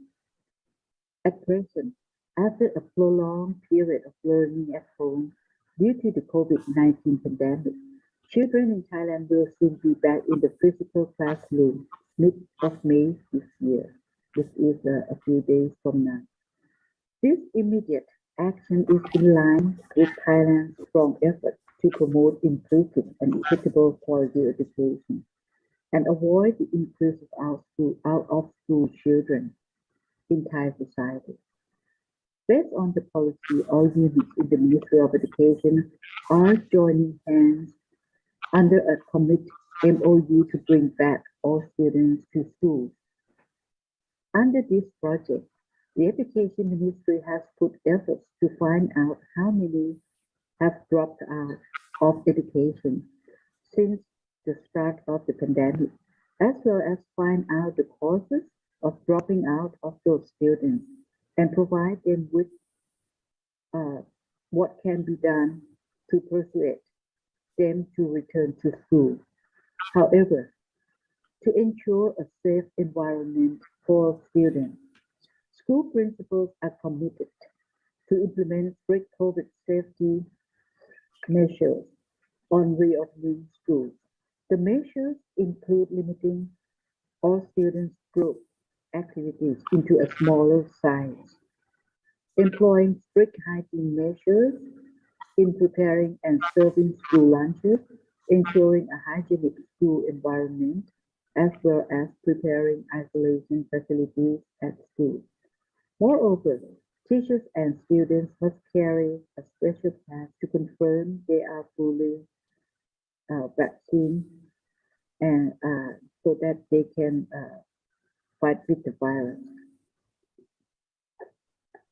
The second project that I would like to point out is what we call Free Boarding Tibet.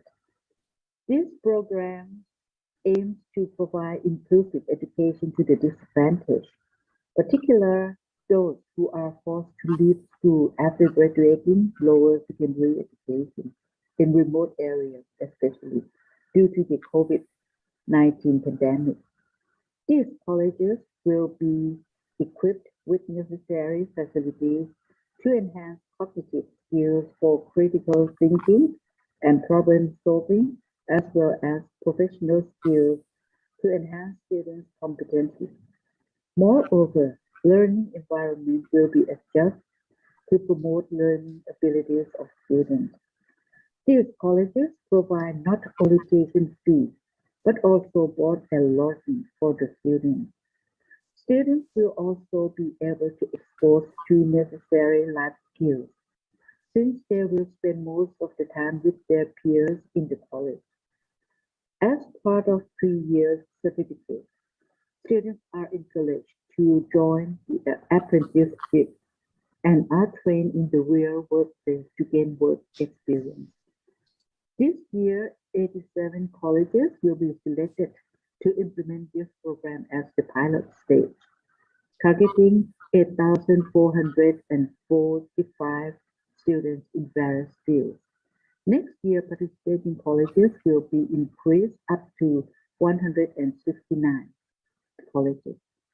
The program aims to provide educational opportunities and well-being to at least 116,000 students in 10 years. The next project is what we call NFA Data Map, the right to education for the persons with disabilities and the disadvantaged. To ensure that no one will be left behind, all relevant departments and agencies are putting efforts to providing inclusive and equitable quality education for all people, including persons with disabilities and the disadvantaged. In light of this policy, the Department of Empowerment of Persons with Disabilities under the Ministry of Social Development and Human Security conducted a survey to explore people with disabilities who have not yet access to education. According to the survey, there were 54,513 persons with disabilities who did not enroll in any forms of education. Among these, there were 47,340 who are above 18 years old. The Ministry of Education has brought the survey results to support and the implementation of the project, which is entitled NFA Data Map. NFA is from non-formal education. Based on the project, a survey has been conducted to collect data and track persons with disabilities who haven't yet access to education. The non-formal education will provide education for those persons with disabilities who are out of school. The program which is called paper, comes from collection, data, assessment, planning, evaluation, report. This program will be used as a tool to provide various education to persons with disabilities in relevance to their needs and local context. The various types of education will be provided for these target groups, which include individualized education programs. So it's a tailor-made for a specific group. Individual implement, plan, lifelong learning, and learning for occupation. Next program is what we call Partnership School Project. This project is a model of education management by strengthening cooperation as close partners between the Ministry of Education and private companies, foundations, organizations, or institutions. So this is a public-private partnership. The program aims to mobilize education resources to enhance quality education of schools nationwide. The project is based on a recommendation provided by the Thailand Development Research Institute Foundation. The 4 recommended points are: the first one is development of quality of students, and the next one is development of teachers. Next is the development of quality of education institutions, and the last one is the development of school education administration. With the support of partners, schools can uplift their teaching standards, equip their students with 21st century skills through collaboration and innovation. In addition, to ensure all people can access to inclusive and quality education, Thailand has continuously invested over 20% of our national budget to education. The last project that I would like to share with you on the Thai education system is entitled G-code system for undocumented person or stateless children. Another group of children in Thailand that worth mentioning to include them in our education system is what we call undocumented or stateless children. The government of Thailand has expanded the educational opportunity to this group of children since 2005, in line with the cabinet resolution. Based on the policy, the enrollment of persons without civil registration or undocumented persons or non-Thai citizens has increased a lot. Having shown in our education data in the year 2021, there are approximately 100,000 students who don't have the registration or non-Thai citizens enrolled in the Thai public schools provided by the Ministry of Education. These students have been assigned a unique code. The ID code of this group of children will start with the letter G.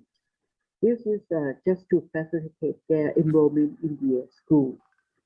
By working with all stakeholders, the Ministry of Education has developed the system. That is why we call the G-code system, because their ID assigned will start with the G letter G. The system aims to facilitate the enrollment of students, and they are also eligible to get the free education like other Thai students. So they can register in the Thai schools free of charge. So I would like to share that in the year 2019, the government of Thailand has allocated the budget to this group of children around 300 million baht, or it's equivalent to 10 million US dollars. And in year 2020, a little bit increased to 350 million baht. So approximately 11 or 12 million US dollars. But in the year 2020, the amount and the data collection is still on process, because of the postponement of the school open. Our academic year of 2021 just ended in March this year. So we are still collecting the data. May I conclude my presentation by saying that Thailand is facing unprecedented social, economic, and environmental challenges driven by accelerating globalization and a faster rate of technological development. These challenges include changes in demographics and climate, growing inequalities, and diminishing resources. These are factors that have negatively impacted the social, cultural, and ecological dimensions of the world. The current policy of Thailand is to help learners to cope with such global challenges. It focuses on helping each learner to develop as a whole person, fulfill his or her potential, and to help shape a shared future built on the well-being of individuals, communities, and the planet. The efforts are seen to promote and identify core competencies, including the knowledge and understanding of global issues, trends, and values, as well as cognitive skills for critical, creative, and innovative thinking, problem solving, and decision making. Schools provide everyday life activities to promote moral and ethical education, civic education, human rights education, education for sustainable development, as well as education for global citizenship. Education is fundamental to development and growth for each nation. Quality education is needed to ensure the development of a fully rounded human being. It is one of the most powerful tools in lifting socially excluded children and adults brought out of their poverty and include them into the society. So with this in mind, all countries must cooperate and work together to promote education and to ensure that no one left behind. Thailand looks forward to working with the SEAMEO regional centers as well as the SEAMEO retract to jointly develop our people with the right skills to contribute to a sustainable world, a world where people live together happily and peacefully. Thank you very much for your kind attention. Okay, thank you.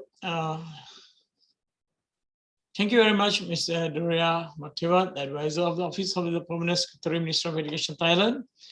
And we are very short of time. Finally, we come to our last presenter for this session with the title Educational Leadership and Management Towards Inclusive and Equitable Quality Education from Vietnam's Perspective by Bui Thuy Duyen from Vietnam National Institute for Educational Science. Madam Bui Thuy Duyen is a researcher at Vietnam National Institute of Educational Science. Her works focus on educational policies, curriculum, pedagogy, and assessment, emphasizing the fields of transferable skills and inclusive education. She has been a key researcher of various national and international projects related to education for sustainable development. She also has published more than 20 papers and books focusing on educational assessment and quality.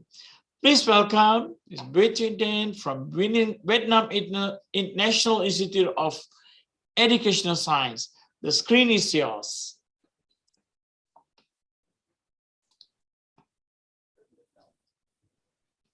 Good afternoon, everyone. Thank you for letting me here to share about Vietnamese experiences. And my presentation today is about education, leadership, and management towards inclusive and equitable quality education from Vietnam perspective.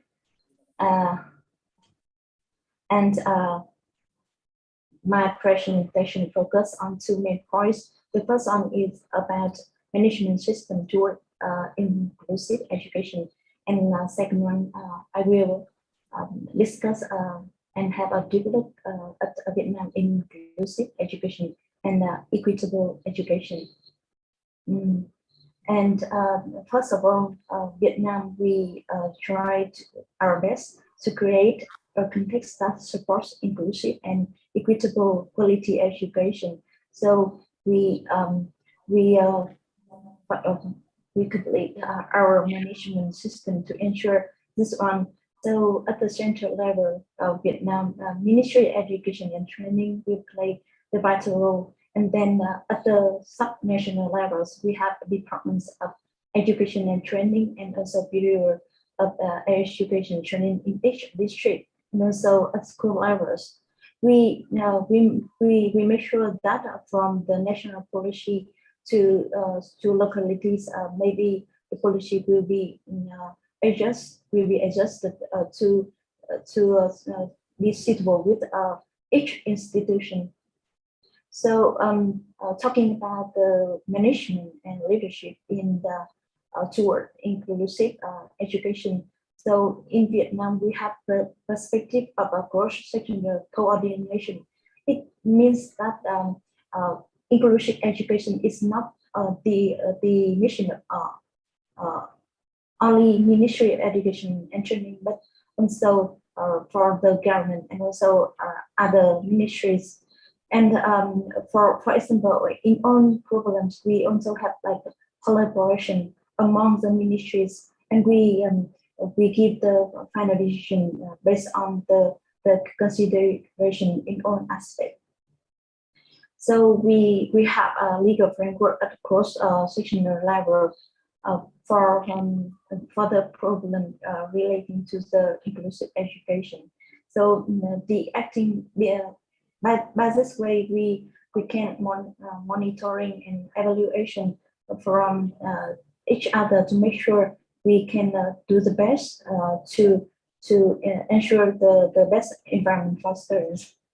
And also from Vietnam perspective, we also give the policy and law based on the research and also data and evidence. That's why from Vietnam Ministry, we push up on research and we call for a lot of research. For example, the national survey, we conducted the first large-scale national survey in 2017, and to examine about people with a disability.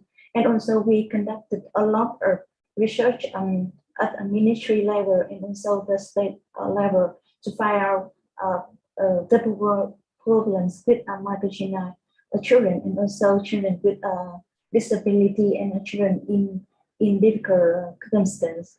And to do that, we also enhance digital transformation in education for data collection to understand the best about the situation at the localities, and we try our best to invest this, and we are changing to complete this process. And the next slide, I will discuss have a develop in inclusive education and equitable education in Vietnam. So in Vietnam, we have enact a lot of law and policy toward inclusive education, especially for persons with a disability. And for 1 decade, we have a lot of laws and also legal documentations toward inclusive education. And in the slide, I will show some milestones on the journey to enhance inclusive education in Vietnam. So start with the decision about talking about regulation on the responsibilities on inclusive education. And we in 2010, we also have law on disability, and we requiring educational support for children with disability. And we also have national plan, we set up the rules and activity for inclusive education and ensure the equitable education in Vietnam.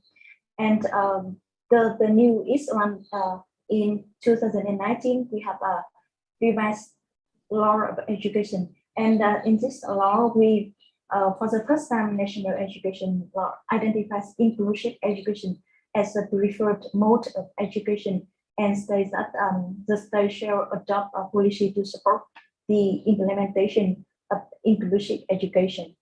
And as you can see here in the chart, we conducted both inclusive education and specialized education, but we focus more on inclusive education because we recognize the meaning and the effectivity of this kind of education. So we also have like a supportive environment for teachers and students. And in each province, we try to establish a center for supporting inclusive education. This center has mission to support schools in the province for the pedagogy and also assessment, and also support on the aspect to educate children with disability and children with difficult circumstances. So for a teacher and student, in this inclusive education, they also have like responsibility and benefits. For example, teacher, we train teacher in initial and in service training and have some guidance for them in applying curriculum, national curriculum, and assessment for suitable with a student with a disability. And as teacher teach in the classroom with a student with disabilities also get allowance and be rewarded if they have like a great achievement. And they also have like a frequent professional sharing in the school and among schools. It often happen in the holiday. I mean, with the summer break, we have like a 3 months summer break. So for the student, we have a mission with priority for students and also special admission to university. And for students with a special circumstance, we have exemption of tuition fee for them. And they also have like a living allowance and also learning material and learning support for those. So you can see here that the number of children with disability going to school is increasing in the number, but we try a lot to allow them can learn in a normal way in inclusive education in schools. So to do that, we also push up the teacher trainings for inclusive education. As you can see here, Vietnam have great effort to training teacher with provide various training programs for teacher. So we have a lot of kind of training from in service to master or doctoral degree, and also like for short courses or certification to meet the demands of inclusive education in schools. So for a few years, we have like 44,000 teachers have trained in this area of education. So we continue to do this one to help the teacher can can adapt the curriculum and also pedagogy with various students in their classroom. So talking about the model of inclusive education in Vietnam, we have like movement of create the model school, safe school, friendly school, and inclusive school for students with disability and disadvantaged circumstances. And our success have some schools such as Sandal School and Beijing Primary School. And we also have a typical inclusive school named Nguyễn Đình Chiểu School in this school, we have like a 50% of students with disability, and they learn together with our other one, and the curriculum and the assessment, and also adjust to meet the individual students.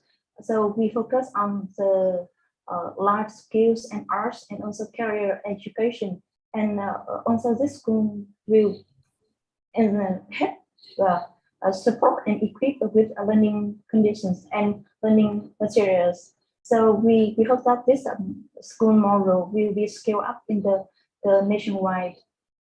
And we understand that inclusive education is not only about the students with disability, but also for the students with ethnic minority or in the disadvantaged circumstance, and our school children, and also talented children also.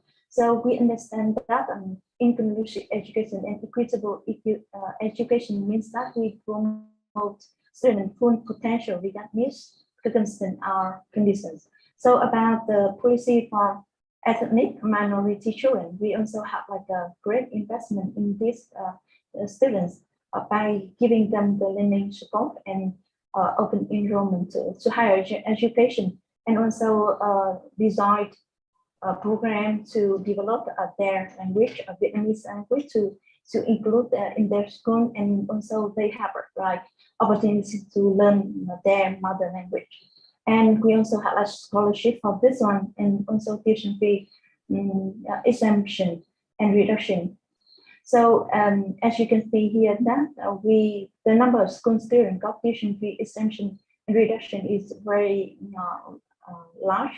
So more than 2 million of students for each year got the exemption.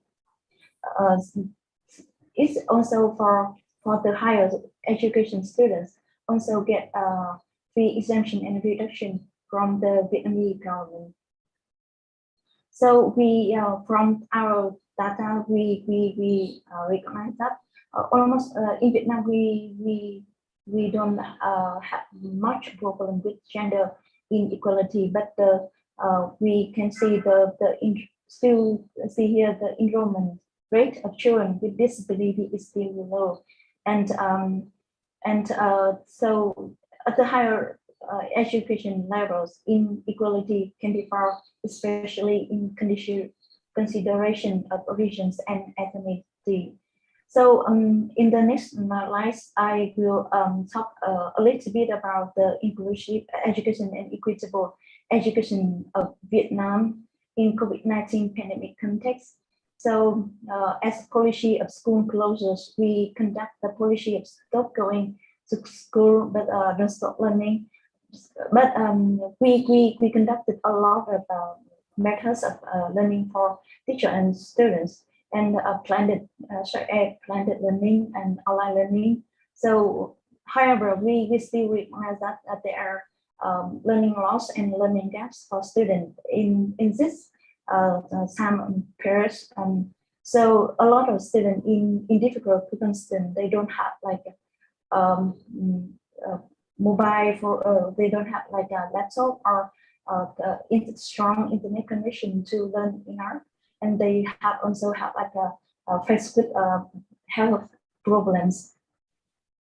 So our initiate to improve this situation is we Ministry of Education and Training organized the program of internet connection and computer for students. So we call for investment from society, so mobilize the own society resources to help education and help students with a very difficult circumstance. So this model is also got success in Vietnam. So we understand that inclusive education. So we try on our best to make sure that no student left behind by give financial support and also adjust school plan and curriculum and assessment. And also we step by step equip infrastructure and learning materials for students.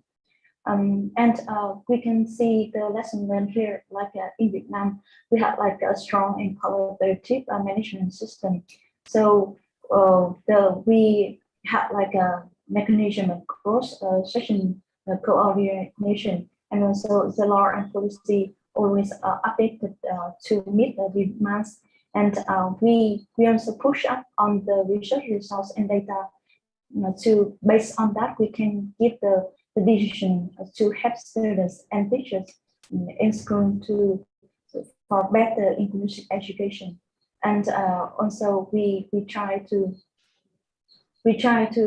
improve our partnership in all aspects of education. And here we can see the limitation that Vietnam as a developing country, we have limited infrastructure, and the database with a technical solution is still limited. So we try a lot to improve this one, and also the long-term strategies in the flexible context. For example, in the COVID-19 pandemic, that we understand that we should have like a long-term strategies to prepare for all the thing happens in the future. And that's all my presentation. Thank you for listening. Thank you, Ms. Dane. Thank you for a very interesting presentation. And we already come to our Q&A session, but it is very short of time. So I think, please, we have one questions here. Please answer within 1 minute, very short. There's one question from to Dr. Leila. Okay, just very short, just answer very short. Okay, the question is, some families in the Philippines don't believe that it is beneficial for their child to pursue an education since they are people with disabilities. What formation program do you provide to help these parents? Yeah, 1 minute. Thank you. Thank you very much for that. Actually, in the Department of Education, we're really trying our best to deliver learning in a number of learning delivery modalities, so that for learners who cannot really go to school, there's such a thing as home-based learning. In fact, we're now we have already started actually formulating the policy guidelines, particularly on distance learning for our learners with disabilities. So there's no reason indeed that they cannot finish their basic education. Thank you. Okay, thank you. Great. There's one question from me to Mr. Kong. Yeah, just now you present that learn for life. What is the difference with lifelong learning? Simple answer, there's no difference, except learn for life is a broader concept of just learning along the way, that to include the provision of opportunities at every stage of education. The example I shared was about full subject-based bonding, to give the students the idea that there are opportunities available at each year of secondary education to progress to a higher level of learning, and based on the promotion of growth mindset, as long as they try, they show that they are capable of coping with the subject at a harder level, we will give the opportunity to them. Lifelong learning perhaps is a more linear motion of saying that every stage you just keep learning new things. So we encompass a broader concept of learning more, learning deeper, and trying out different areas to broaden the definition of success. Okay, thank you. And last to Ms. Bui. Okay, my question is, I just want to know, what do you mean with inclusive school? Just now, I can't imagine how the inclusive school is. I'm in this model that there's going to have various students from different constants and different conditions.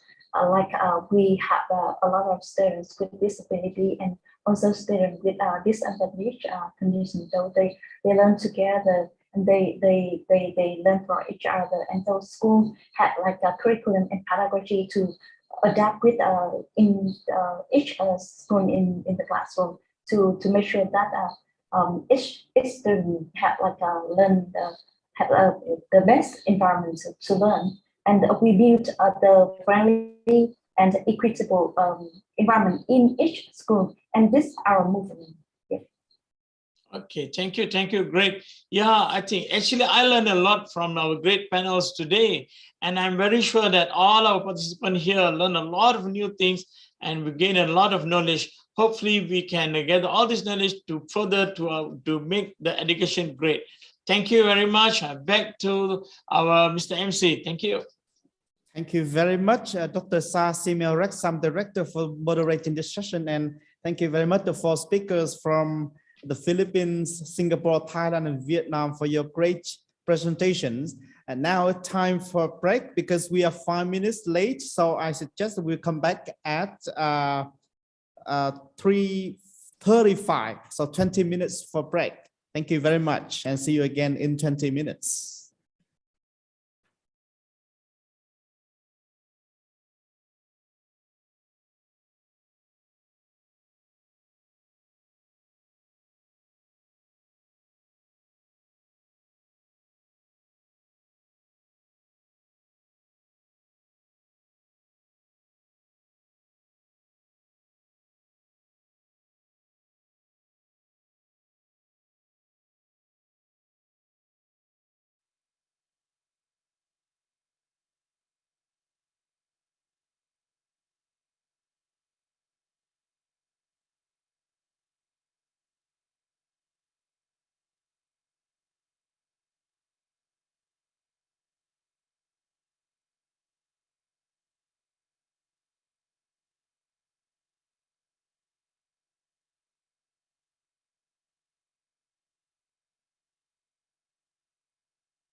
The Southeast Asian Ministers of Education Organization, SEAMEO, is a regional intergovernmental organization established in 1965 amongst the governments of Southeast Asian countries to promote regional cooperation in education, science, and culture. Vietnam, readmitted as a SEAMEO member state in 1992, hosts the SEAMEO Regional Training Center, SEAMEO RETRAC, in Ho Chi Minh City, Vietnam. SEAMEO RETRAC is mission-driven to assist SEAMEO member countries in identifying and addressing issues of education and educational leadership and management. The SEAMEO RETRAC Governing Board is the main policy-making body of the center. The governing board consists of one representative from each of the 11 SEAMEO member countries. The center is headed by the director, who is nominated by the Minister of Education and Training of Vietnam, approved by the SEAMEO RETRAC Governing Board, and officially appointed by the SEAMEO Council President. The center is staffed by qualified academic, administrative, and service personnel. In October 1996, SEAMEO RETRAC started operation with only 6 employees. But over the past 25 years, the center's staff has continuously increased to better meet the organization's growth. The center's leadership and staff follow our core values of excellence, professionalism, integrity and commitment, collaboration and partnership, flexibility, creativity and innovation, and social responsibilities. SEAMEO RETRAC envisions to become a regional center of excellence in the field of education and educational leadership and management in Southeast Asia and beyond. SEAMEO RETRAC provides SEAMEO member countries, especially Cambodia, Laos PDR, Myanmar, and Vietnam, with relevant programs of excellence, such as research, training, consultancy, information dissemination, networking, and partnerships.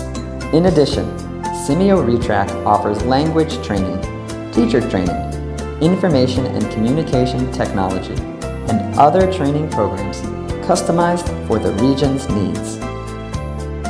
SEAMEO RETRAC's strategy is to become a regional center of excellence, focusing on 3 key result areas: regional leadership, regional visibility, and establishing a solid resource base.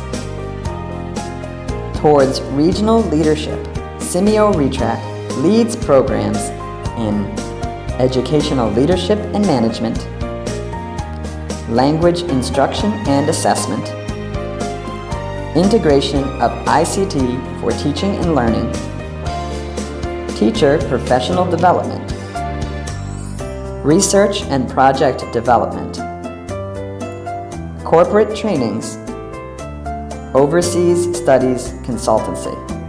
Towards regional visibility, SEAMEO RETRAC leads activities in international cooperation, inter-center collaboration, internship and staff exchange, and community outreach. Towards establishing a solid resource base, SEAMEO RETRAC is committed to human resource development, infrastructure development, financial visibility and effective management. To build trust and transparency, in 2017, SEAMEO RETRAC was certified under the ISO 9001:2015 Organization Accreditation. In recognition of our efforts and achievements, in 2016, SEAMEO RETRAC was awarded the Achievement Medal by the Prime Minister of the Socialist Republic of Vietnam, and the second-class labor honor granted by the President of the Socialist Republic of Vietnam. The year of 2021 witnesses the 25 years of the center's establishment and development.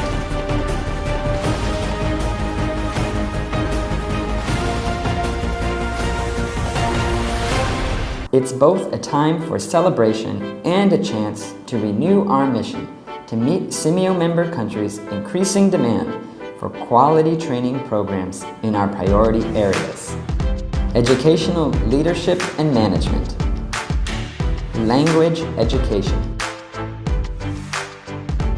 educational technology, educational quality, equity, and inclusiveness, quality assurance and accreditation for education, technical and vocational education and training, life skills and 21st century skills. In pursuit of these priorities, SEAMEO RETRAC will develop regional curriculums, pilot cross-regional online trainings, facilitate workshops, convene conferences and forums, conduct research, organize overseas trainings, and share our lessons learned in reports and journals.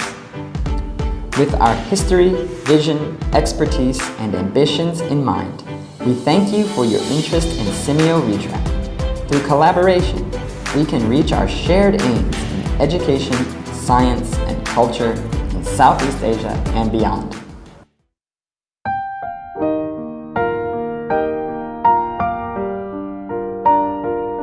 The Southeast Asian Ministers of Education Organization, SEAMEO, is a regional intergovernmental organization established in 1965 amongst the governments of Southeast Asian countries to promote regional cooperation in education, science, and culture.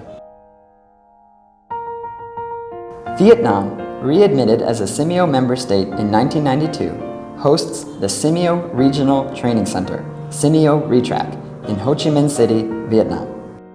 SEAMEO RETRAC is mission-driven to assist SEAMEO member countries in identifying and addressing issues of education and educational leadership and management. The SEAMEO RETRAC Governing Board is the main policy-making body of the center. The Governing Board consists of one representative from each of the 11 SEAMEO member countries. The center is headed by the director, who is nominated by the Minister of Education and Training of Vietnam, approved by the SEAMEO RETRAC Governing Board, and officially appointed by the SEAMEO Council President. The center is staffed by qualified academic, administrative, and service personnel. In October 1996, SEAMEO RETRAC started operation with only 6 employees. But over the past 25 years, the center staff has continuously increased to better meet the organization's growth. The center's leadership and staff follow our core values of excellence, professionalism, integrity and commitment, collaboration and partnership, flexibility, creativity and innovation, and social responsibilities. SEAMEO RETRAC envisions to become a regional center of excellence in the field of education and educational leadership and management in Southeast Asia and beyond. SEAMEO RETRAC provides SEAMEO member countries, especially Cambodia, Laos PDR, Myanmar, and Vietnam, with relevant programs of excellence, such as research, training, consultancy, information dissemination, networking, and partnerships. In addition, SEAMEO RETRAC offers language training, teacher training, information and communication technology, and other training programs customized for the region's needs. SEAMEO RETRAC's strategy is to become a regional center of excellence, focusing on 3 key result areas: regional leadership, regional visibility, and establishing a solid resource base. Towards regional leadership, SEAMEO RETRAC leads programs in educational leadership and management, language instruction and assessment, integration of ICT for teaching and learning, teacher professional development, research and project development, corporate trainings, overseas studies consultancy, Towards regional visibility, SEAMEO RETRAC leads activities in international cooperation, inter-center collaboration, internship and staff exchange, and community outreach. Towards establishing a solid resource base, SEAMEO RETRAC is committed to human resource development, infrastructure development, financial visibility, and effective management. To build trust and transparency. In 2017, SEAMEO RETRAC was certified under the ISO 9001:2015 Organization Accreditation. In recognition of our efforts and achievements, in 2016, SEAMEO RETRAC was awarded the Achievement Medal by the Prime Minister of the Socialist Republic of Vietnam and the second-class labor honor granted by the President of the Socialist Republic of Vietnam. The year of 2021 witnesses the 25 years of the Center's establishment and development.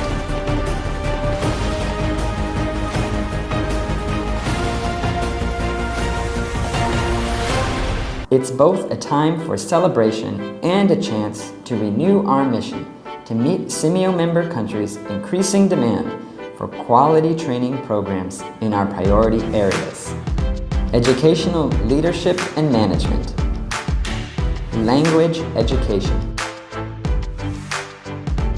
educational technology,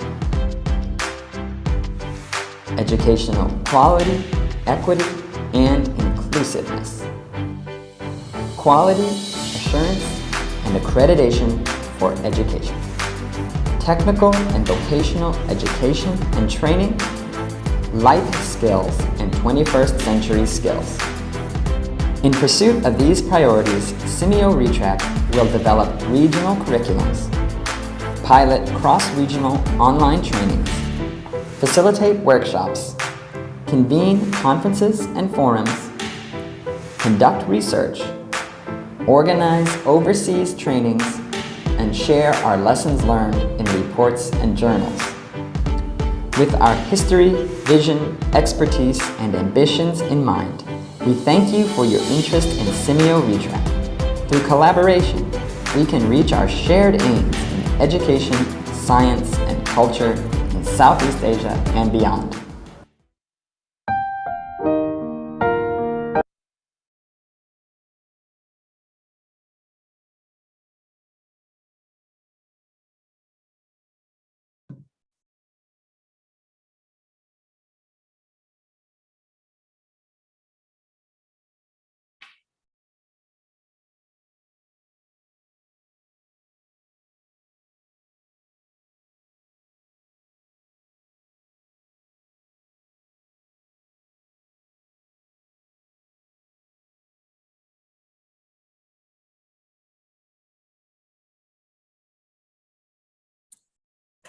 Ladies and gentlemen, welcome back to the workshop. It is my honor to be the moderator for this session. In plenary session 1 and plenary session 2, we listened to the 8 country reports from the national perspectives. In plenary session 3 and plenary session 4, we will listen to the presentation from, at the grassroots level in practical practices from SEAMEO centers, from higher educational institutions, and from other organizations. The first presentation will be from Dr. Hanani Binti Harun Rashid, Director of SEAMEO Regional Center for Special Educational Needs, SEAMEO CEN, Malaysia. Dr. Hanani Binti Harun Rashid holds a PhD of Education teacher from the National University of Malaysia, 1995, Master of Science in Guidance and Counseling from University Putra, Malaysia, and Doctor of Philosophy in Special Education from the National University of Malaysia. She has 26 years of experience in the field of education. She was the head of program at Permata Kunia Center, a national autism center, and was the deputy director of Special Education Division, Ministry of Education, Malaysia. Currently, she is the director of SEAMEO Sen, and her presentation is SEAMEO Sen's roles and responses in addressing inclusive and equitable quality education through innovative educational leadership and management. Dr. Hanani, the next 15 minutes is yours. Thank you.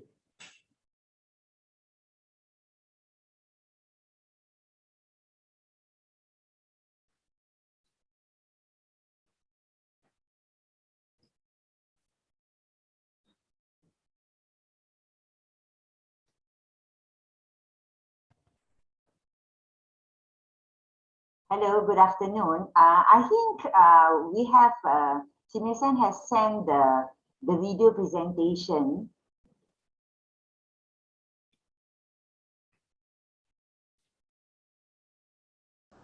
Assalamualaikum and hello everyone.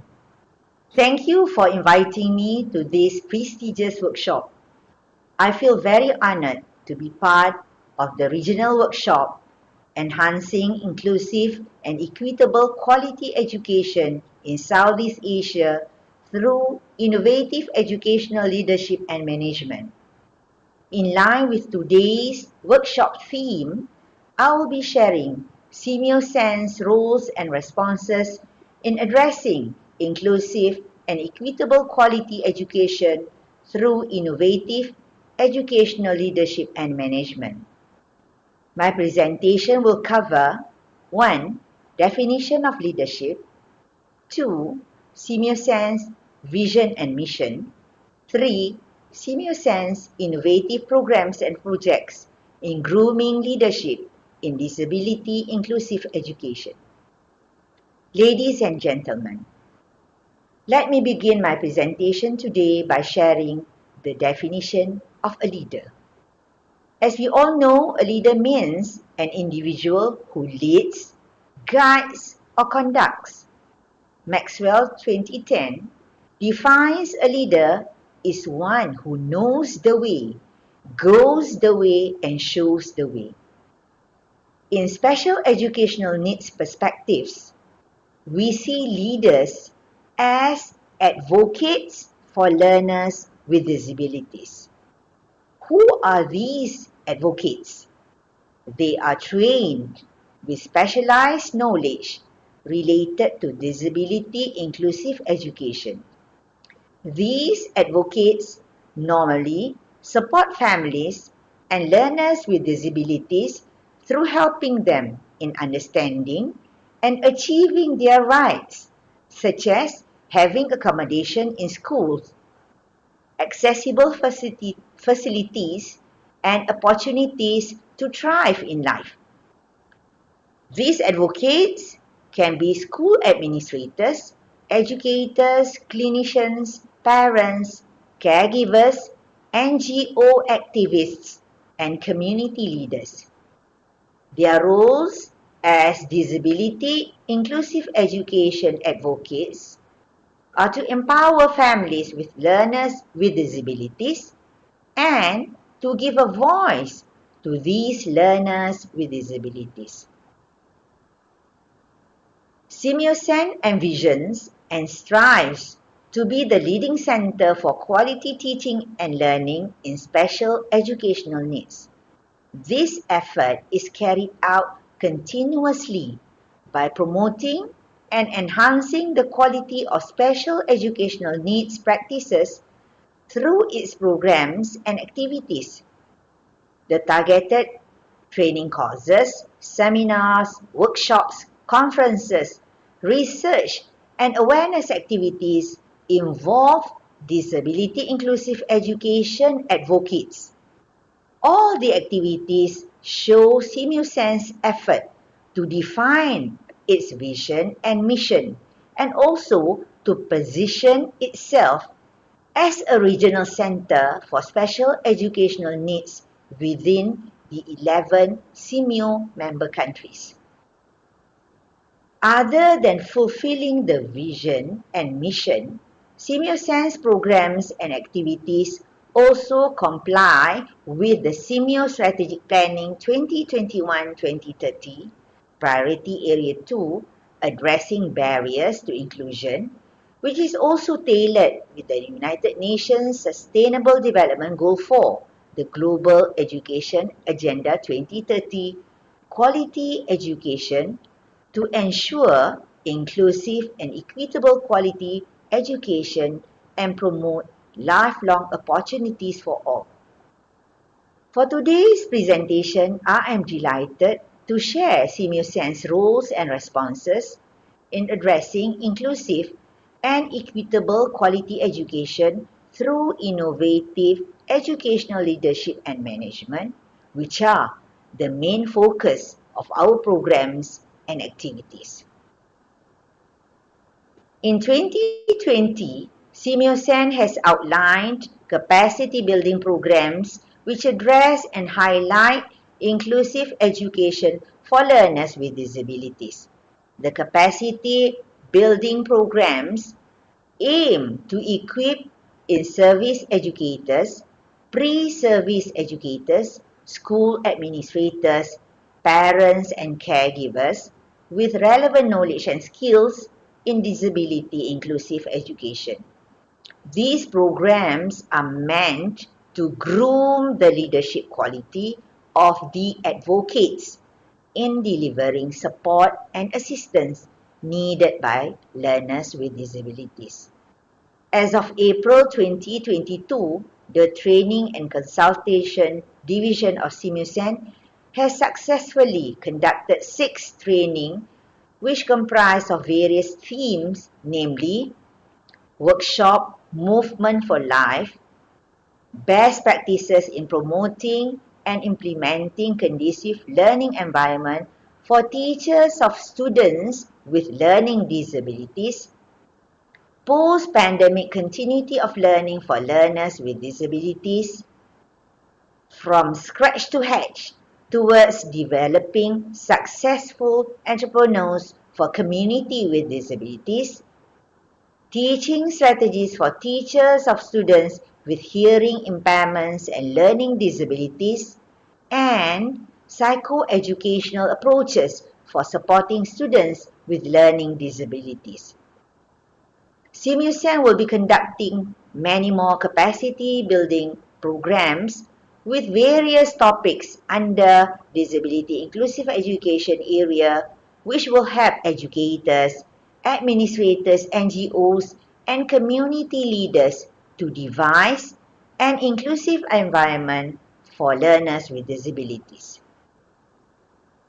Next, with guidance from the World Health Organization and Autism Speaks USA, SEAMEO alongside with National University of Malaysia as the research partner and Genius Kurnia Malaysia as the training partner have adapted and translated the World Health Organization Caregiver Skills Training or WHO CST since mid-2021 with the main objective to train and educate caregivers of children aged 2 to 9 years old with autism spectrum disorder. Master trainers from Genius Kurnia Malaysia will provide the essential skills and knowledge to the caregivers in engaging them with their children in daily living skills and improving their communication skills. SEAMEO hopes that this effort and implementation will help improve the communication of parents in better understanding their children's needs and preparing them for social situations.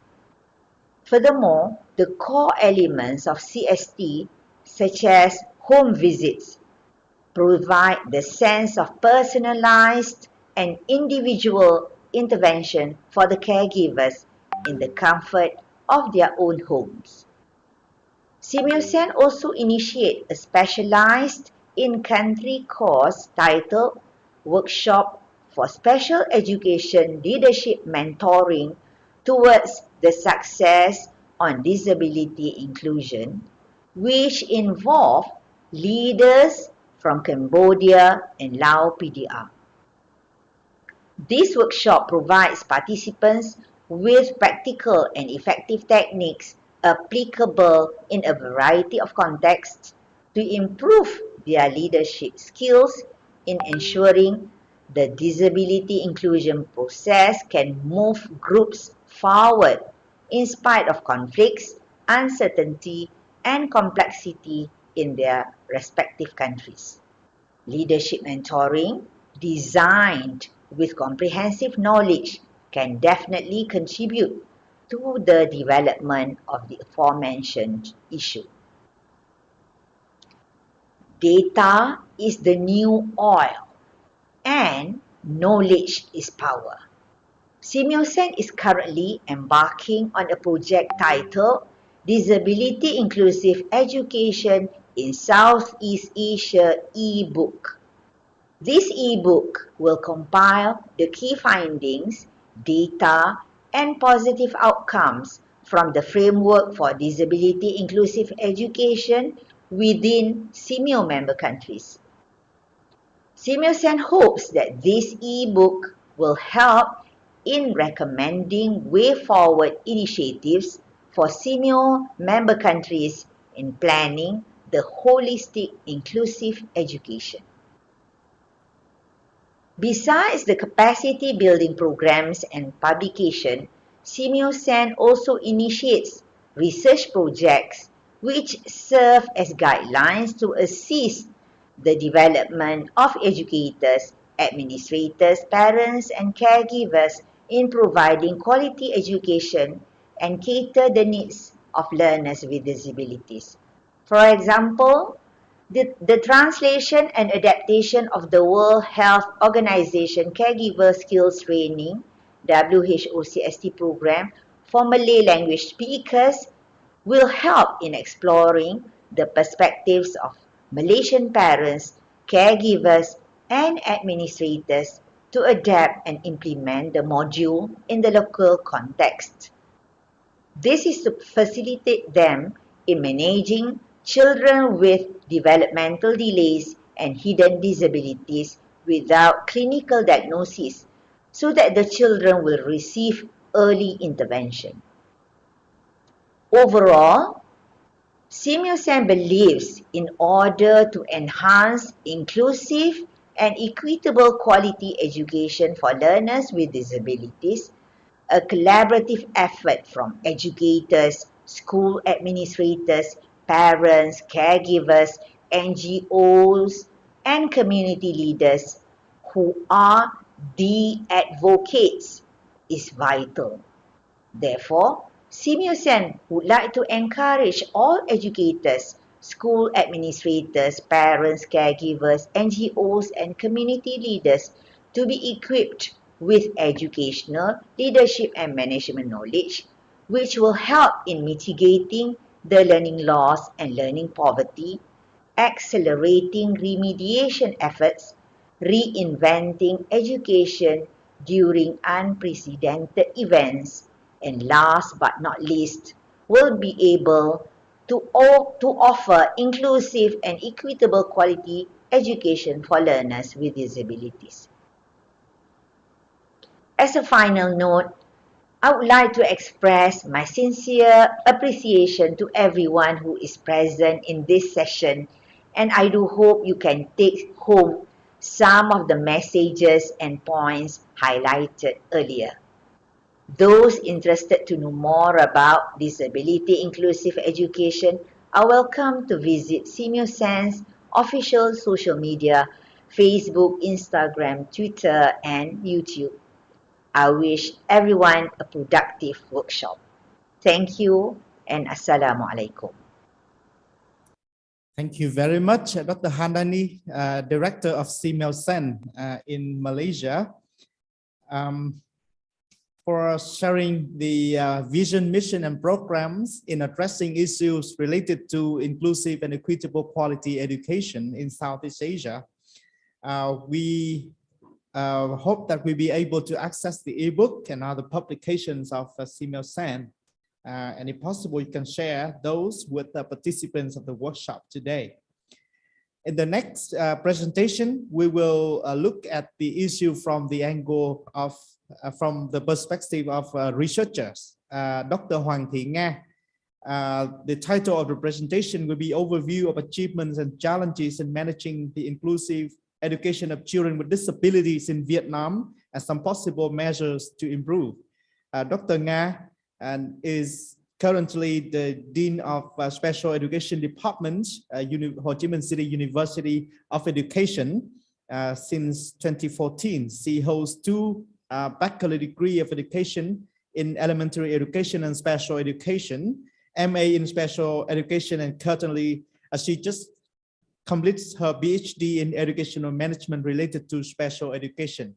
Dr. Nga, please.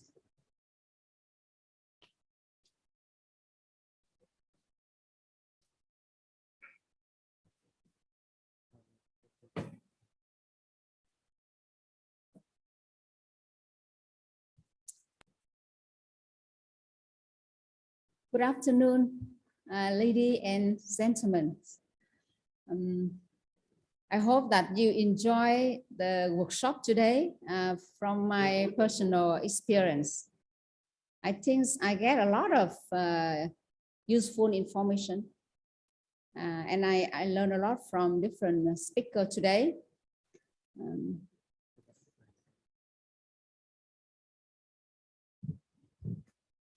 And thanks for SEAMEO Retract to give me the opportunity to share my personal perspective on the overview of achievement and challenge in managing special education in general and inclusive education in concrete. Before our section, I think we learned one presentation from Vietnam, Miss Bùi Thị Diễn. And in my presentation, I also mentioned some same points like Miss Bùi Thị Diễn. That's why I will miss for what point is the same to Miss Bùi, I will keep it. I will skip it. And for other, I will focus. Actually, I will focus much on the challenge in our inclusive education system and special education systems. So my outline is focused on 4 points. First is the conceptual framework and backgrounds. Number 2 is achievement and challenge in leadership and management in special education and in inclusive education. Third is the cause of challenge. And fourth is measures. It's an impossible measure from my personal perspective to cope with the challenges currently. In the conceptual framework and background, as everyone may know, according to UNESCO, we know that inclusive education is seen as the process of addressing and responding to the diversity of needs of all learners through increasing participation in learning cultures and communities, and reducing exclusion from education and from within education. The goal is that whole education system will facilitate learning environments where teachers and learners embrace and welcome the challenge and benefit of diversities within inclusive education approach. Learning environment are fostered where individual needs are met and every student has an opportunity to succeed. And in my presentation today, I should focus only on inclusive education for a small group of children with special needs, such children with disabilities. So by inclusive education, it is mean not simply having children with disability included in the classroom, But rather than that, inclusive education means that the schools take a child-centered approach designed to meet each child's needs, regardless of disability or any other characteristic that might affect learning outcomes. So countries have been taking steps towards making their education system more inclusive, and Vietnam is not an exception.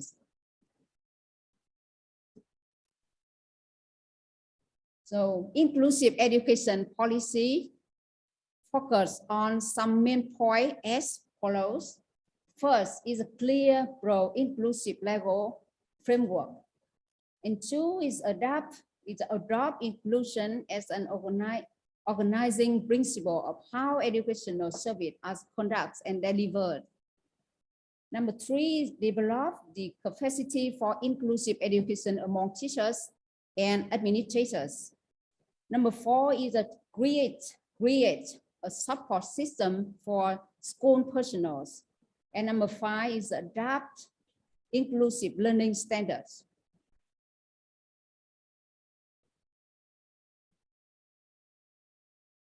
And we all know that leadership and management play a critical role in leading the educational system, meeting the inclusive education policy by doing their main functions.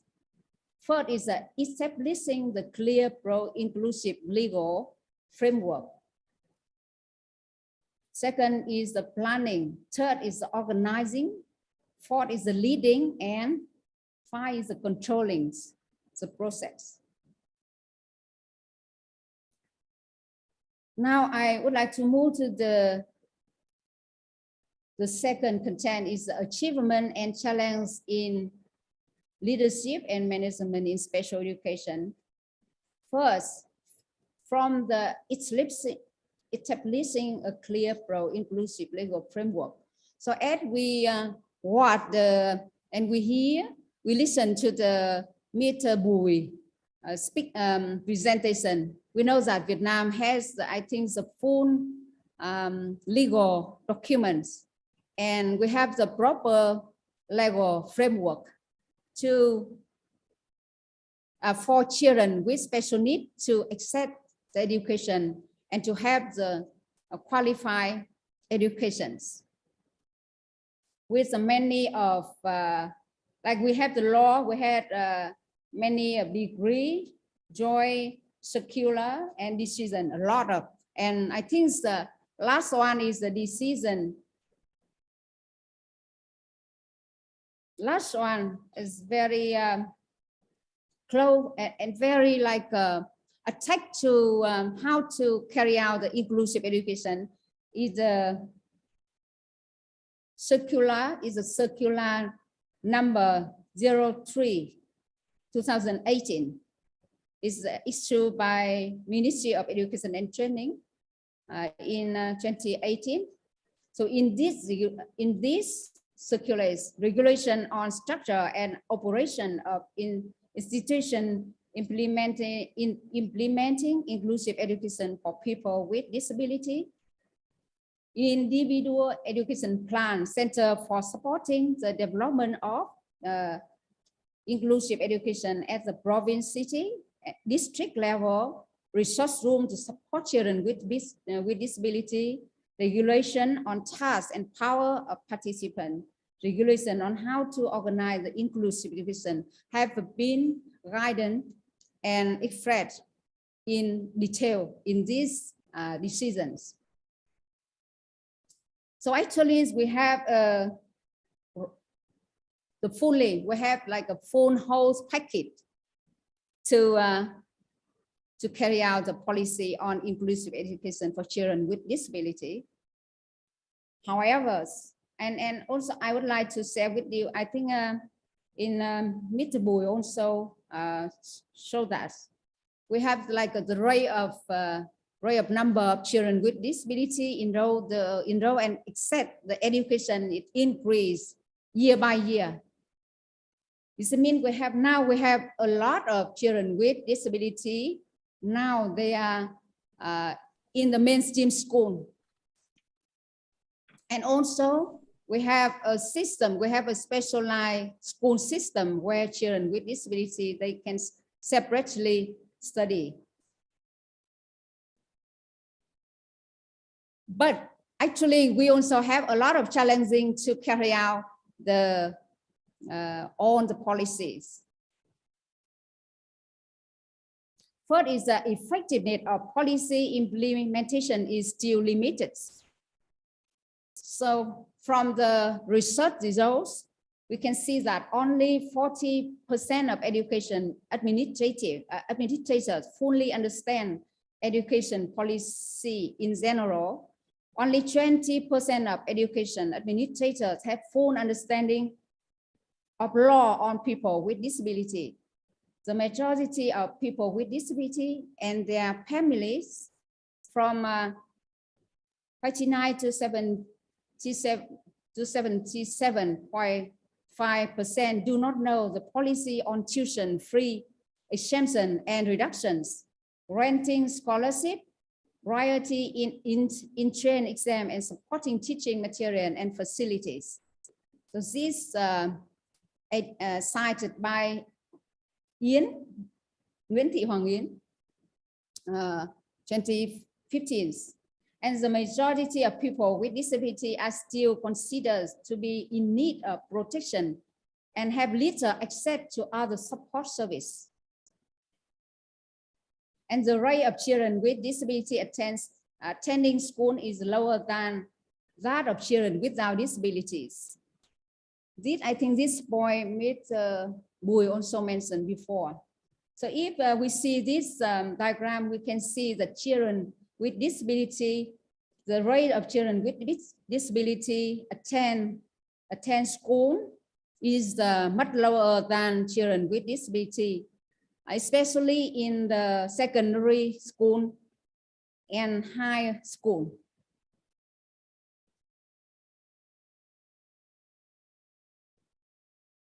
So I would like to move to the next function of management is the planning to implement inclusive education. For this, from my perspective, I think achievement is from time to time, the Ministry of Education and Training have issued education plan. However, it's not consistent and not it's not consistency, and it's not like every year and every period of time the plan have been issued. So for the challenge of plan functioning is first is the Ministry of Education and Training has not yet developed a continued and published strategy, long-term and short-term plan to promote and to improve special education and inclusive education. Only a small percentage of Department of Education and Training, DOES, have developed an inclusive education strategy plans. Only 6% of Department of Education and Training out of 43 province cities, they have planned for, they have strategic plan for carrying out inclusive education. Up to 47% of province and city out of 43 province and city do not have an annual education plan for children with disabilities. So I will move to the organizing functions. In this function, I think the achievement is Vietnam had a clear assignment. Sorry, I think it's the Ministry of Education and Training had a clear assignment of duty among stakeholders and actors to implement inclusive education. It is indicated in degree, circulars, and decisions. But the challenge is only like all of that only indicate in documents that actual implementation is very different in each localities. And for the leading functions, I think the achievement is the Ministry of Education and Training have direct and assigned agency and department under its authority to implement the assigned task by executing the degree circular's decision. But we also have a lot of challenges. We have a lot of challenges. First, there has not been a drastic direction from Ministry of Education and Training to locality, especially from Department of Education and Training, that lead to a lack of synchronization and serious implementation. I mean, it's a proper implementation among province, city, across countries. Education service for people with disability are limited, especially early intervention service.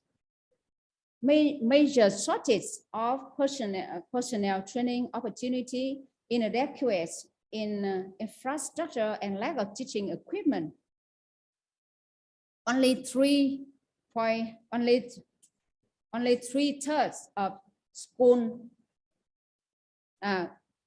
it up to 3/4 of school lack teachers who are qualified to educate students with disabilities, and only 14.1% of primary and lower secondary teachers receive retraining in special education. So I will move to the controlling functions. For the controlling function, I think achievement is the Ministry of Education and Training occasionally carry out inspection and education in some locality, and this also the same for different localities. I mean that like there are still have monitoring and controlling system. This only thing is not consistent and not frequently. So the challenge is there are no regulation on inspection and supervision of inclusive educations. Regular monitoring of implementation of policy and regulation on inclusive education has not been carried out as necessary. So from my perspective, I think there are some cause of challenge for establishing a clear pro-inclusive legal framework. I think the cause for the challenge is a lack of consistency and overlap in degree, circular, and regulation on inclusive education policies. Second is a lacking of consultation of stakeholders in drafting process. I think that like when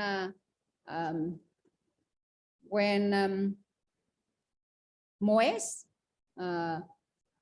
want to issue any documents, I think that is not receive the full and diversity. It's not a representative opinion of the different local and different stakeholder who related to education for children with disabilities. And many policies are formulated not based on scientific evidence. The policies set out are far from reality. It is not close to the actual situations. So I will move to the funding functions. For the funding function, I think the call for challenge first is the Ministry of Education and Training has not properly determined the importance of special education in general and inclusive education in particular, leading to lack of regularly planning or planning but not following the proper planning process. There is a lack of consistent direction from Ministry of Education and Training in developing a unified long-term and short-term inclusive education plan throughout the countries. If the MOED does not regularly implement it, the DOED will not do it as well. For the organizing function, The court is lacking of specialized unit to manage and direct special education from ministerial level down to the local levels. I think this from my personal opinion, but also we have a lot of experts and professional in inclusive education, and we many times to suggest that Ministry of Education and Training should establish a separate, like a specialized unit, and they focus only special education, because now stakeholder from the MOED to the DOED and to BOED, they like the same time they working in the different area like preschool, and then they will the same time work on special education. So from my personal perspective, I think that if we have a really professional and specialization unit that should take responsibility only for special education, so it should be it will promote, it will be changed the special education system and inclusive education system in Vietnam. And it is lacking of direct and synchronous leading related to organization and implementation of inclusive education across the countries. It also lacking of monitoring in organizing the inclusive educations. For the leading functions, I think the cause are first is a lacking of drastic and synchronous direction from ministerial level down to local levels. Second is a lacking a specialized unit to manage and direct special educations from ministerial level down to local level, as I mentioned before. And the third is funding for special education and inclusive education is still very limited. For the controlling functions, the cause is a lacking of monitoring and evaluation system to monitor the implementation of inclusive education from government to Ministry of Education and Training and down to the institution directly implementing inclusive education. There are no sanction for those who do not strictly comply with the issue regulation on inclusive education. And from that challenge, I may dare to suggest some possible measure to cope with challenge. First, in the establishing a clear pro-inclusive legal framework. So we should review and update legal document on basics of science with the participation of stakeholders. And second is that we have to promulgate legal documents that can sanction violation of policy and regulation on special education and inclusive education. For planning, we should have we should develop long-term, short-term, and annual. I mean, this should be responsible of Ministry of Education and Training, and then will lead to DOED and BOED and to school. They should have long-term, short-term, and annual education plan for children with disability and direct local education agency to implement the plan with close guidance and supervision. I mean, when we do the plan, so if we utilize the plan, will be more realistic. We have to invite people. It means that we should have a meeting to take the comment idea from different stakeholders, and then we will comply them to do this. For the organizing levels,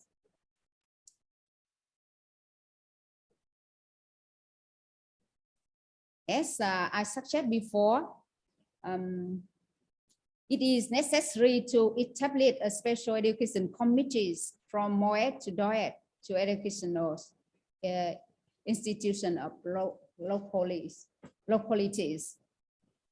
Organize the implementation of long-term, short-term, and annual plan for children with disability of Ministry of Education and Training. And it should have in order to province and city to develop inclusive education plan, so they will need a guidance, and they need a guidance direction from the hierarchy authorities, and work with locality to solve questions and problems. For the leading functions, so I just suggest the 4 measures. First is the direct specifically on budget spending for inclusive education. Number 2 is a specifically direct to implement the inclusive education effectively. Number 3 is specifically direct to facilitate the equipment and facility to inclusive education. And number 4 is the specifically direct to train the teacher, manager, and staff for inclusive education. For the control links, there are 4 suggestions. First is setting up a monitoring and evaluation system to monitor the implementation of inclusive education from government to Ministry of Education and Training and down to institution directly implementing inclusive education. Number 2 is regularly evaluating the implementation of general plan and and giving guidance to locality education and training management agency to shall monitor, evaluate, adjust, and improve the plan. Number 3 is organizing the final evaluation nationwide in order to improve the whole process in the next year and next periods.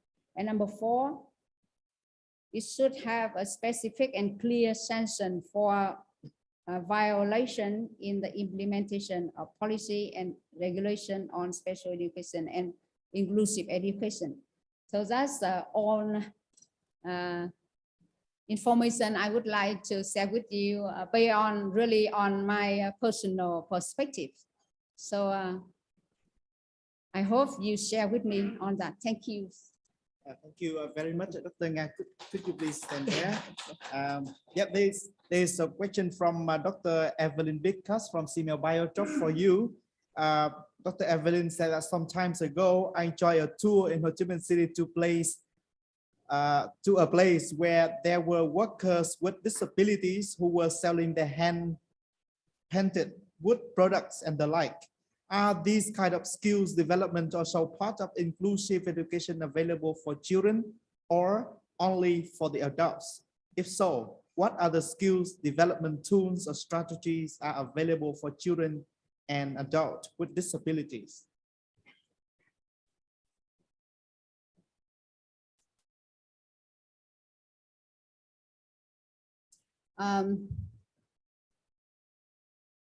Thank you for your questions. I think my presentation represent a small, a small corners of special education and inclusive education from Vietnam. For your question, I think what you saw when you visit in Ho Chi Minh City 2 years ago is also a result of policy from government on special education and inclusive education. We cannot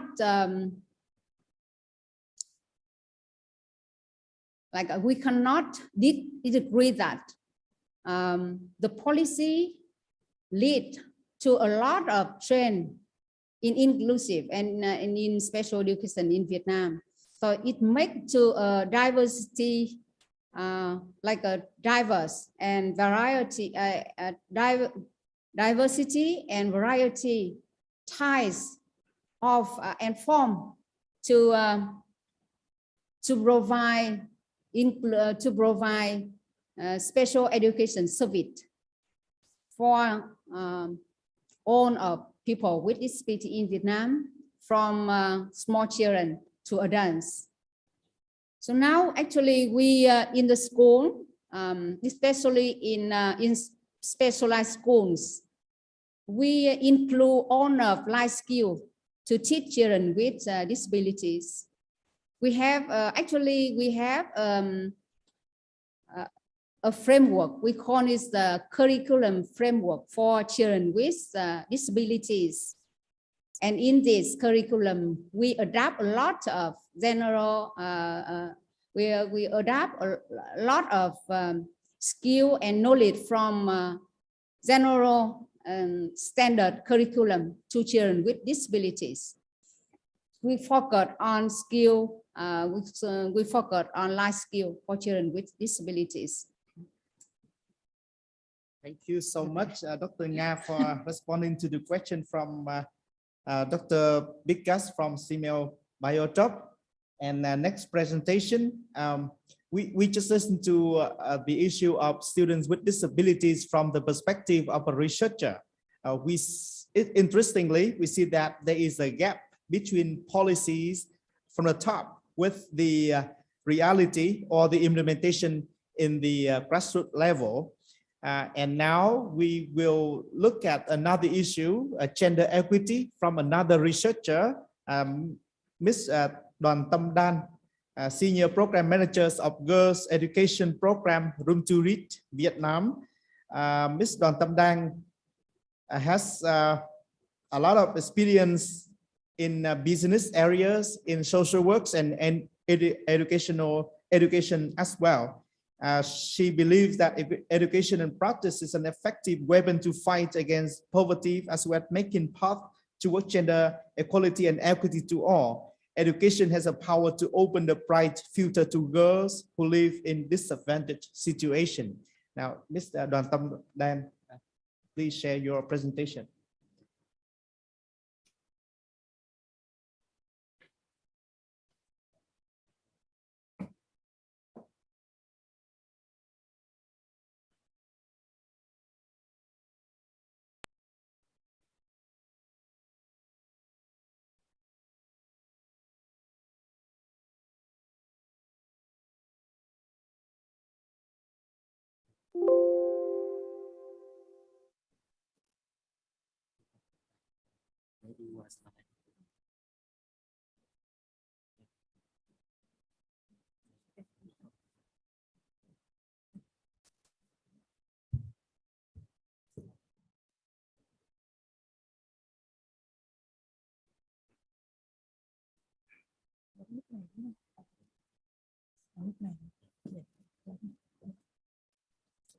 Thank you very much for the very nice introduction about me. And good afternoon, ladies and gentlemen. This is my honor to be here to share with you the practical implementation from a few experience from Room to Read Vietnam.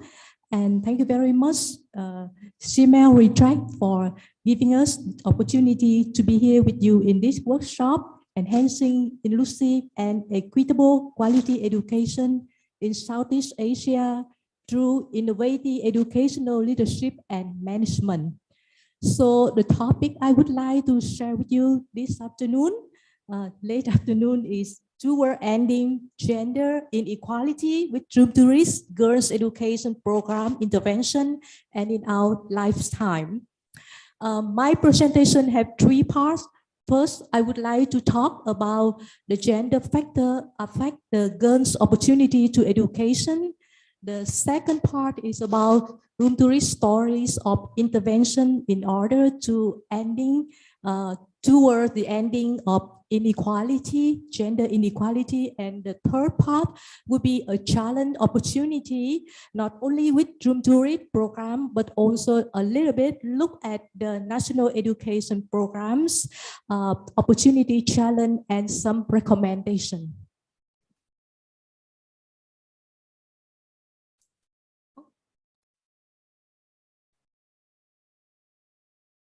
Sorry that I pressed the wrong key. So I will need a technical help now. Yeah. Yeah.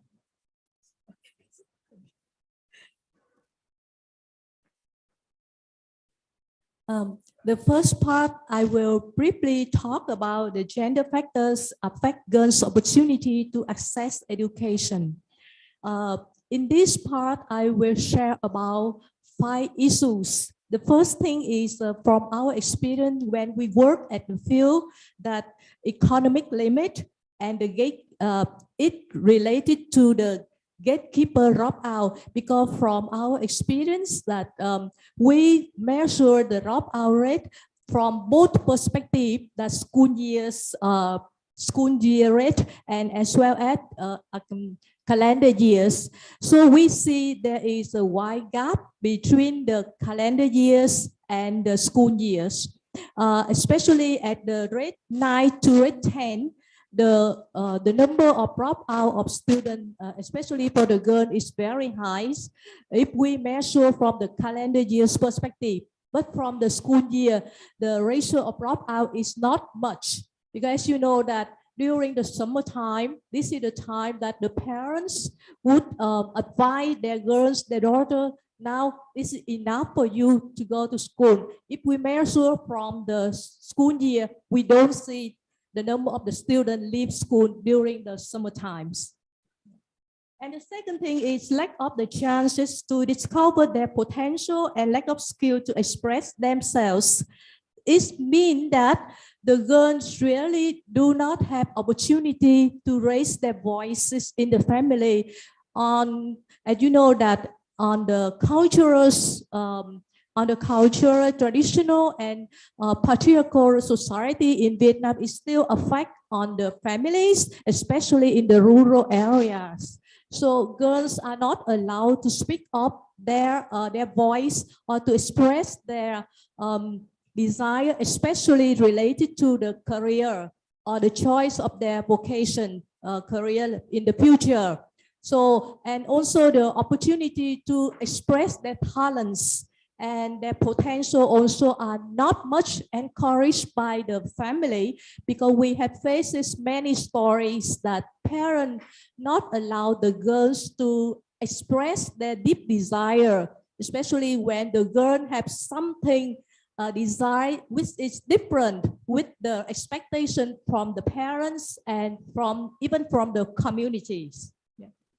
And lack of the positive female roles model in the community. Very often when we ask the students that what would you like to become later in your life, so I want to be a teacher, because in the remote area, teacher is the most precious professional career for girls and even for the family. So they don't see that there are other opportunity for them to develop their life in the future or their professional futures. And the caregiver roles in the family as well also affect the girl's family and many families, because that in the urban maybe a little bit different, but in the rural area still taking care of sibling or still giving a chance for your brother is more encouraged than for the girls. And lack of the family and community support for education, as I already mentioned from the previous point. So then I don't go to this factor deeper, because there are many research on that. You can search in the Google, like social, cultural determinant on gender inequality. With that topic, you can get a lot. And realizing those factors affect the girls' opportunity for education, so Room to Read have intervention by supporting girls' education. Here is our story. So what we try to work with the girls in the remote area is to provide them opportunity to discover themselves, to also to have their voice to be heard and to build their confidence. So this is the, I will share with you two stories, one from student and the other ones from the life skill teacher. Treaty Guide, she is a student in Trabing. She said, each skill has in me a fortitude. Each fortitude gives me energy, trust, and hope. Hope will lead me and lift up my head toward the futures. And the teacher said, the girls' education program has built up positive thinking about life. The program has shown and equipped girls with hope, self-confidence, and self-reliance, and also to open the way for their futures. So that's what Room to Reach try to intervention and try to make the girl to be more confident and to know that they are capable. How do we intervention? So we have a theory of change that Room to Reach believe world change starts with educated children. And our program support the girls to pursue their education and also to support gender equality. So we provide a transformative life skill, gender transformative life skill, gender transformative mentoring, and also with not only with young people, but also with the family and the community. And in order to help young people of all genders are fulfilled and have necessary skills to make positive change and contribute equitable solution to the most pressing challenges in their families, community, and the world. Because we want to we want to empower the girls, and we also have the program with boys. But for this, I only present about the program with the girls, and because we hope that they would be later become the agent of change in their life, in their family, and in the world. So for the approach of our program, so the program is designed based on multiple framework theories. And for example, we use the theory of positive youth development, the social ecological model, social and emotional learning, safe space and child-friendly spaces, gender transformative approach. And to deliver our activities for the students, so we use the learner-centered approach, because we believe that what we give to the student is not what they learn, but how they learn, because how they learn would become their skill for their later become an independent person, learning in their professional and also in their life. The girls' education program aims to ensure that all the girls complete secondary school and have skills to negotiate key life decisions for their right at school and even beyond their school. So for our interventions, we have 4 main components for our programs. So we provide the girls with life skill education, mentoring, families, school, community engagement, and finally, material support. Once we start our program at school, we will take the whole girls of grade 6. And then we work with the girls through their graduation with 3 subsequent cohorts. It means we will stay at one area for about 9 years. Yeah. And for the life skill education, for lower secondary, we provide the student with 50 to 60 sessions per school years. But for the upper secondary school, we understand that for the upper secondary school, this is the time they prepare for their graduation, so the number of sessions would be less. And for mentoring, we have 2 forms of mentoring, individual and group mentoring. For lower secondary school, so the number of group mentoring would be more than upper secondary school. And family, school, and community engagement, we have the parent workshop so that the parent aware of what the girl is learning. And beside the workshop, also we have a meeting as needed and the community campaigns, community events in order to raise awareness and also to get the support from the community to promote the education for the girls in the community. Material support is on the needs base. For the life skill education, so we learn from the other organization and also based on our focus perspective. So we decide the life skill education with three domains. That is self-awareness, social awareness, and self-efficacy. For self-awareness, so the girl value herself. She know how she is and what she is, and she become self-confident, and she will be able to express and managing her emotion, and also express her empathy toward the other.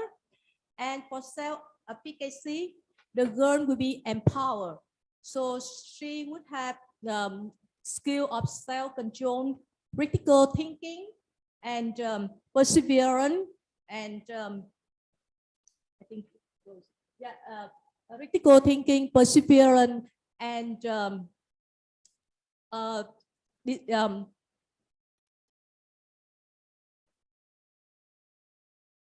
decision making. Yeah.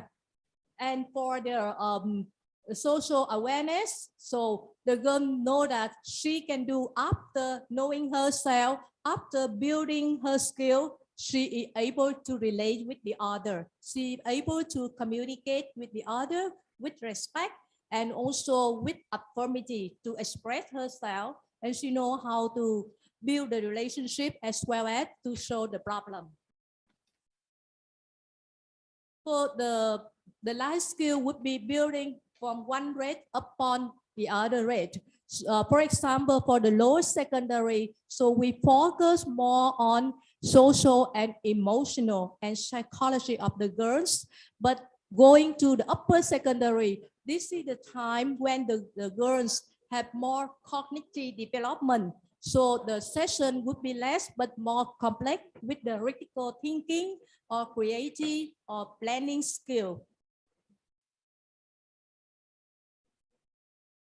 For mentoring, room to read approach on mentoring is girls centers and girls development and safe space. So we provide individual mentoring and group mentoring for lower secondary. For the group mentoring at lower secondary, so we focus on the small group discussion. This is the space. This is the place for the girl to talk, to share with their peer groups, and also with the support from the social mobilizer who would be there and to facilitate the environment for girls to share their perspective, their problem, and also to practice the skill they learn from the life skill. It is very safe for them to practice there.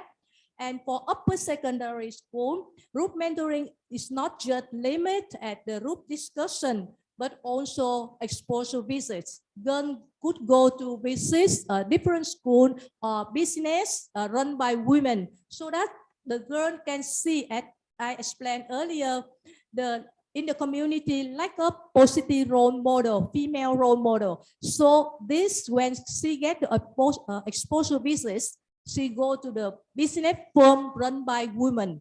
So then she feel that, oh, women can do, women are capable. So that also encourage the girl to pursue education later, whether she finish by graduation to go to the tertiary school, or she have to get a job for income, but later on she can still learning. Yeah. And we also have another form of group mentoring, like community service learning. So there girls would go and share whatever they learn with the community member. They have several projects to support younger students or the elderly student in the community. So they feel that they are valued and they are really capable. Besides that, in order to help to prevent and to have early intervention with the dropout students, so we have a risk and response system. This system is a way of a kind of early warning, early alarm in order to tracking the girl at risk in order to have a right time, on-time intervention. The social mobilizer, each social mobilizer would in charge about 50 or 70 girls. Social mobilizer may not be able to visit each girl's family, so she can prioritize her time for those girls at risk in order to have right time intervention. At Room to Read, life skill education and mentoring have a very close linkage. Life skill the girl learns from their session would be bring to the mentoring session where there is a safe space for them to practice their learned skill and also to share their knowledge, and also it is an opportunity for girls to support each other. So it reinforces the life skill education in the mentoring session, and we also apply the approach I do, we do, and you do in the life skill session, where the teacher will share and will help the girl to learn the skill, and then they practice the skill together. And in the mentoring session, where the girl and with the peer group will practice the skill they learn. For example, like if they learn how to speak, how to communicate, or how to negotiate with the parent when the parent do not allow the girl to continue their schooling. So they know how to negotiate, but if they negotiate immediately with their parent may not support. So in the group mentoring, there is a space for them to express and how to speak in front of their teacher, in front of their friends, classmates, and then they can go home, they can confidently speak. Or another case, like when girls face with sexual abuse in the community, so very often she got frightened and run away. But in the group mentoring, she are encouraged to stay, to speak, and how to react. So when she face the situation, she know how to react. And with that is go to the third aspect that you do. In the group mentoring, she practice together, and when she go back to the community or to the daily life, so she know how to act and how to respond. For the family, school, and community engagement, this component is mainly in order to advocate and to also to engage the community and family to support the girl in order to finish her high school. And we also have the community engage into the program, because Room to Read cannot work that, as you know, like after 9 years, Room to Read will be phased out. So there will be certain part remain in the community that we would like the community take ownership on that and continue to support for the children and the girls in the community. So with this component, so we have several principles to approach the community with respect, humility, and transparency. For the transparency, I would like to emphasize here that we speak transparent that what Room to Read can support and what Room to Read cannot support.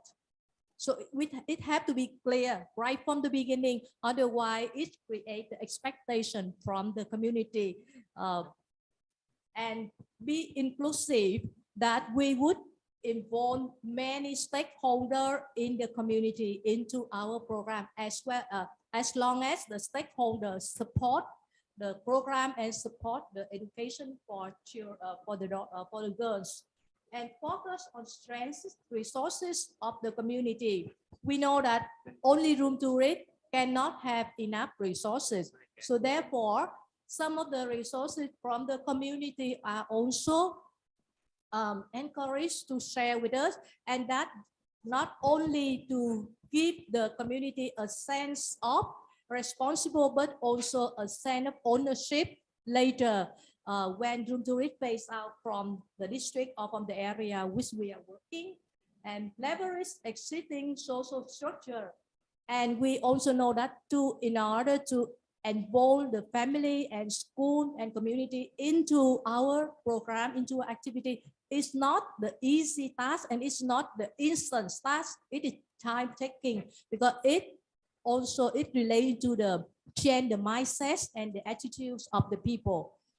Anything related to awareness and changing of attitude and mindset, it would take time. And also to let the community know that at some time, room to read will not be here. For the material support, this mainly to prevent the dropout, where the other three components we provide to all the girls in the programs, but material support only provided to the NEET girls. So we will have to do the baseline study in order to support the girls in difficult economic difficulty in the family in order to keep her in the school.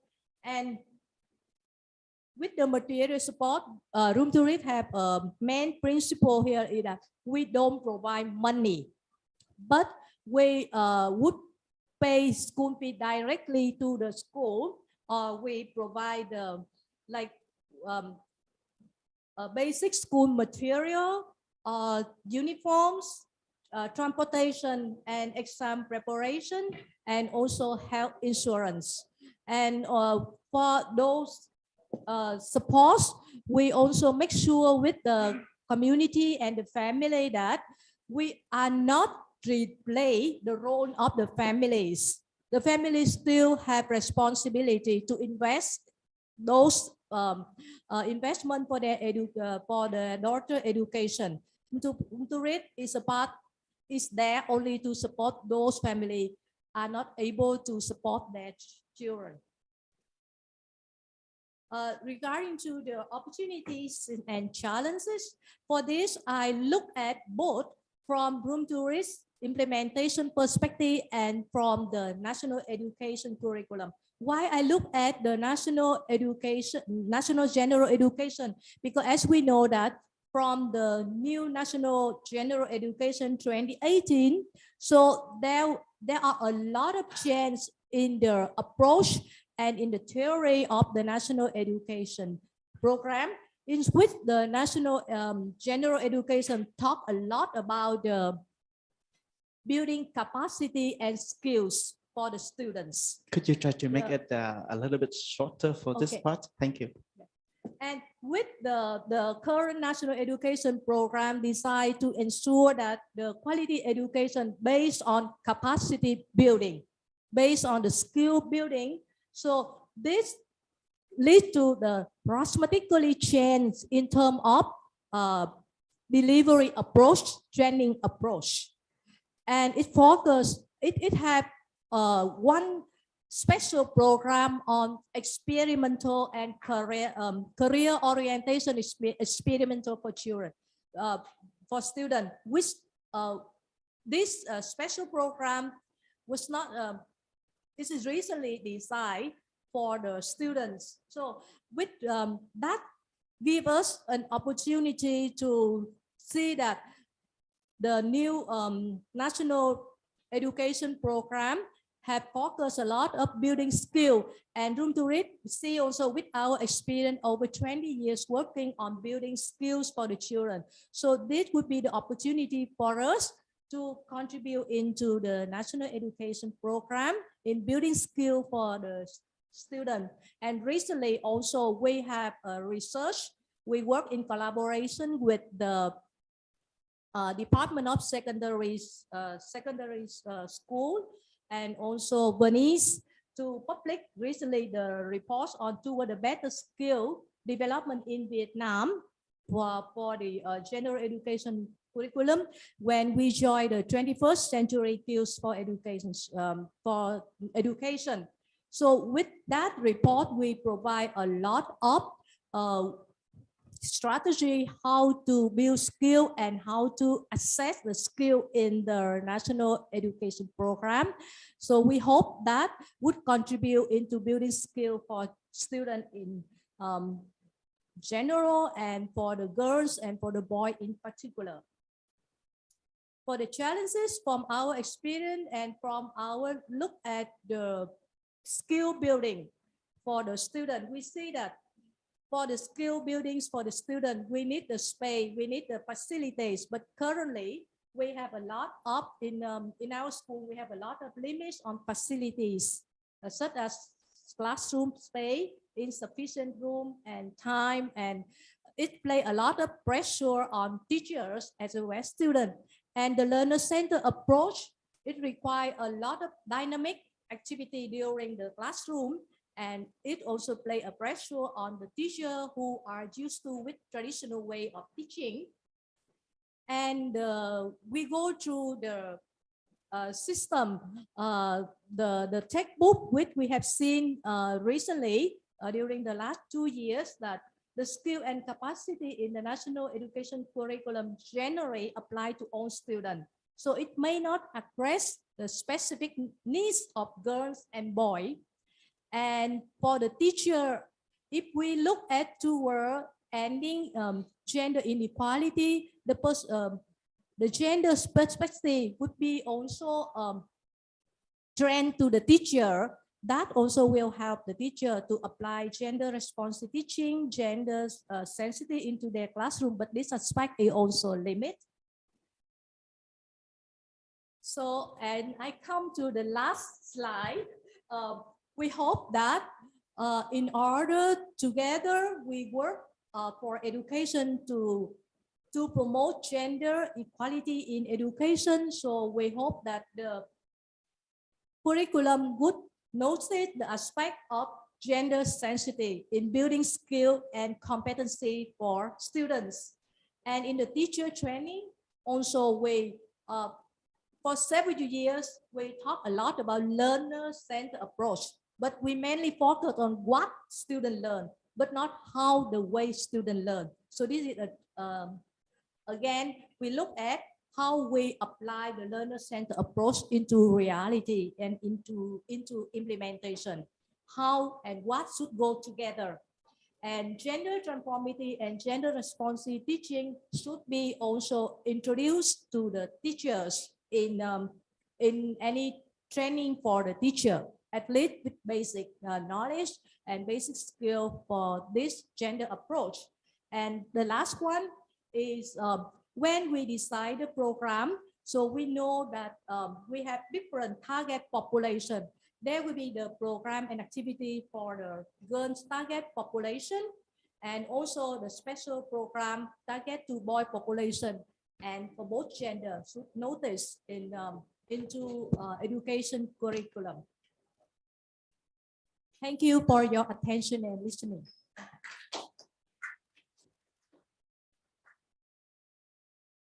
Thank you very much, Mr. Đoàn Tâm Đang, for a wonderful presentation. Thank you very much. I'm afraid that there's no time for Q&A because we run out of time. However, tomorrow we will have a lot of time for discussion. So if you have any questions I need to share with Ms. Dan and Room to Read Vietnam, please take note of the presentation and we'll raise this. We will revisit the issue tomorrow during the discussion session. Thank you for your understanding because it's been run out of time. It has been a long day and tomorrow we will come back at 8:30. I hope that tomorrow we have a lot of time for discussion and sharing past practices from all of you, both for participants in the Zoom platform and for face-to-face participants at SEAMEO Retract. Thank you very much. But the speakers from SEAMEO Sen, from Ho Chi Minh City University of Education, and from Room to Read Vietnam. And thank you for your active participation today. Thank you very much and have a good evening. See you tomorrow at 8:30. Thank you.